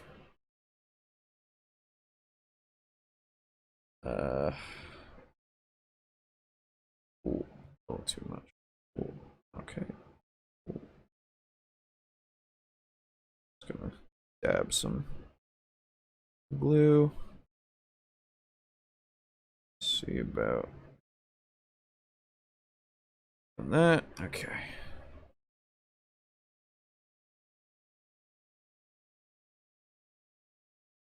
That's really weird. The fact that this is a raised kind of plate.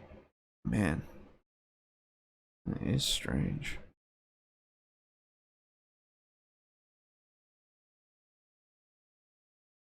Rucker Howard, thank you, miscellaneous. I appreciate that. Character is Roy Batty. Yep. Rucker Howard was what I was trying to remember. Rucker Howard, Apparently, he ad-libbed that speech, and that's so good. It's just really good. Man, it's like the most memorable part. I couldn't recite it to you, because again, I've seen this movie, or not again, but I have seen this movie only a few times. But it is a good speech, and I do remember that scene. So, man, that looks strange, doesn't it? The fact that it is raised up like that, that is weird. It is so strange. Huh. Part of me wants to just shave that bit off and just have it be there flat, but I'll run with it. I can just clip it off and redo it if I need to. In the future. See how I feel.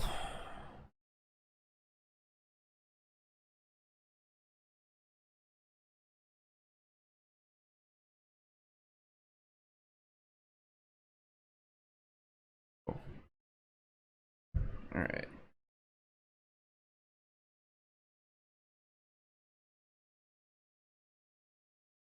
No, that doesn't feel right. I don't know, man. What am I doing? No, but that's right. Ugh.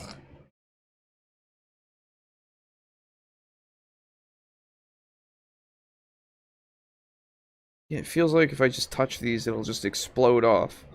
That's so weird. I don't like this. I don't like this.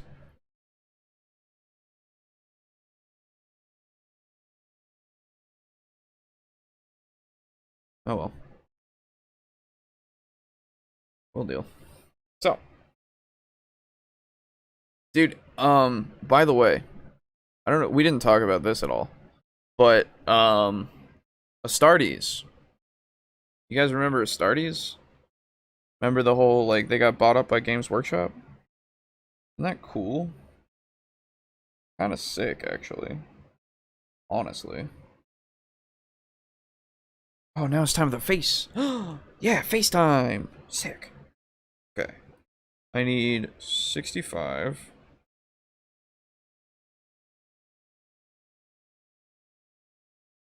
Not that one, that's 30. That said, every Dune adaptation that has ever been made has missed the mark to some extent in terms of being faithful to the original work, so I'm okay with the one more roll of the dice on that one. There's at least some possibility that Netflix will get it right. Yeah, I don't know, man. That's the thing. With adaptations, you never should expect it to be 100%, you know? Because it's like, that's just the way that adaptations are. You can't have everything be 100%. It's not possible. Oh, this is strange. Oh, okay, wait. 35? Do I need that? No. I need 63. 64. Okay, this is 64. Although it says 63, so that's concerning.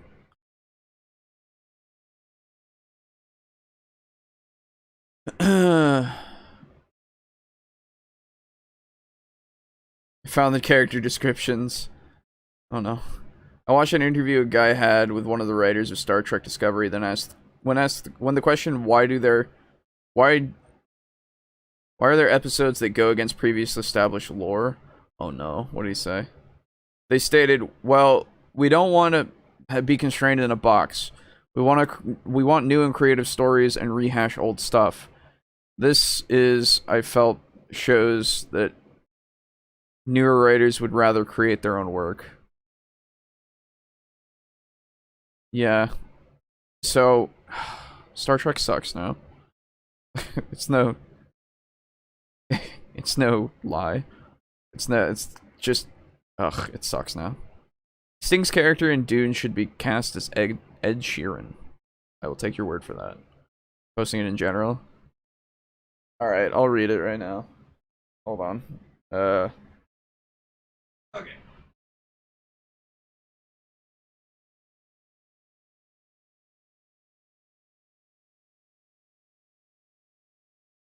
Actually, I shouldn't read it right now, but I'm I kind of want to.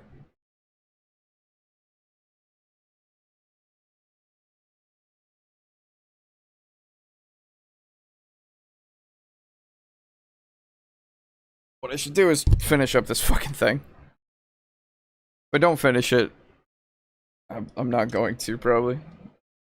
Just in the sense of, like, forgetting to.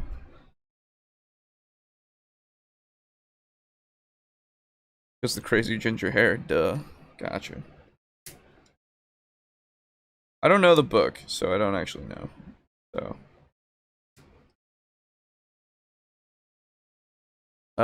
On their own work, but can't, so they work in someone else's world, so they acquire more money for personal projects.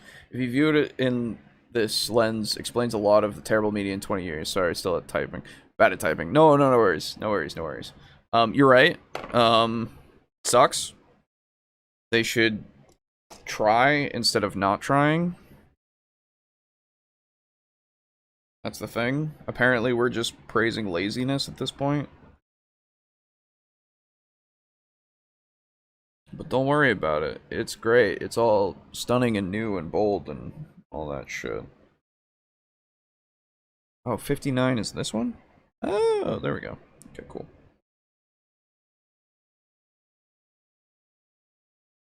I could be cynical, and we've talked about it many a time, but, like, I don't like Star Wars. I don't like Star Wars anymore, but that doesn't mean that I don't care that it's written poorly, right? Fucking Star Trek is written poorly. I actually care about Star Trek because I like Star Trek. But I don't ever want to watch Discovery or any of that crap. I've been told the Orville is more of a Star Trek show than Star Trek Discovery was. And that was a comedy. So, what the fuck does that have to say about it? It's writing, dude. Writing is just, it's fucking essential.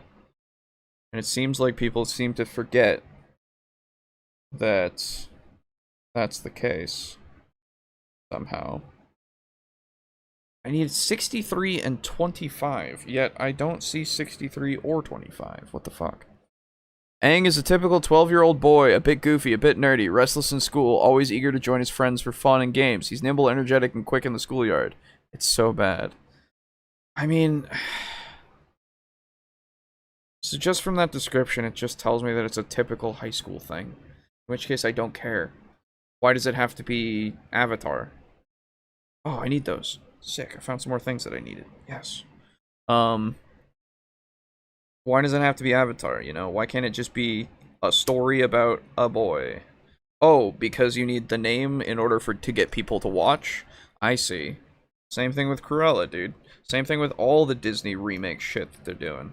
Same with the shit they did for Star Wars. Same with... I can go on and on. It's just tiring, you know? Oh, I need that. There we go. Okay, I found another thing that I needed. Yay!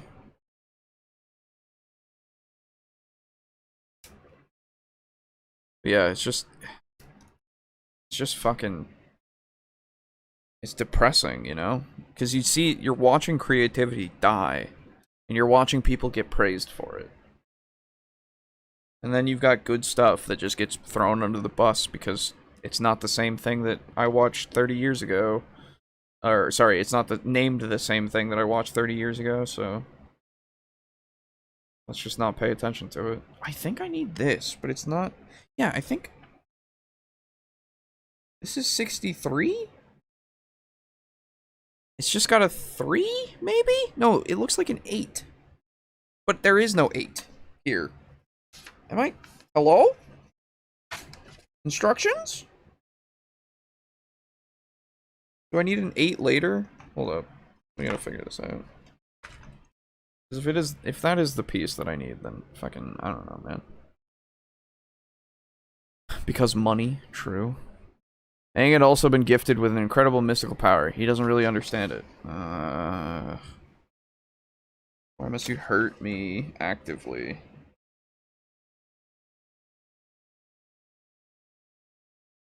Okay, cool. So that must be the part. Okay. There is no other piece that says 8. So I guess they just messed it up. Or something. It's fine. I got it. See, this is the other thing. You can do whatever you want with any story. I'm not saying you can't try to make Aang in high school. You can't make Avatar in high school, right? Like, you can do it, sure. It's gonna be an uphill battle, for one thing. Because we've already gotten this story in a different medium. Okay. You have that familiarity that you now have to play against, right? And then you also have to top that off with the fact that, how does this work? Wait. Oh! Wait, what? No. Huh? Huh? I don't understand. Huh? Sorry, I just...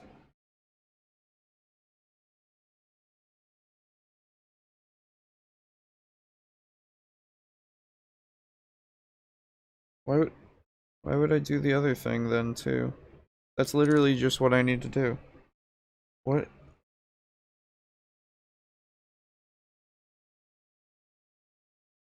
Okay, sorry. I'm getting confused at these instructions. I think it's getting a bit late. What time is it? It's like 1:30 in the morning. Hello, everyone. This is your late night table talk. We're talking about movies, apparently, when we were talking about Warhammer before. Don't worry about it.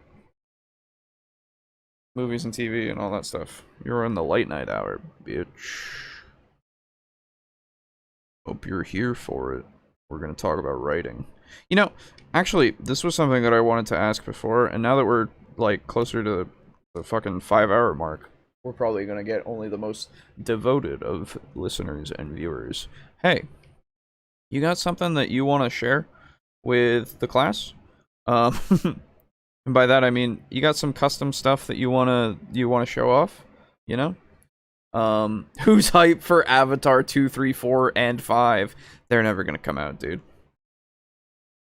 They're a joke. I wish they would, though. That'd be hilarious. I don't know how the fuck he planned on doing that. Anyway, you got something that you wanna show off to the class? Have us maybe look over.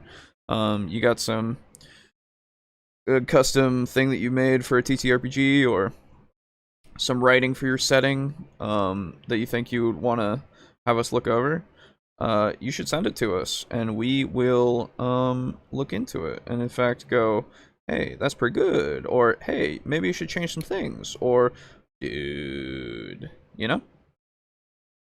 And then we can look at it live on air. Wow. We can get some feedback from the crowd, and maybe you'll be in the chat, and we can ask you about what you're thinking about some stuff, and see about where you think you're going with some stuff, or, you know, all that kind of stuff. So, hey, give us your writing. We're assholes, and we'll criticize when we find necessary. We'll also tell you things we like. You know, all that kind of shit. You say that, but there's an Avatar game being made by Ubisoft, the Blue Alien one. No. What? They made a terrible, like, third-person shooter, didn't they, before? They're making another one now? It's like, it's been years. Nobody cares about Avatar. What the fuck? That's stupid. Why would you do that? Okay, so this is supposed to go on this piece. Which, that makes sense, sure. And now it's like a little targeting visor thing. Pretty cool. Best I got, man, it's a novel I was writing and gave up for lack of time and feedback. Probably ain't good.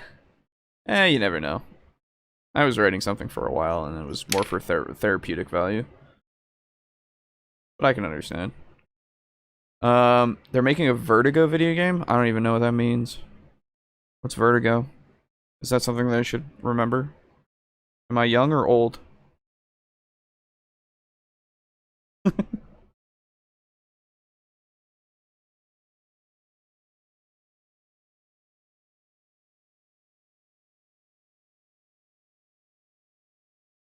Alfred Hitchcock's Vertigo? What? They're making a video game out of that? Why?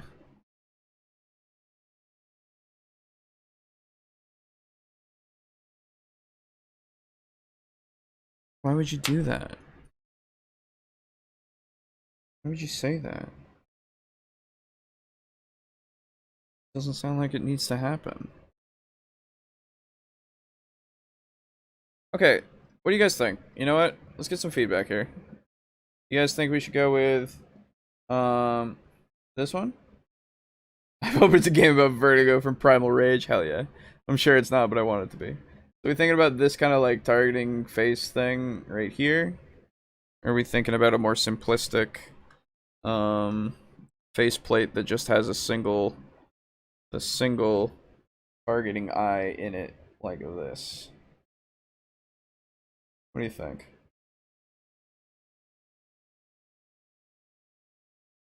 Because I like both the complex and the simplicity. I guess that hope is already dashed. That's true.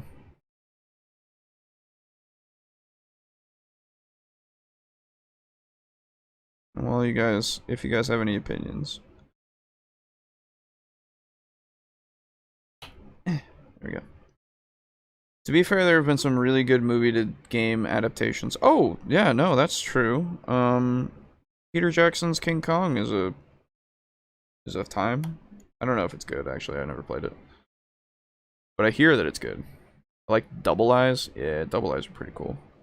GoldenEye GoldenEye, yeah, GoldenEye was just a game that people liked a lot. The Thing, did it have a video game? I didn't actually know that. Blade Runner did have a point and click adventure that was apparently really fucking good. And I saw a review on it and I was like, oh shit, dude. That looks sick. Stick googly eyes on it for added seeing power. That's true. The Thing on PS2? I've never played that. I didn't know. Well, it's like my favorite movie ever, and I didn't know there was a video game on it. I knew there were like things that were inspired by it, video games that were inspired by it, but I didn't know that it actually had a game. I will have to get that and try it out. See how it is. Oh, that was a cut on me. Good thing it only cut my fingernail. We're good. Don't worry. I'm okay.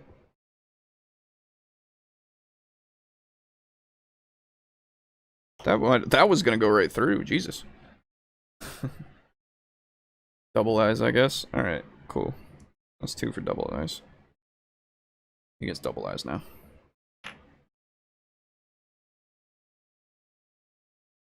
Alright. See yuck. Let's get some glue on that. And then we puts it in. Yeah. Orcs get double eyes mean better vision through mech. Yeah. Good DBZ games, not sure if that counts. I think it's easier to make a good game out of an anime than it is like a full movie. Because they're already inherently kind of video gamey. Oh, that was a lot. Oh, that was too much. Oh, no. Okay, well. As usual, it just spurts out and fucks with me. So there we go. Don't take that out of context. Alright, cool. There we go. Let's just get the excess off. Oh no. Oh god, that's coming off too. Oh my god. No. No. No. I'm losing everything. Oh my god. Okay. Nice.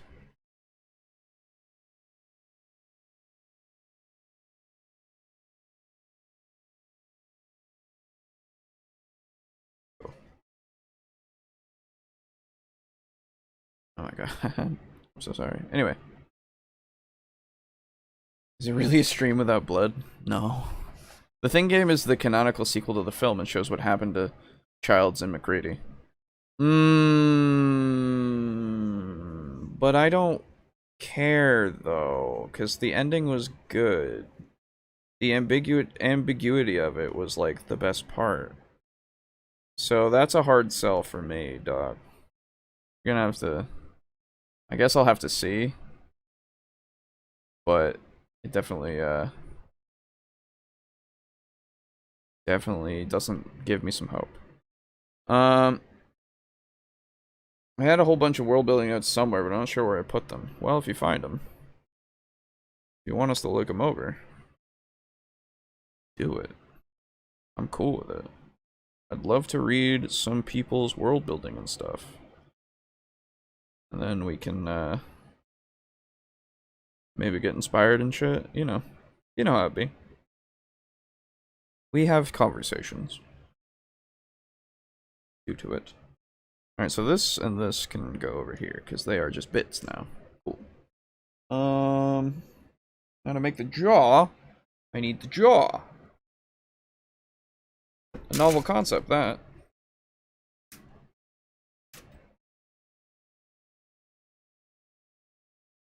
That is the jaw.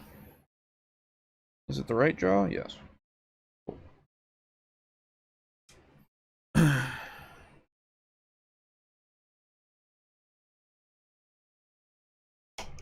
Oh my god.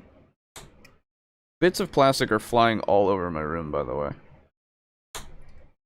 I'm gonna step on these later and go, why? I'm so glad I don't have to work tomorrow, though. Shit. This would be going a lot different had I needed to. Oh. I will say, though, I've been sitting like a fucking gremlin in my chair, so...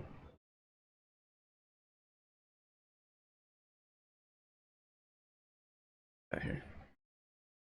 Found a long-ass unfinished timeline. Nice. Last night I had a dream that I was at this magic school, but the principal turned out to be evil. An evil witch, so I had to get the fuck out of there. Bro. It's a crazy dream. You can tell we're going a mile a minute now. It's fucking, at this point, talking about dreams and shit. Not that I'm not opposed to it. I'm cool with just chatting and shit. Always cool with just chatting and shit. Just funny, we're so off topic now. If I wanted to do more... If we wanted to do more, like, Warhammer kind of lore stuff, would you guys be interested? If we just did, like, another one of these at some point? Or even just made it more of a structured thing, of, like, actually having research and notes and stuff. Or it would be the same kind of thing, because we would just have to talk about them again, but we wouldn't talk about the same thing again, obviously. But it would have to be more structured anyway. So I guess that's a moot point. But you know what I mean. Another one of these kinds of streams. Would you guys be opposed, or would you be for? I had a dream last night. Dude. Me, maybe. I don't actually know. Sure. Sick. That's one. And you know what? I only need one for validation. Hell yeah. Speaking of dreams, I can't actually, like, seem to remember most of them, if I have them. Aren't you supposed to, like, be more rested if you dream? Isn't that the case? Because I don't feel rested most of the time, so I don't know.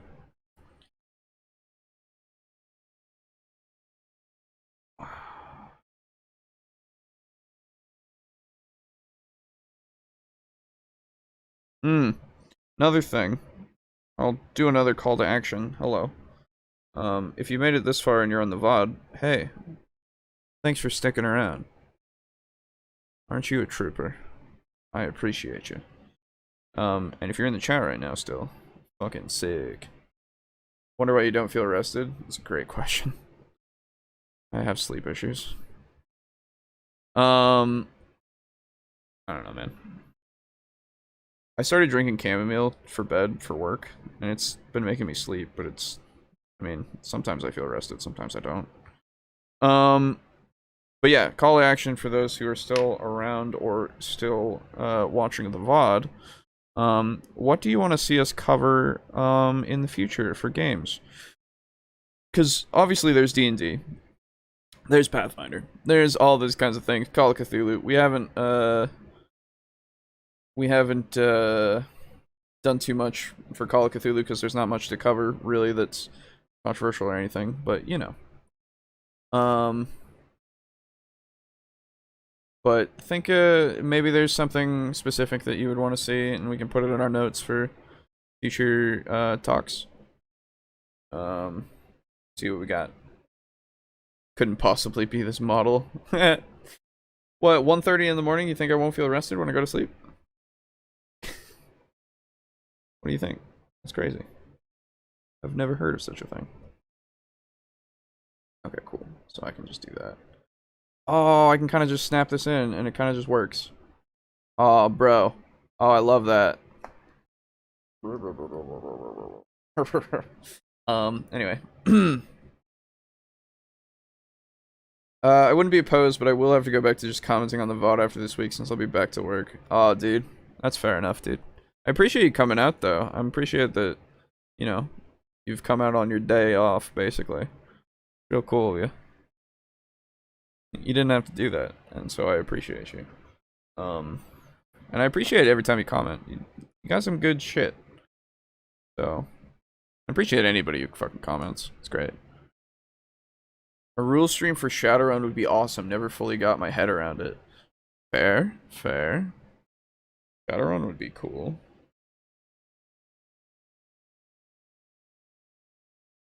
Apparently I was supposed to hook this onto this mouth, but I don't actually know how. Hold up. So I can just unattach it. Unattach it? That's not the right words. Whatever. Is it supposed to go like here? What is this? Why? Why do you... It tells me to do things, but I don't understand why I would do them. Okay, we're good. We don't need to do that. We're just gonna put the mouth on and let them go. That'd be great. Sick. Sick. Alright. Next we have arms, finally. We're almost done. Oh my god. Okay. Okay. Yeah, but Shadowrun rules, I didn't get my head around them, and we played it on like 3rd edition, so I would be cool with going through some newer Shadowrun stuff.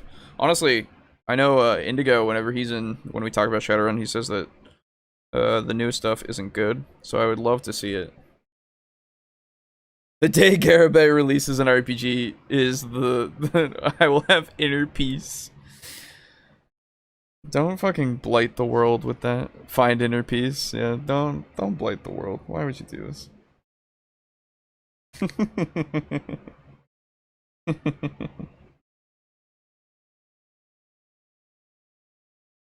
Okay, I need to look at my Death Dread that I made in my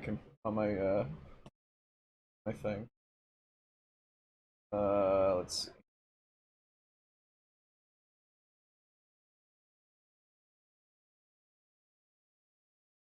My brain can't actually handle looking that up. Okay, cool. So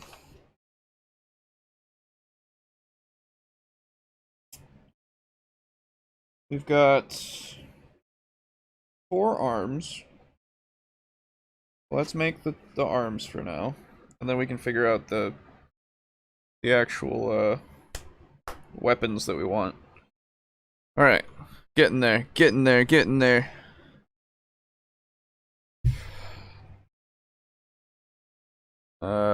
I need 36 35. No. 36 is this one. Okay, cool.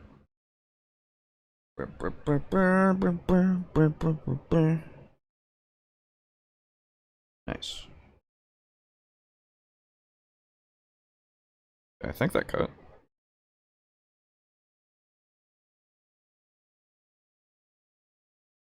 I was really tempted to magnetize this thing. Honestly, this would be the point where I would magnetize things, actually. But I'm also not going to do that at 2 in the morning.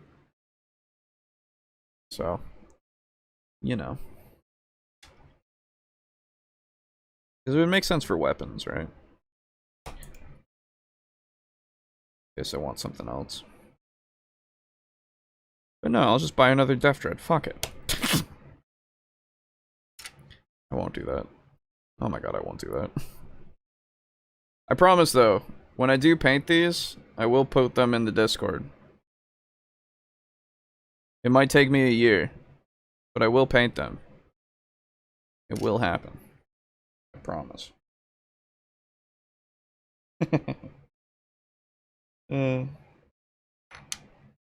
Okay. 35 is this one. Cool.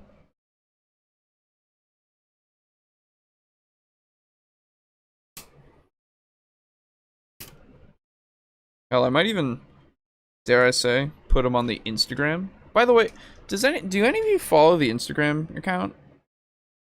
Do any of you have an Instagram? Because I made the Instagram account because, I mean, you're supposed to, right? For your brand. And, posted to there, like, last year. You know? And, like, there we go. I don't post on there anymore, and yet we still get followers. It's funny. I mean to post on there, but I don't know what I'm doing with, like, social media, so it's fucking funny to me. What was that? Me and my friends actually did the Thing campaign once, but we were stuck on a broken spaceship with the Thing and had to go around repairing the ship and reporting the Thing if we saw it. That sounds sick. This channel has an Instagram? Yeah, exactly. Yeah, we have a Twitter too. Follow the Twitter. It's more up to date than the Instagram is. Because I actually post to there. I'm a bad social media guy. Just I get tired. We called the campaign Among Us. Nice. Nice, nice, nice, nice, nice, nice. You did it. You got the Among Us. The Among Us is in. And a website. That's true! If you haven't visited the website. By the way, the counter is just not working anymore. I don't know why. It just stopped. But I had a counter on there to see when people were going on there. And it did get, like, a lot of hits, apparently. That was neat. But, you know. TableTalk, dnd.us. The website. It's pretty cool. A free website. And it doesn't have too much going on, but it does have some things. And that's pretty cool. I know you use Twitter. Good. I don't have an Instagram account or a Twitter account. I'm also frightened and confused by all social media.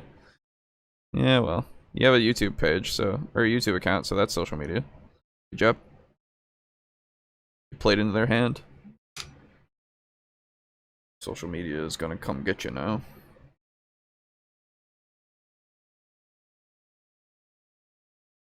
Mr. Social Media himself. Oh, that's how this goes. Oh, that's neat. Okay. Cool. Beware, Mr. Social Media.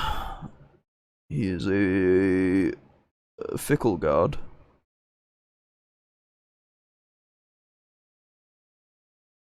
Yeah, I've talked about it before, and I'll say it again. Twitter is like a cesspool. Don't use it if you don't have to. But it's super fun sometimes, just to watch the cesspool fill. It's like a lot of social media.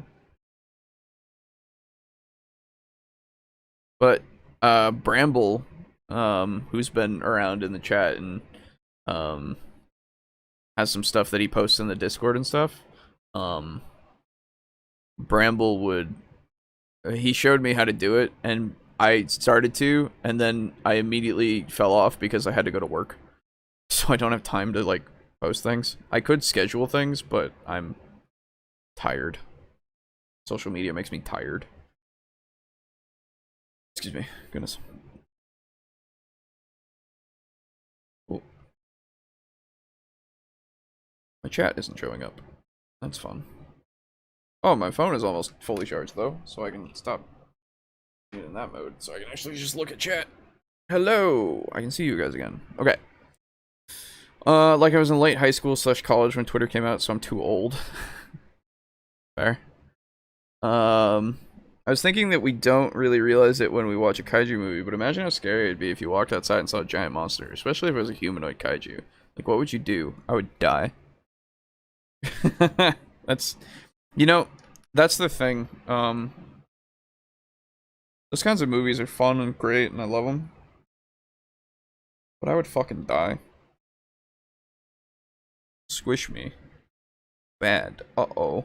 And then I die. Okay, I need 37.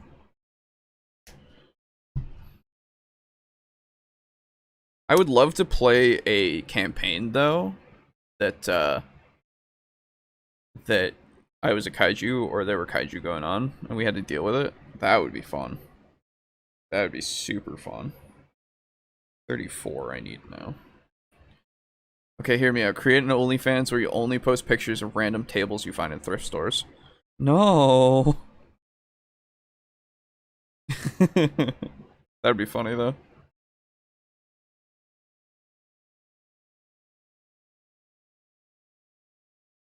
Where is 34? I think I'm going slower now. I think my brain is dying.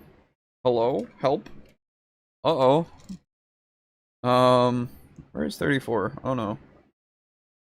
By the way, I'm running off caffeine now. I've been drinking tea. Iced tea. So don't mind me if I destroy my own finger when I try to cut something. I promise I won't.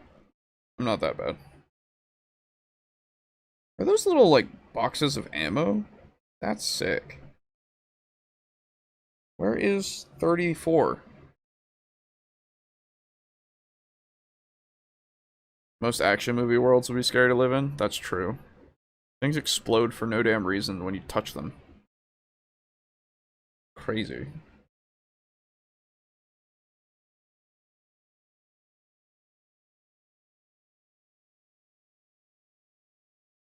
Think the same thing about biblical plagues. Go outside while it's raining frogs, walk back inside screaming. Oh yeah, I would do the same thing.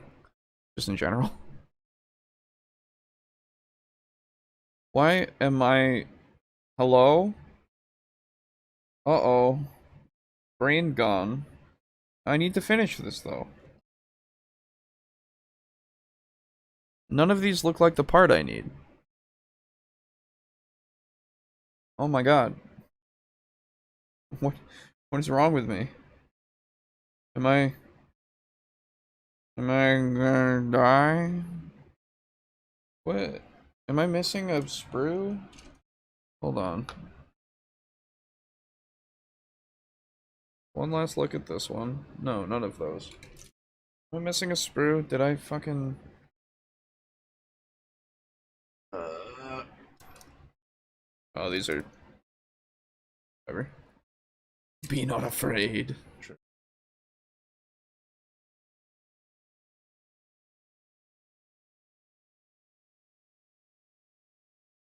What the fuck? This is insane. Hello? Brain? Are we dying? Are we dead? Is this it? Am I in heaven? Hello? But I guess having a lot of fear going around world at least means everyone would be highly motivated. Maybe. Or demotivated. You never know. You can go either way. That's 33. Oh my god. Where? Hello? Uh,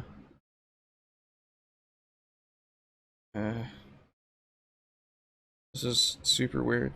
It's not 68. That's for the other side, isn't it? I think so. Yeah, that's for a different side.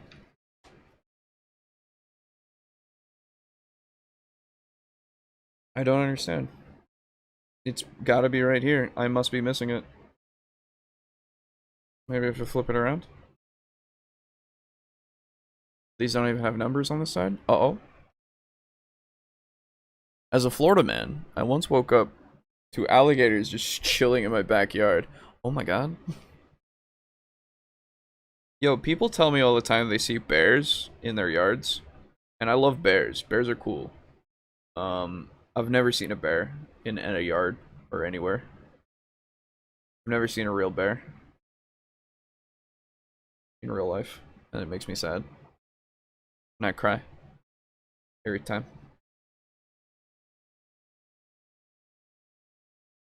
Wow, this is insane. I think I must have lost a piece.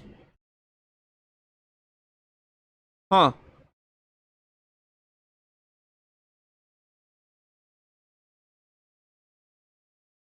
Or I put a piece where it shouldn't go. Wow. It was going so well. That's disappointing.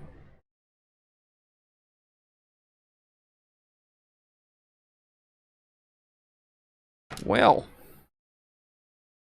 Sorry, folks. But I might have to put this on hold.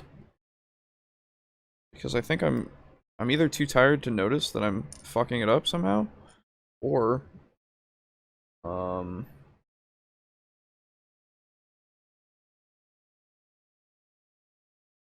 or I just don't have the piece, which would be a damn shame.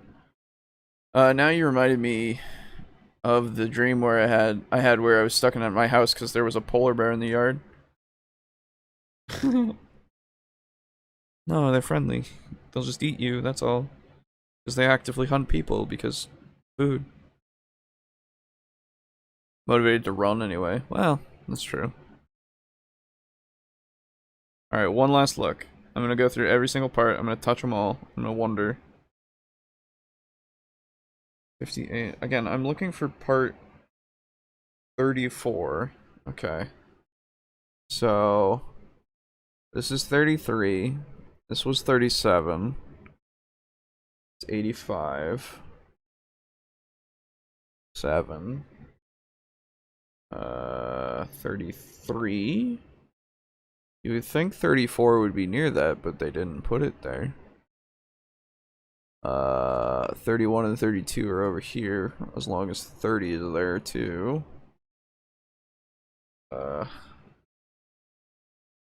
This 54. 58.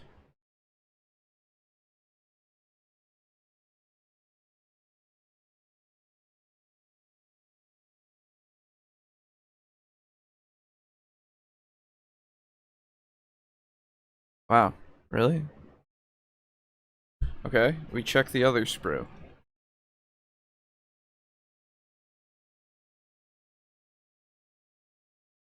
Yo, anyone know the rules for an SCP TTRPG? Because that would be sick.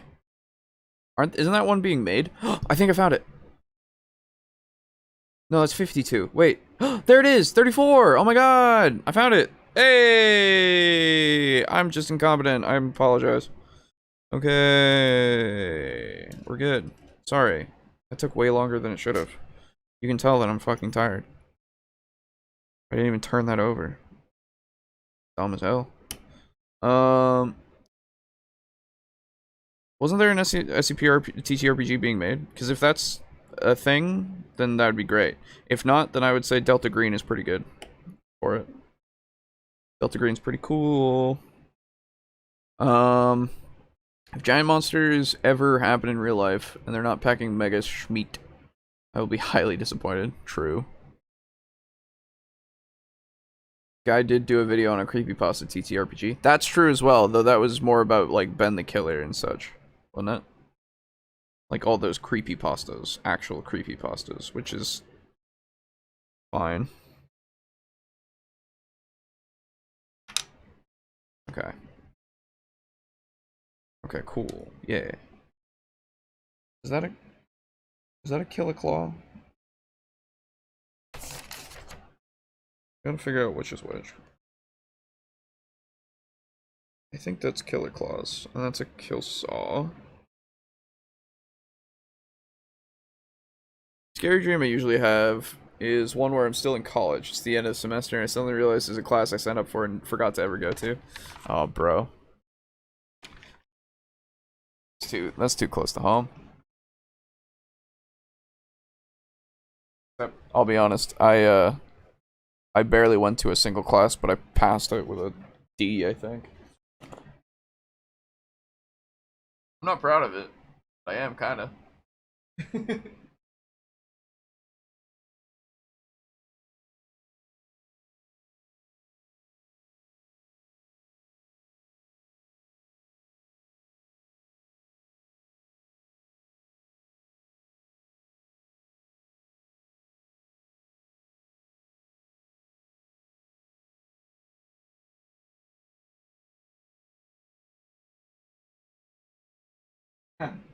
Not helpful. Damn it.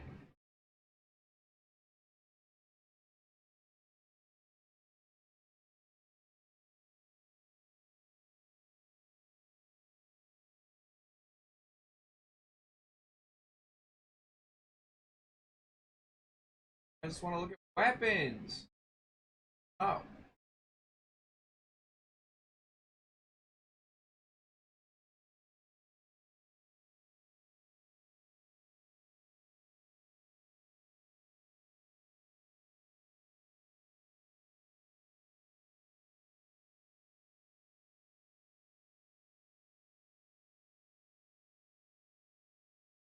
Doesn't help me either. Oh my god. Jeez.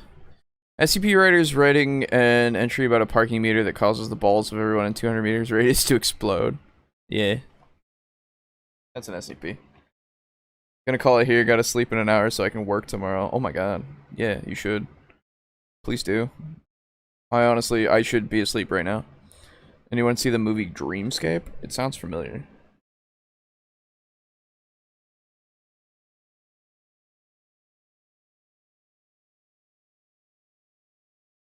Oh, that's what I need. A data sheet. Yeah. Okay.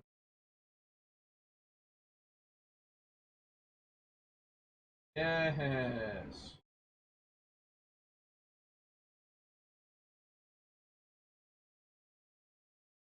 The data sheet will help me. Thank you. Ugh.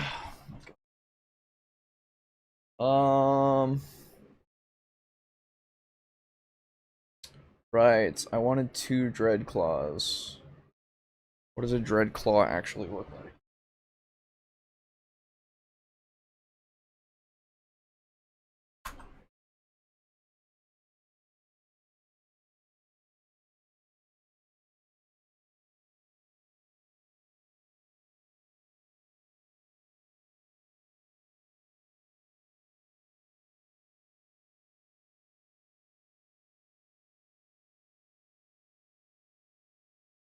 Yes. I guess you can just call them dread claws. Okay. That works for me. In which case, yeah.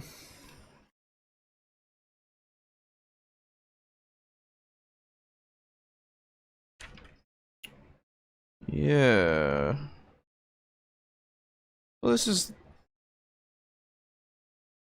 Oh, okay. That's how you put those on. Oh, I understand now. Okay, wait. Let me look at the datasheet again. Sorry,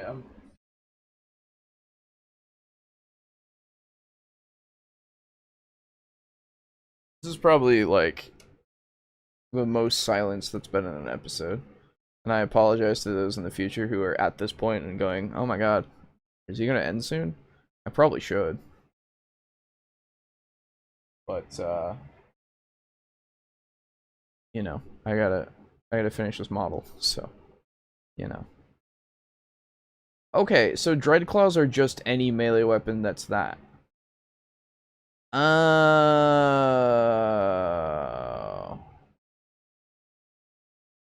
Okay, I was worrying for no reason. I'm sorry. Let's go with this one. I like that one. Ever play a campaign where you had to keep everything in order, like Civilization?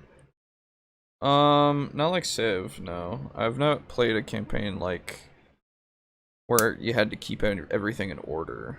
Sounds interesting though.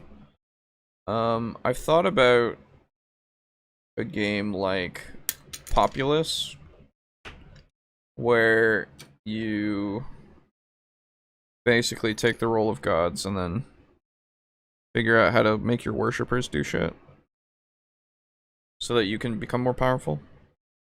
Thought about it. Haven't done it. It sounds neat in my head. Ooh.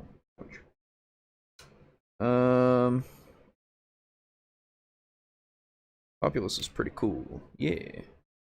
And then like, you know. Oh, I cut into the saw. No, but it's an orky bit, so it's fine. It still works.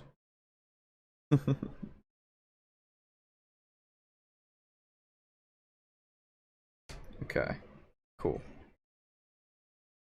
Probably, you know what? What I'm gonna do is I'm gonna say goodbye to those people who are watching the episode right now, because, and I'll put it before I get to, like, where I was really fucking, like, basically, I stopped, having, like, not long pauses and shit. I think I'm just gonna, like, hey, I'm not ending the stream, by the way. That's the important bit. I'm gonna finish this Death Dread. Ah, fuck it. Let's just finish the Death Dread. Fuck it. I'm not gonna actually do that. I was gonna do something considerate, but fuck it. If you're at this point and you're still listening, you're a true fan. No, you have way too much time on your hands to listen to a guy who's, if this is audio only even, oh my god, if you're still listening and it's audio only in the future, jeez, dude. That's some dedication. Alright, I appreciate that. But if you're here, like, on the stream right now, watching me do this right now, at least you have something to, like, watch and look at. When I'm, like, quieter.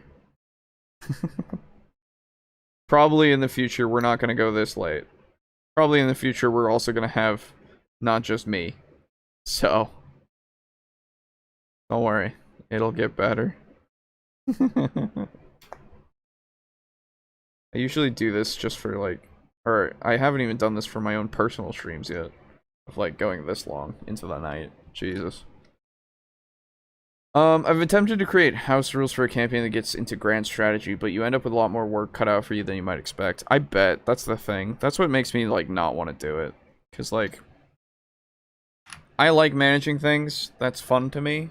But I also don't know if I want to run that, you know? I like managing it, but I don't know if I want to run managing it, you know? Sounds like it could be a nightmare. Okay, so this is supposed to go on here somehow?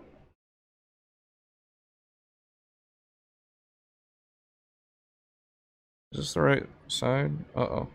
No, this is right. Oh, is it supposed to go like this? That would make more sense. That would make a lot more sense if I put it like this. So, that's not how this is in the drawing. Let me tell you, I know a lot more about drawings now than I did before, because I've been having to look at drawings for work a lot of parts.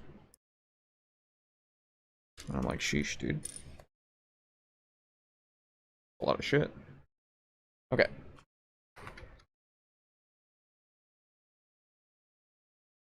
But anyway. Welcome to Gray Rambles about random shit while he tries and kind of fails to put together a thing. Oh, wait. Oh, there's a little notch. What if I put this notch inside of the... Yeah, like that. That's how that works. I see. Okay. We're good. I understand things now.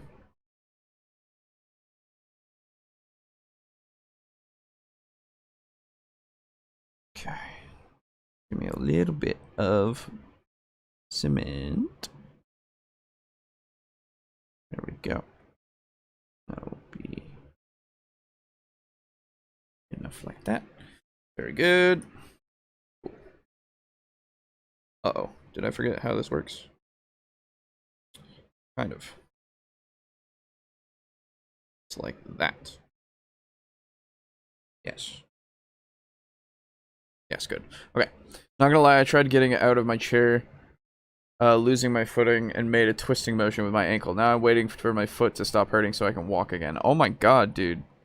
Please be careful. Don't do that. Oh my god. Are you okay? That's... Please. Go to bed or something if you need to. I don't know what time it is for you. I should go to bed. I should listen to my own advice, but I'm an idiot, so I won't do that. Wopulous. Huh. I see what you did there.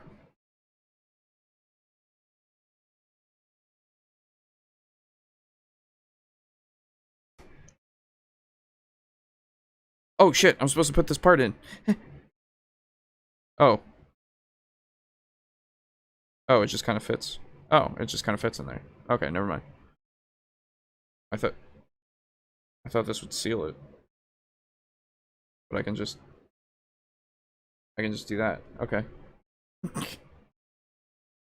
That works. Cool. Anyway. Let's keep it going, everybody. We're still live. We're still doing the show. I don't know. I'm losing it. My brain hurts. I'm sorry. This is the most scuffed episode ever. We had to have one, you know? Ooh, that was not safe. Whoa. That was not safe. Oh my god. I almost cut my finger open. Yeah, we're at that point where I need to finish this now, or I'm going to die. So, give me your energy, I guess. Oh, no. Yeah, no, I just felt my, like... So, you know when you feel vertigo? Yeah, I just felt vertigo. I know I'm fucking tired now. Uh-oh. Alright. Do some jumping jacks? No, I don't want to be sweatier than I am, dude. Think of this as a test for when you do 24-hour streams. You know, I did a 24-hour stream once a long time ago. On my own. And it wasn't that bad. That's the thing. I was prepared for it. I knew I was going to do it, so I was prepared for it. 24 hours for the show? Man, maybe at some point. I mean, I would do it. I don't know about the other two. They kind of have lives. And I technically also now have a job that I have to worry about. But, yo. How long were you awake before the 24-hour stream? God, I don't even remember. It's been like 3 years. I think I was awake for like 5 hours before. I could be wrong. I could honestly just be totally wrong about it all. I don't actually remember. It has been way too long. Like I said, 3 years, so my memory is fucking failing me in that respect. And again, I wouldn't mind doing a 24-hour stream sometime. That would be kind of fun. But, what the fuck would we do? I mean, we could watch some videos, talk about them for a while, and then it would be just me for a while, and I guess I could play some games or something, or we could do like impromptu TTRPG sessions with people. Just add people into a call from the Discord, add patrons in, and just go, all right, let's do this, right? You know, that could be fun. But I would need to take the day off of work the next day too. Like not the next day, but like the day after. 'Cause like, man, I would not be able to do it, I bet. I would probably have to like, I don't know, man. You'd be fucking dying. I'd be fucking dying. I know I've been awake too long when I start to see shadowy things scampering around the edge of my vision. Bro, I feel that. I know I've been awake too long when I'm doing a stream for for Warhammer, and we stopped talking about Warhammer like an hour ago. It's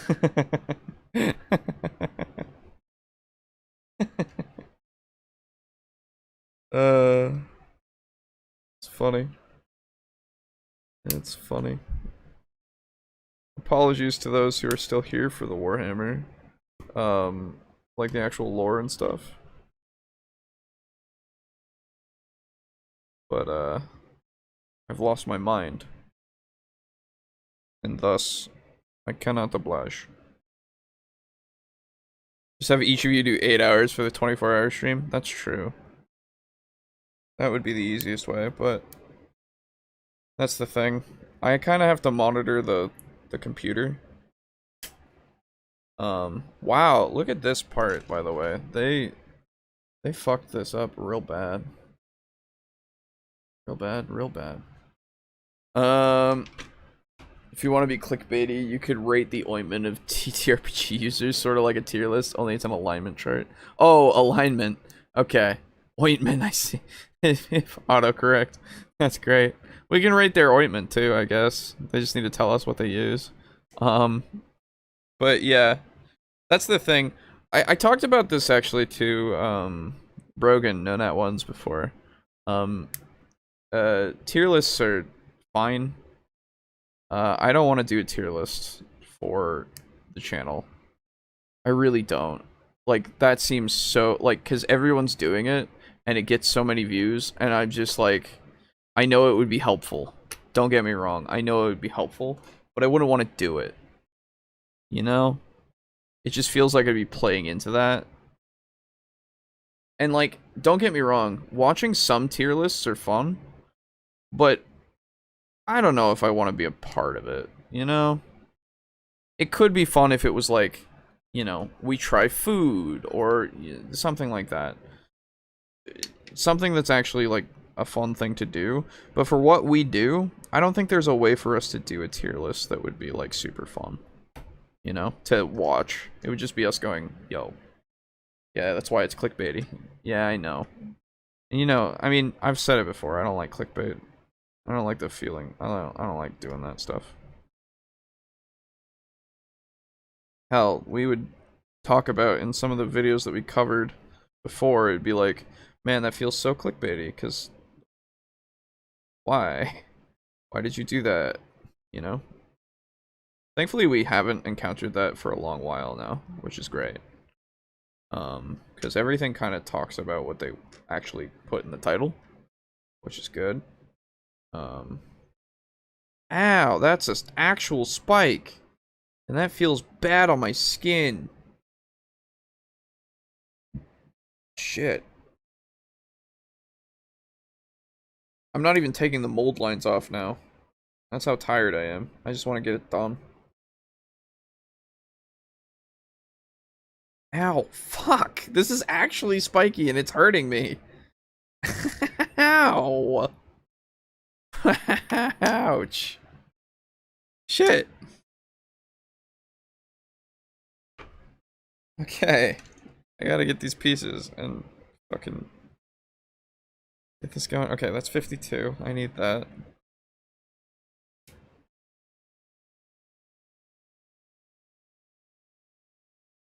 But yeah. I know, that's the other thing. I thought about covering tier lists once. right? We wouldn't do a tier list, we would just disagree or agree. It depends, right? But it's also like the medium that we have here, TTRPGs and all that kind of stuff, unless we go for objective qualities of like damage and stuff, which I mean, we could. That's not, you know, what we want to do, but we could object to tier lists just based on our standards that we can set or standards that they set. It depends.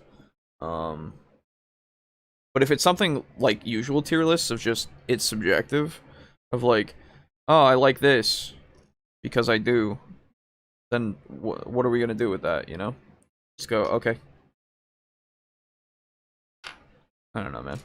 Crazy. Pathfinder didn't just die; it was murdered. Clean Prince probably.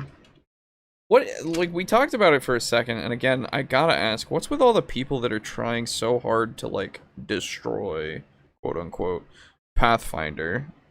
You know? They're really trying to find that smoking gun to make it, and it's just like, dude, I don't remember anybody doing this with D&D, at least not since the Satanic Panic. You know? Wouldn't they be annoyed if somebody was trying to do that for D&D at this point? Especially with Pathfinder being a thing that's been out for a long while now? Like, why the fuck would I care about market share in Roll20 for Pathfinder? Ow, that is spikes and it hurts. Sorry. Like, specifically, it's just like, why are we using this as a metric, right? Secondly, if something that just makes money is successful automatically because it makes a lot of money, then fucking, and I've said this before and I'll say it again, Transformers is apparently the best movie ever made because it made so much money. Like, it doesn't matter. If we're using that as a standard, it's a bad standard to use. Doesn't actually show you the company, like, doesn't show you the success of the company. It shows you how much money it made, which is an asset. It's not necessarily success, right? Don't you think 20 is kind of too big a number? Like, what's the difference between 19 and 20? Well, it's 1, first off. What's with the random questions? It's funny. But bro, isn't 20 just kind of weird? Don't you think 20 should just stop, you know? Oh, I've already broken that. Oops. Alright, I'll refix that later. I'm stupid. The best movie ever made is Avatar 1, 2, 3, 4, 5, and 5. That's true. You're right about that. You are correct. How could I be so naive?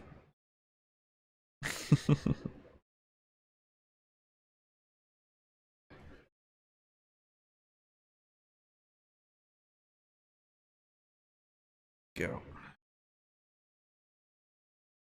Everyone wants to appear to know the future. They want people to think they know the pulse of the industry. It's like that in every industry. That's true. That's true. You're not wrong. Is Pathfinder not doing well? I hadn't heard of that yet. No, I mean, it's doing fine. Nonat Ones, our friend Brogan, has covered a video by Dungeoncraft. And apparently Garibay has also put out a video, which was shown by Draco Kraken, I believe, in our Discord. They're trying to talk about how Pathfinder is dying when it's not. Hell, Brogan even got a fucking comment from a comment from one of the lead designers of Paizo going, yeah, no, we're fine. There's nothing wrong here. I don't understand what he's saying, basically. And it's like, yeah. He's just trying to get those clicks, dude. He's trying to stay relevant. I don't know. It's a dumb thing to think. Because it's like, have you seen Pathfinder? Have you seen the fact that they sell PDFs that you get without having to pay for a subscription service to a certain Beyond site? Have you seen Pathfinder? Pretty fucking successful and alright, you know? Pretty good, in fact, I would say. Pretty sure the phrase was, should they cancel Pathfinder? Yeah, one of them was. I don't know, dude. I didn't pay attention, because it wasn't... I mean... So, this is the thing. Whenever we do a Pathfinder video, it blows up at least a little bit, because people really want to talk about Pathfinder right now. And, like, I'd be down to talk about Pathfinder a lot more, but I'm not as experienced in that. And, Brogan, our resident Pathfinder man, he's got his own shit that he does, and in fact, he covered one of those things, so he's already given his opinion. I don't know if he wants... He also doesn't want to talk about that kind of stuff. He doesn't want to be in that drama, you know? He'll address it, but that's as far as he needs to go with it. And, like, I'm sure he made really good... Like, he fucking countered that video super hard, you know? Like, I haven't watched it myself, but I have faith in that boy, you know? So, we don't get him on, right? We could get Juice on. Juice is usually pretty alright with timing and stuff. To talk about Pathfinder. And then we could also get not how it's played. No, he changed it. What did he change it to? Fuck. It's been a minute, and also it's late, so forgive me. I can't remember things. But yeah, so we could get Dave on, and he could talk about it a bit too. But Dave usually has to leave before we get to the meat of the video, because he's a responsible adult who goes to bed before midnight. So, you know, TTRPG players, when they find the path or whatever, I don't know, I'm not a nerd.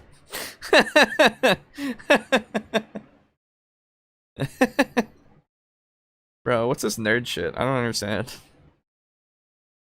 Why are people looking for paths? I don't get it.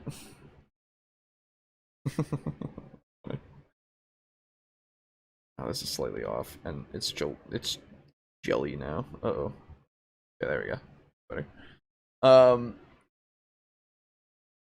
Yeah, so I think what we need to do is find more Pathfinder people. Oh shit, I forgot the thing. Need 54. You bought Pathfinder 2 because of the Cody video where he quits? Hell yeah. Good. That's the thing. That video was so fucking stupid. Why are we trying to dissuade people from trying things? Like, not just trying things just because. I guess, so, obviously there is, like, a review, right? A review is made so that you are informed about a product. But Cody's wasn't a review, right? All that kind of shit, so... I mean, we talked about it. It's in the past now. Whatever. Hey, I'm responsibly going to bed 22 hours before midnight. Yeah, that's how you look at it. Exactly. Exactly. I should go to bed too. There we go.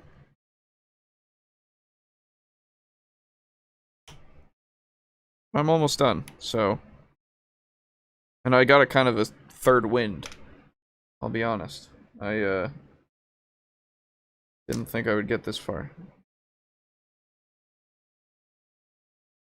This one goes right on the bit there. Okay.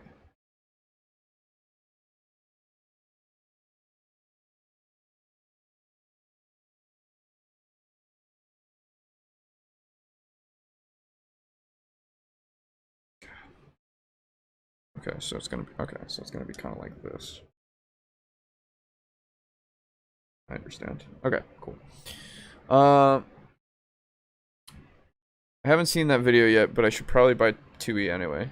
I would say so. 2E is really fun. From the little bit that I've played with Brogan and Boo, and I joined their version of Adventurers League. I think it's the Pathfinder Society or something. You know, good. It's a good time. All right, I'm hitting the hay. Peace. All right, see ya, miscellaneous. Thanks for hanging out for so long. I appreciate your random questions and shit. Good to see ya. Hope to see you in the next one. Don't worry, we won't go until 2 in the morning. 3 in the morning. Oh my god, it's 2:30 now. Oh no. Oh, my brain. Oh, my everything. Oh. Okay. Alright, well. It got even later than I thought it was. Haha.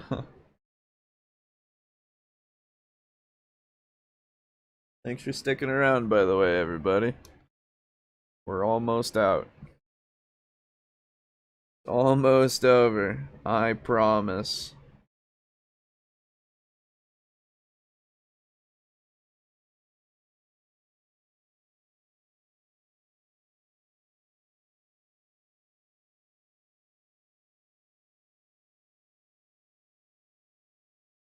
But yeah, Pathfinder 2E is a good game. And it's blowing up now because it's new, well, newer, and it's just getting more popular because D&D is kind of fucking doing a bunch of shit that's people don't like. And you know what? You know what happens when people don't like what you're doing? They don't care about your game as much. I don't know. Or the fact that it's so simple, I guess, with 5e, that they want something more. I don't know. Maybe. Maybe that's the thing. I have no idea. But, you know. Ooh. Ooh. Okay. Can't let that go yet.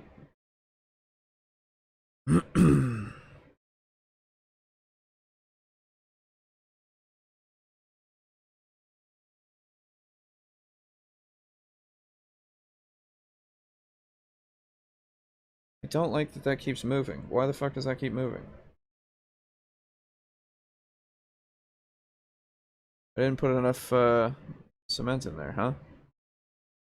No, I put enough that it's gonna stay in there, but I didn't put enough for it to continue to be in there. Alright, hold on. Ooh. Gross. I'm gonna put a big glob right there. There we go. That'll do it. I want you to be like this. Stay that way. Thank you. Cool. I'm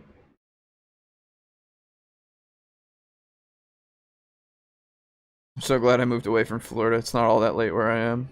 Fair. Yeah, being on the East Coast, gets later before most people. Haha. I see. Perhaps there are forces at work that want to take Pathfinder down because people are leaving 5e for it. I mean, I don't know, dude. I would imagine that in my heart of hearts, I hope that that's the case, right? Because D&D needs some competition. I mean, it's had the competition forever, right? But what I'm saying is, like, people don't think about anything other than D&D, and there's so much out there that people should be aware of, or at least be aware that they can try, right? Oh, that's still fucking... Alright, okay, it's everything... Okay, alright, yeah, good. So, I just hope that people find what they want to play, you know? Because, like, otherwise, they're not gonna find the thing that's right for them. I was gonna go to bed, but I just got an idea, Mr. Krabs. Alright. Lay it on me. This isn't fucking doing what I want. Why? Why? Why?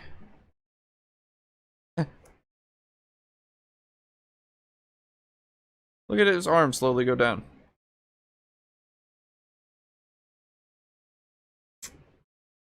I don't know why. It's not helpful. I need something to keep this, like, standing up. I'll use a boy. I mean, sorry, a knob. You will keep this man standing. By this man, I mean this arm.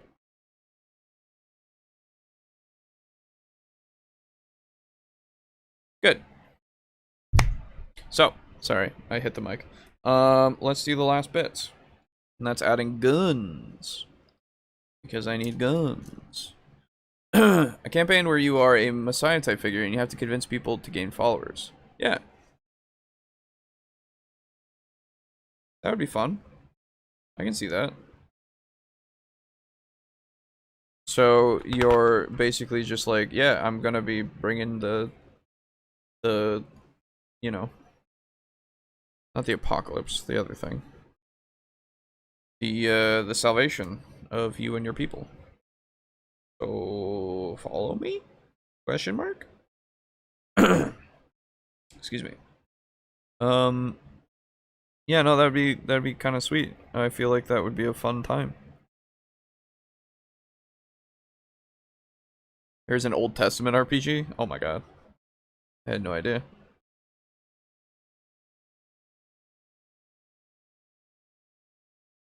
Is that not blaspheme? 67, 66. Okay. I need 67 over here. I need 66, which is right next to it. Fantastic.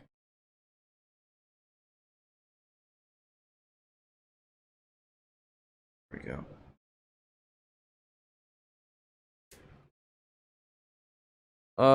It's kind of late in the game. Oh, wait.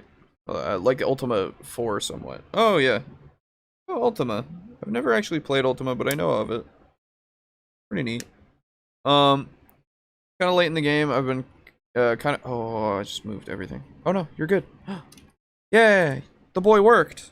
Yeah, we did it. Good job, knob. Kind of late in the game, but I've been wondering what you've thought of the recent Ravenloft book. The marketing I've seen for it kind of put me off a bit. I haven't looked into it because I don't honestly care about D&D anymore. Like, that's the problem. I don't care to look into things that I might actually buy. I don't know, it's just nothing. I mean, Ravenloft's cool and it's one of my favorite settings, but I also don't want them to fucking touch it anymore. Going to bed for real this time? Alright, see you, Miscellaneous. Don't get another idea, go to bed.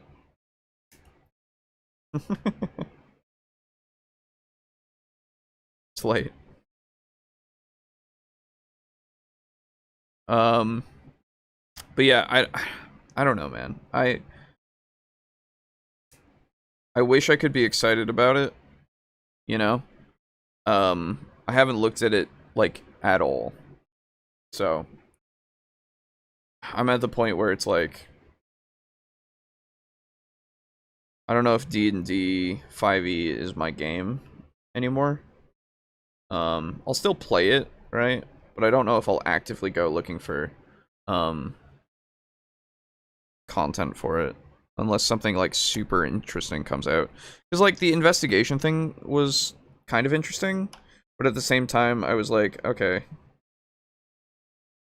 What am I actually going to get out of this, you know? But wait. What that dog doing? Go to bed. Silly. I'm not your dad, but do what you want. And also, go to bed. Yeah, fair enough. Yeah, I know that's not a great answer, and I should look into it just for the show. So I will, definitely at some point, but man, you can't blame me for not giving a shit about it right now. Like, D&D, sorry, current Wizards of the Coast D&D has put me off so much. from 5e that, I'll be honest, the only thing, one of the only things that Tasha's even got me interested in was like the Swarm Keeper, and the changes to the Ranger that they did.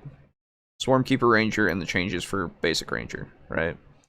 And I'm going to be playing a Swarm Keeper to see if that's fun. Or at least to me, if it's fun. For my Wednesday games, which we're not doing this week, unfortunately, but my Wednesday games, since I'm retiring Gimbal, because story, I figured I'd try something new. Try a Ranger that's different and using all the different things you can do for Ranger, which definitely improve it. Just conceptually, at least, as far as I'm aware.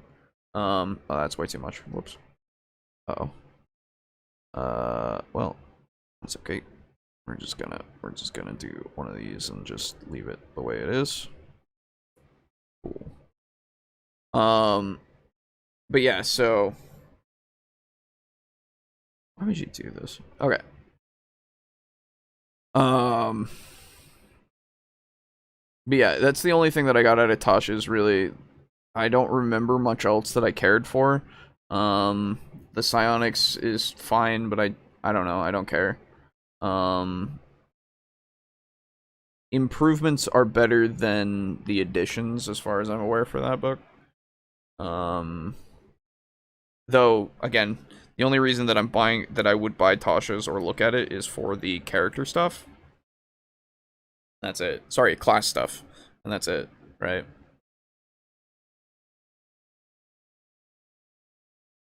Honestly, why don't they make a new edition? They don't have to just support one system. Paizo has more than one RPG. Because they're still on 5e. That's just the long and short of it. It's still making buttloads of money. God, it's making money, you know? There's nothing else to say, but it's just making all that money, so why would they stop? It appeals to such a wide audience. The thing is, if they make a 6th edition, is it gonna be just 5th edition again? Probably. But that'll get some flack, so they have to do something different. Ow. Miscellaneous, you're still awake. They have to do something different, so I think they're gonna prolong it as much as they can. Because what are they gonna do for the next edition? What's gonna be the next innovation? You know? I don't know. I have no idea. You know? Well, I don't know. You know? But you know what I'm saying? It's just like,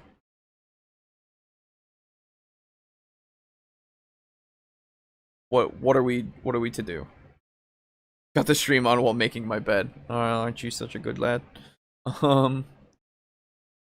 TPT-RPG where you have to connect to the dice to the Wi-Fi to roll them. How about it? There was wasn't that a Kickstarter thing? Am I misremembering that? Wasn't there a Kickstarter thing for a die that that when you roll it, it does it into the game? And it looked super bulky, but it seemed kind of neat.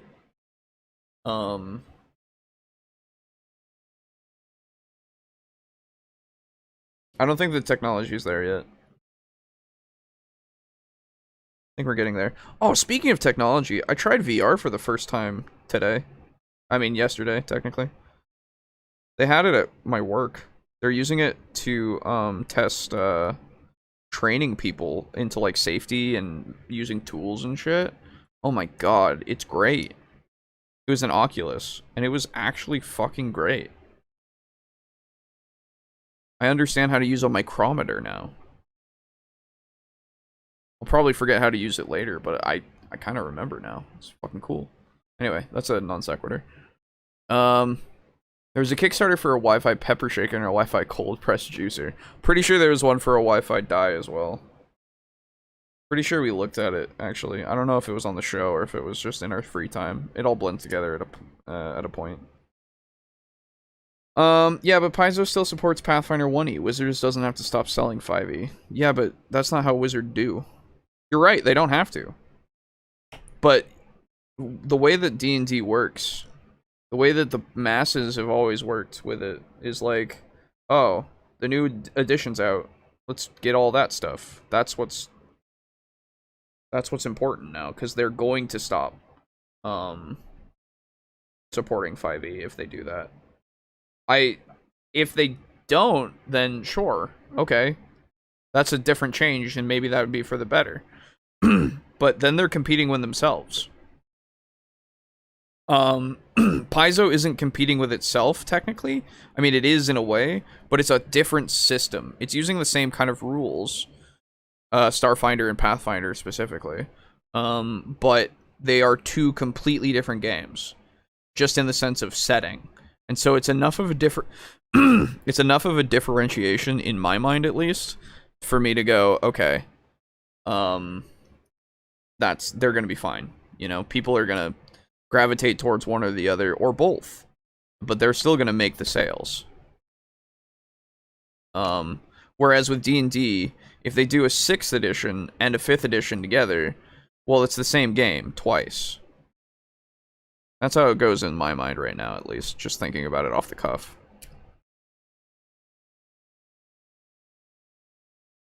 Don't know if that's right, don't know if that's wrong. But that's just what makes sense in my brain, at least at the moment. 4E's run got cut short, but I think they've been getting about 10 years out of each edition for the last few decades. Sure. Step 1, have RPG with bad rules. Step 2, don't follow them. True. True.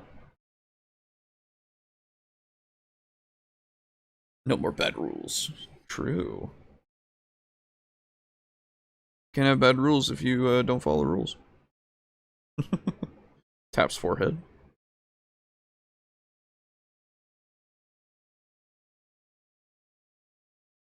Yeah, that's way too much, but it'll work. Yeah. No more problem. True.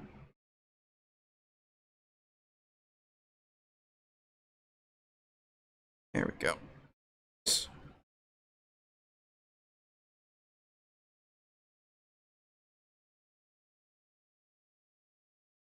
By the way, I'm making a flamer. Sorry, a scorcher. Excuse me. Flamers are what Imperial uses. Or Imperium. Have a problem? Don't care. No more problem. Life's so easy. True. You're right, you're right, you're right. How is life hard when no care? Don't understand. What is problem?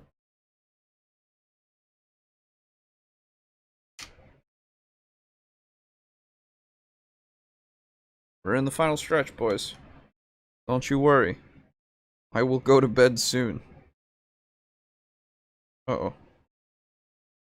Oh, that's upside down. Oh, wait, what? How the fuck do these work? Huh?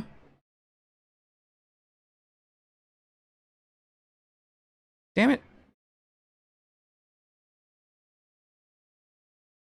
Kind of makes me a little sad that they do that. Oh, yeah, I don't blame you at all. That's just how their business model works, and it sucks. But I don't know, man. That's why Paizo's doing fine, and all of these, like, hit pieces on is it gonna die are so wrong. Because they know how to do what they're doing. They're actually doing it well. You know?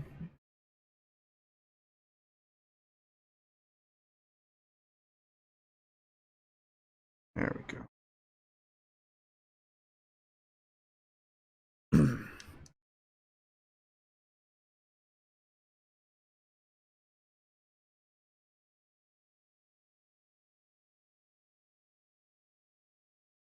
That's that one. I need one more gun, and that's going to be a good old-fashioned blowy-uppy gun. Called a big ol' rocket launcher. 73 the one? Or is it 72? Uh-oh, 72. Ah, it doesn't matter, we're fine. I don't care anymore. Cool.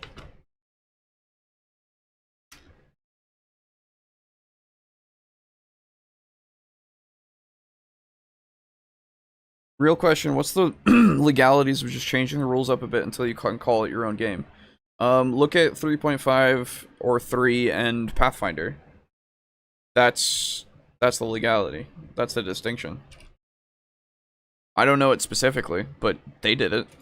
And they did it just fine.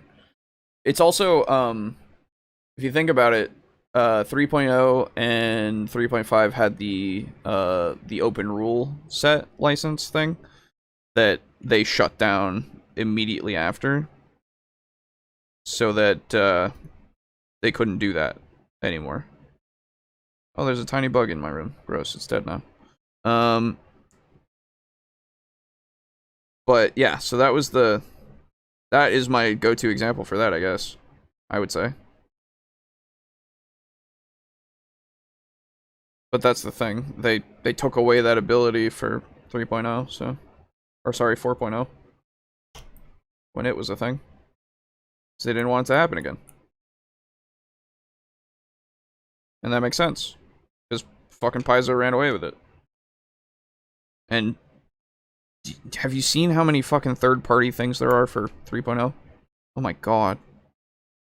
I own like 3 books that are for 3.0 that are from third parties.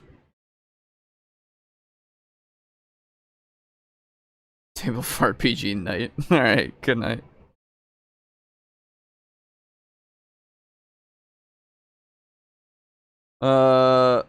The meme answer would be look at Dungeon Craft's video where he had a room DC. That determined the DC for everything in that room. That's true. It's not... Ugh. Ugh. Ugh. Don't remind me. What a card. An absolute card. I need, for this, I need a 70.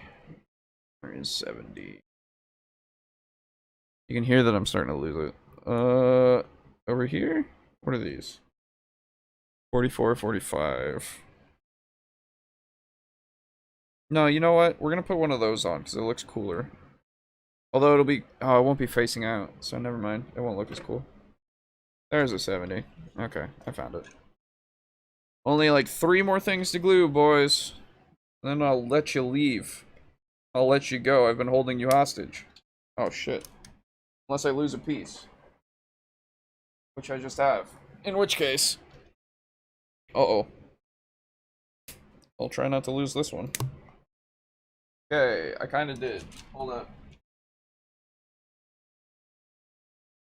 Did it go? Uh-oh. Can't see, it's so dark. I found it. We're good.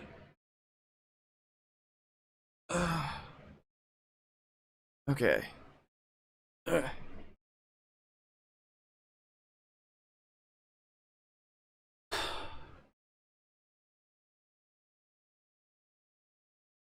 Alright.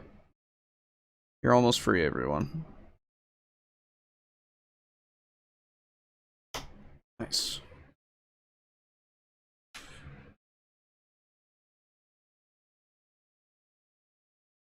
Wait. Yeah, okay. That does work.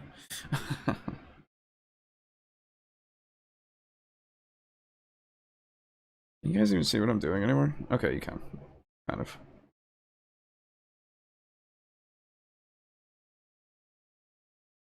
Eh.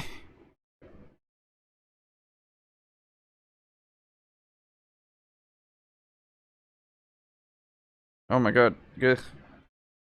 Cool. It's just all over my hands. I hope you don't have carpet. Dropping a piece would be bad. No, fuck carpet. I hate carpet.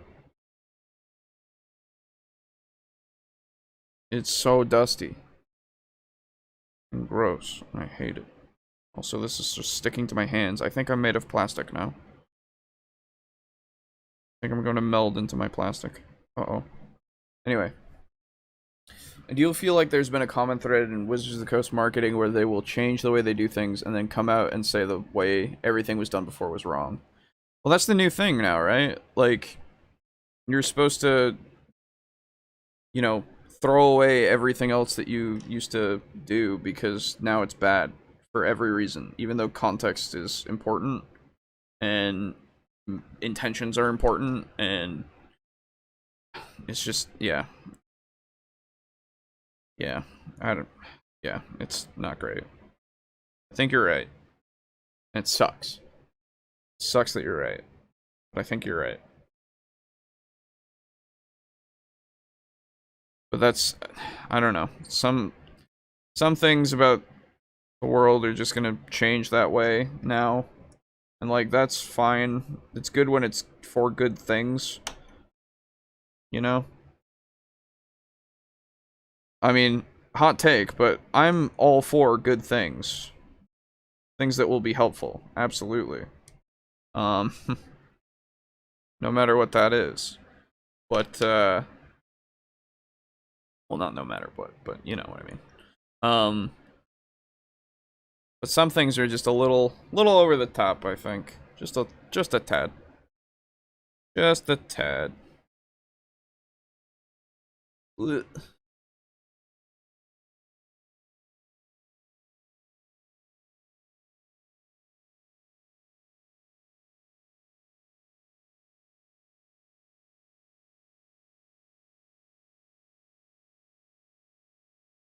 Good. This is gonna be a bitch to paint, by the way. I don't know if I want to paint this. I think I want to get somebody else to paint this.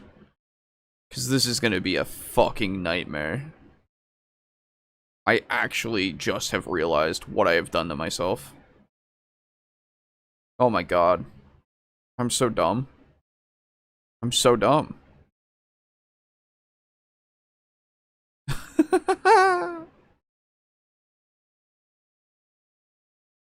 Alright. Well. This is the second time today. Oh, there it goes. Okay, cool. Don't worry, the stream died for a second. We're good. And the regret sets in. That's true.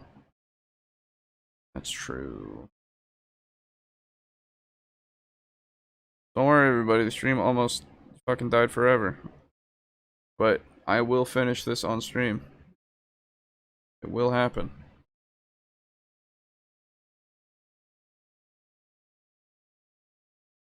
Uh-oh. Okay, good. I got it in there. We're good. Whoops. Yeah, I don't know what's going on. Today's a bad day for connection, it seems.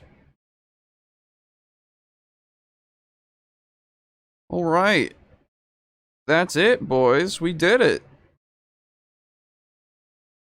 We got the everything on here.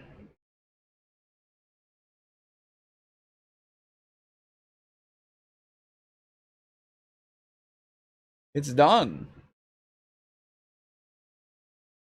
It's done. As soon as I can let go of this.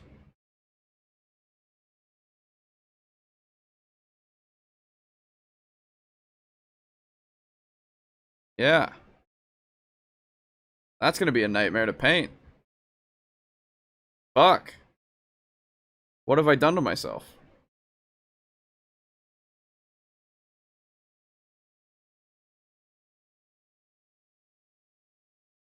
That's good. That's a good looking model, though.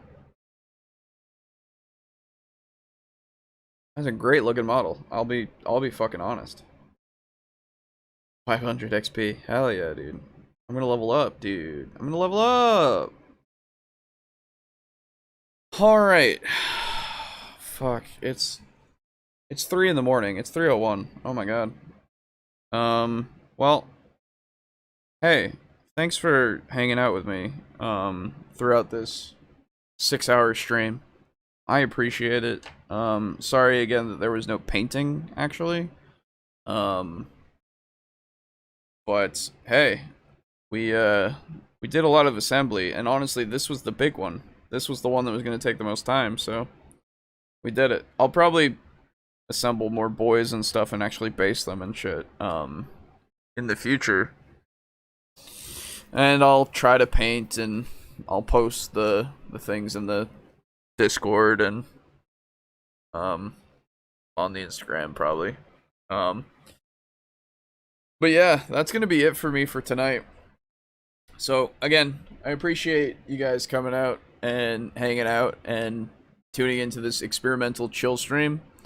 We'll do another one at some point probably. Won't be 6 hours, but it'll definitely be a time. I'll probably edit something in at the like time where it was like we strayed so far from Warhammer that we stopped talking about it, so that people listening to the audio or people watching the VOD know and can skip the end of it if they want to. But if you don't, hey, thank you, by the way, at the end here to our patrons.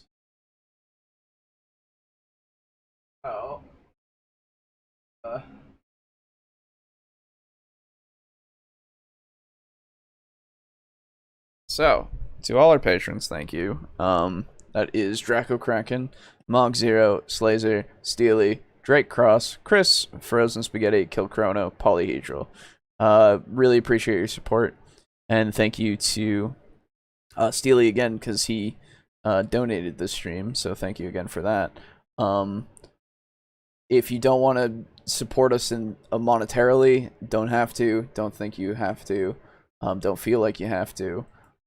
You can support us just by watching the show, sharing it with people, upvoting it on your podcasting service, whatever the fuck, you know, to give us a good review or to get it to more people, because that's what we want. Subscribe, that's free. Make our metrics so that 100% of people watch that are subscribed instead of 90% or whatever we're at now. And I don't know, dude, just have a good day, okay? At this point, if you've been watching for a while, you know what the times are for the podcast. If you don't, look at the website, TableTalk, dnd.us, or look on our YouTube channel where this goes first. All that kind of stuff. I gotta go. My voice is dying. So, thanks again for watching. I really appreciate it. And I'll see you next week. Bye for now.